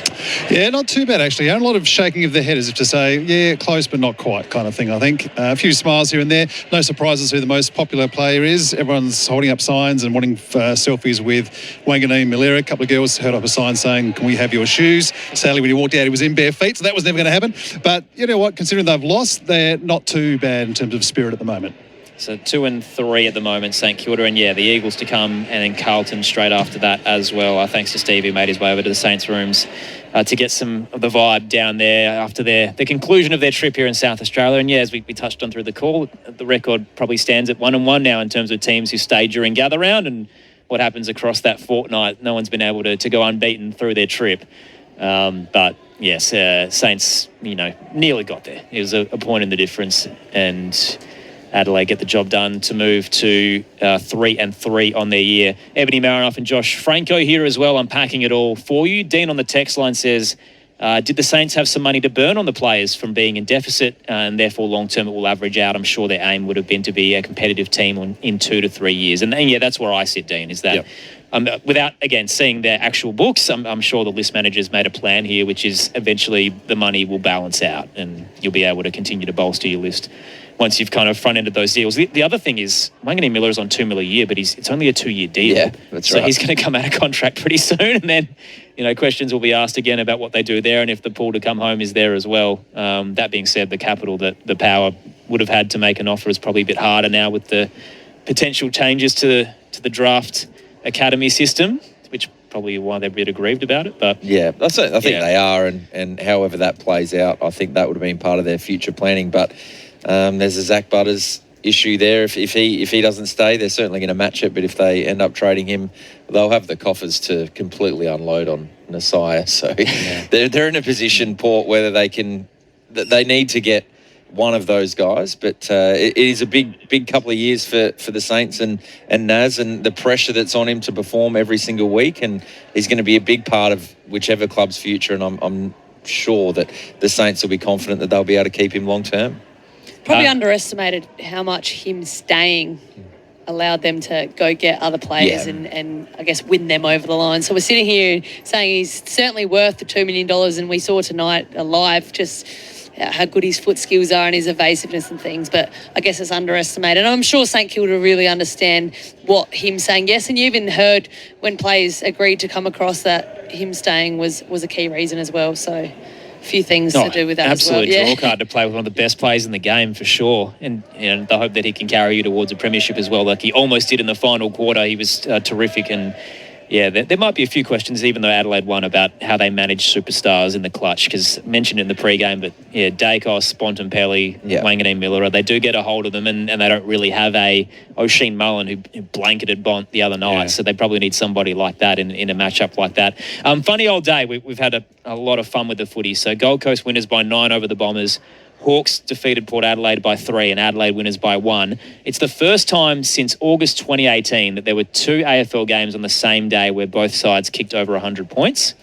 And twice today, obviously, that happening, but only 5 games for the year that it's happened, and it happened 5 times last year. So it feels like scoring's up, and we might be seeing a lot more kind of centuries through sides and close finishes once you raise the bat. Pretty exciting as a footy fan. And shout out to Taylor Walker, who officially has the most goals kicked in VFL AFL history outside of Victoria with 554. It's a pretty good knock. It is, absolutely. And even going back to, the high scoring, Ross Lyon's probably been known for defensive dour games, but some of the ball movement from St Kilda tonight, that's why I'm really buoyed by what they potentially can be down the track, because some of their ball movement tonight was unstoppable in terms of defending. Yeah. Other big news out of the day, Sam Darcy confirmed to have an ACL. That's devastating. What does that do for your stocks in the Western Bulldogs? It's tragic. It's terrible. Obviously, no English at the moment either. Yeah. They're almost in free fall at the moment. Yeah, the Western Bulldogs after such a promising start. 4-0. Yeah, we were here for the win over the Crows. And, their slow starts of the year have been a problem in the past under Luke Beveridge, and they go 4-0, and you're thinking, here we go, it's going to happen. And we talk about injuries. We've gone through the list that St Kilda and the Crows have had tonight. It's amazing what happens when you lose your best players, how hard it is to win in this comp. Well, the irony of Sam Darcy going down last night is when I first flicked over, and we called the Western Bulldogs Hawthorn game where they got totally dismantled by not having a genuine ruck, where they had the young lad, Emmett. They had Emmett, who was fighting out of his weight division. Had 5 hit-outs, I think, for the night. Yeah. And then when I watched the game today, I saw Sam Darcy in the middle. I thought, that's just a disaster waiting to happen. And, in terms of those big gangly guys in the ruck. But, it's devastating for him and devastating for the Bulldogs, because he's potentially a generational player as well. Do you write him off now, Noffy, or you still have some belief? Well, I was with Josh and calling that game. I came into that game just having a look, and I'm thinking, I'm just not sure how they go without English. And we spoke about that. That's not just a week-to-week basis. He's going to miss some footy. And I do. I just don't like.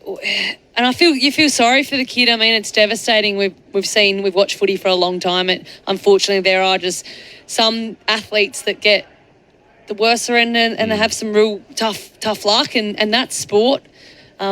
They're very lucky that they've got the best in the business to kind of look after them and things like that. But for Western Bulldogs, even just Ed Richards, like he was in career best form at the start of the season. He's been hampered with a few injuries over the last couple of weeks. He's not at his best. Bontempelli obviously got a hard tag with Mullen, and we saw him a couple of weeks back absolutely blanket Isaac Rankin. And then you've got Tom Liberatore, who's again someone who's been under concussion. So we don't actually know how many concussions has Tom Liberatore had over his. Oh yeah, no. Yeah. So I am, Aaron. I'm just not quite sure they can do it. I think the other thing with the Western Bulldogs is, and it might have just been it's coincidental, but I reckon that the extra bench player has been a massive win for sides like Hawthorn with 2 genuine rucks. Would Hawthorn play Reeves and Meek? They probably wouldn't. Now they're coming up against Western Bulldogs who've got English. He's now out. They've got no one else.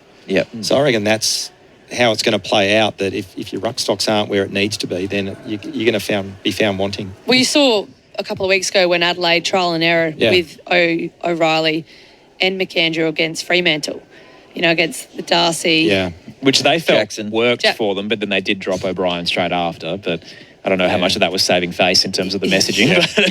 But I mean, you saw Port today. They put Dante Vicentini in, and they're very competitive against Hawthorn because they have two rucks. And when we said on this morning show, I think that the nature of the game and the nature of the ruckman, in terms of their job description, it's combative, it's physical, and it's wear and tear on the body. So if you can manage your ruckman and play even 60% game time over the course of the year, I reckon it'll pay dividends later in the season. If you're in the top 10, is it now? Yeah. Top 10? Yeah. If you can I'm only really counting the top 6 now. I'm like, if you're 7 to 10, it's not happening. And you've got two ruckmen that are physically ready to go rather than being fatigued at the end of the season. That's where I think this, I don't know, I could be wrong, but I just looked at the model of Hawthorn and they look good. I reckon you've hit the nail on the head in terms of the fatigue. I mean, we play 24 games now and you talk to all the players, they say it's too much. The game's getting longer.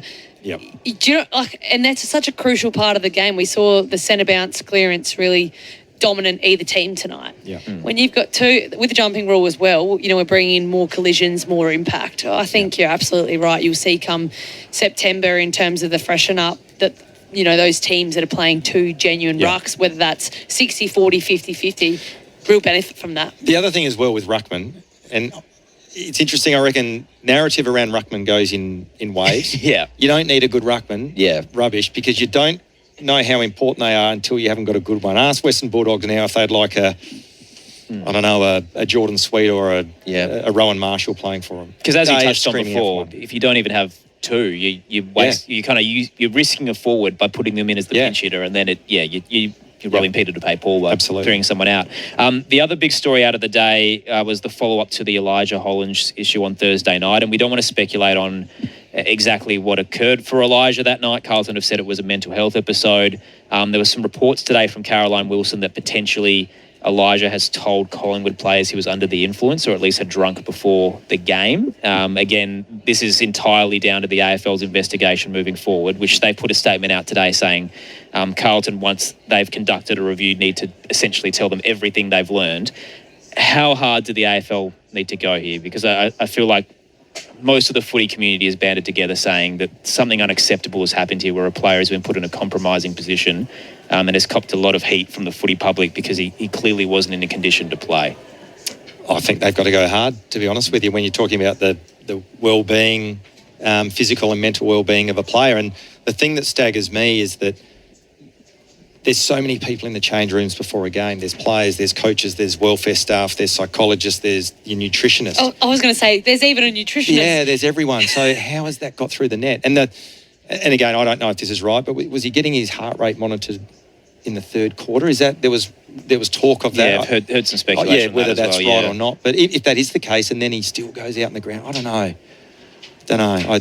There's so many checks and balances in footy, and it's amazing he's got through so many. So, I'm with you that the AFL has every right to ask a serious question here and find out exactly what has happened. And I guess if Caroline Wilson's report has any truth to it today, they should be interviewing every Collingwood player out there alongside all of the Carlton ones as well, and really get down and dirty into this to figure out what has happened. I think the other thing as well is because Elijah Hollands, he got delisted at the end of last year.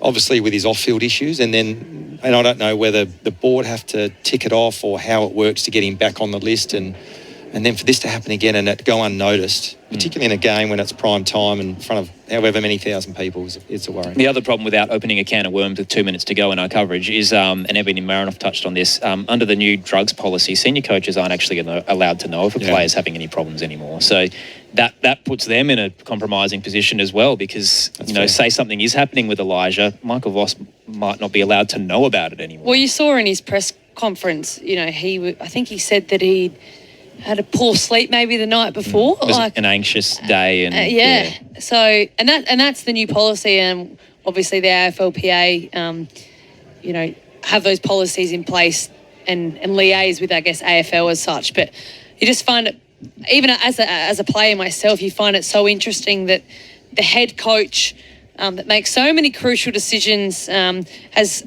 you'd hope, really strong relationships with each player, and you need to be able to have honest conversations as a head coach. I just find that really baffling. But that's one thing I just don't quite understand, the head coach. Fast running out of time, 3-2-1 out of Adelaide's 1-point win over the Saints. Josh? Yeah, Tom's given me some information on this. So here we go. I don't like the 3-2. What do you mean? No, I'm just throwing you under the bus there. I really did. I've given Sinclair 3 votes. I thought he was outstanding. He's had 6 score involvements. He's had 35 disposals, kicked at 81%, and 717 metres game. So I thought his game was outstanding. I struggled with this one. I've actually given Walker. You kicked 5 goals. But I could have easily given Wilkie, but he stood him. So, look, kicking 5 goals, hugely influential in the win. So I've given him 2 votes, and I actually thought Cook's game was outstanding. And again, looking at his numbers, he's 93% kicking efficiency, 19 touches, 7 score involvements, 573 metres gained. Josh, thanks for your works tonight. Good to see you, Noffy, as well. Huge thanks to Dom Artek and down in the rooms with Steve as well. Tom for calling the action and back in the studio with Mitch Turner. 3 to Sinclair, 2 to Walker, 1 to Braden Cook, and Adelaide get away with one right at the death. They win by a point over St Kilda in a thrilling affair earlier. Gold Coast knocking off Essendon by 9 and Hawthorn defeating Port by 3. And we got all the fallout tomorrow. 12 Eastern, AFL Sunday with Matt Clinch and Cameron Ling, and then a triple header to wrap up round 6. North Melbourne and Richmond at the Docklands at 1. The D's and the Lions at the MCG at 3. And then the Eagles and Freo in Derby 62 coming your way tomorrow on ABC Sport. ABC Books. A World War II hospital ship torpedoed. From over 300 souls, just 64 survivors, including a young nurse. Ellen Savage and the Heroes of the Centaur by Grant Lee Keezer. Book and audiobook out now. ABC Sport Digital Radio. In case you missed it. On 666 ABC Radio Canberra, you're listening to Canberra Grandstand with Hannah Walmsley. Australia's best orienteers have been in Tasmania over the past week after competing at the Australian Championships. From the ACT, our local orienteers, they consistently punch above their weight. With some standout performances, Canberra's Grace Crane was there competing and won the national middle distance title. And I'm told it's exactly 20 years after she won her first Aussie middle distance title. She's now returned to competition alongside her kids who took out their age group titles. Grace joins me this morning. How are you feeling, Grace? Hi, yeah, pretty good, thank you. Yeah, really, really happy with the result on the weekend. Now, you must be doing all the right training. Tell us about what preparing for a national title in orienteering involves. Yeah, quite a bit of running, mainly focusing on the, standard kind of tempo runs, some shorter intervals, some longer runs on the weekend. And whenever I get the chance, try and get out with a map in the forest and actually practice navigating as well. So try to just get a good routine happening week in and week out.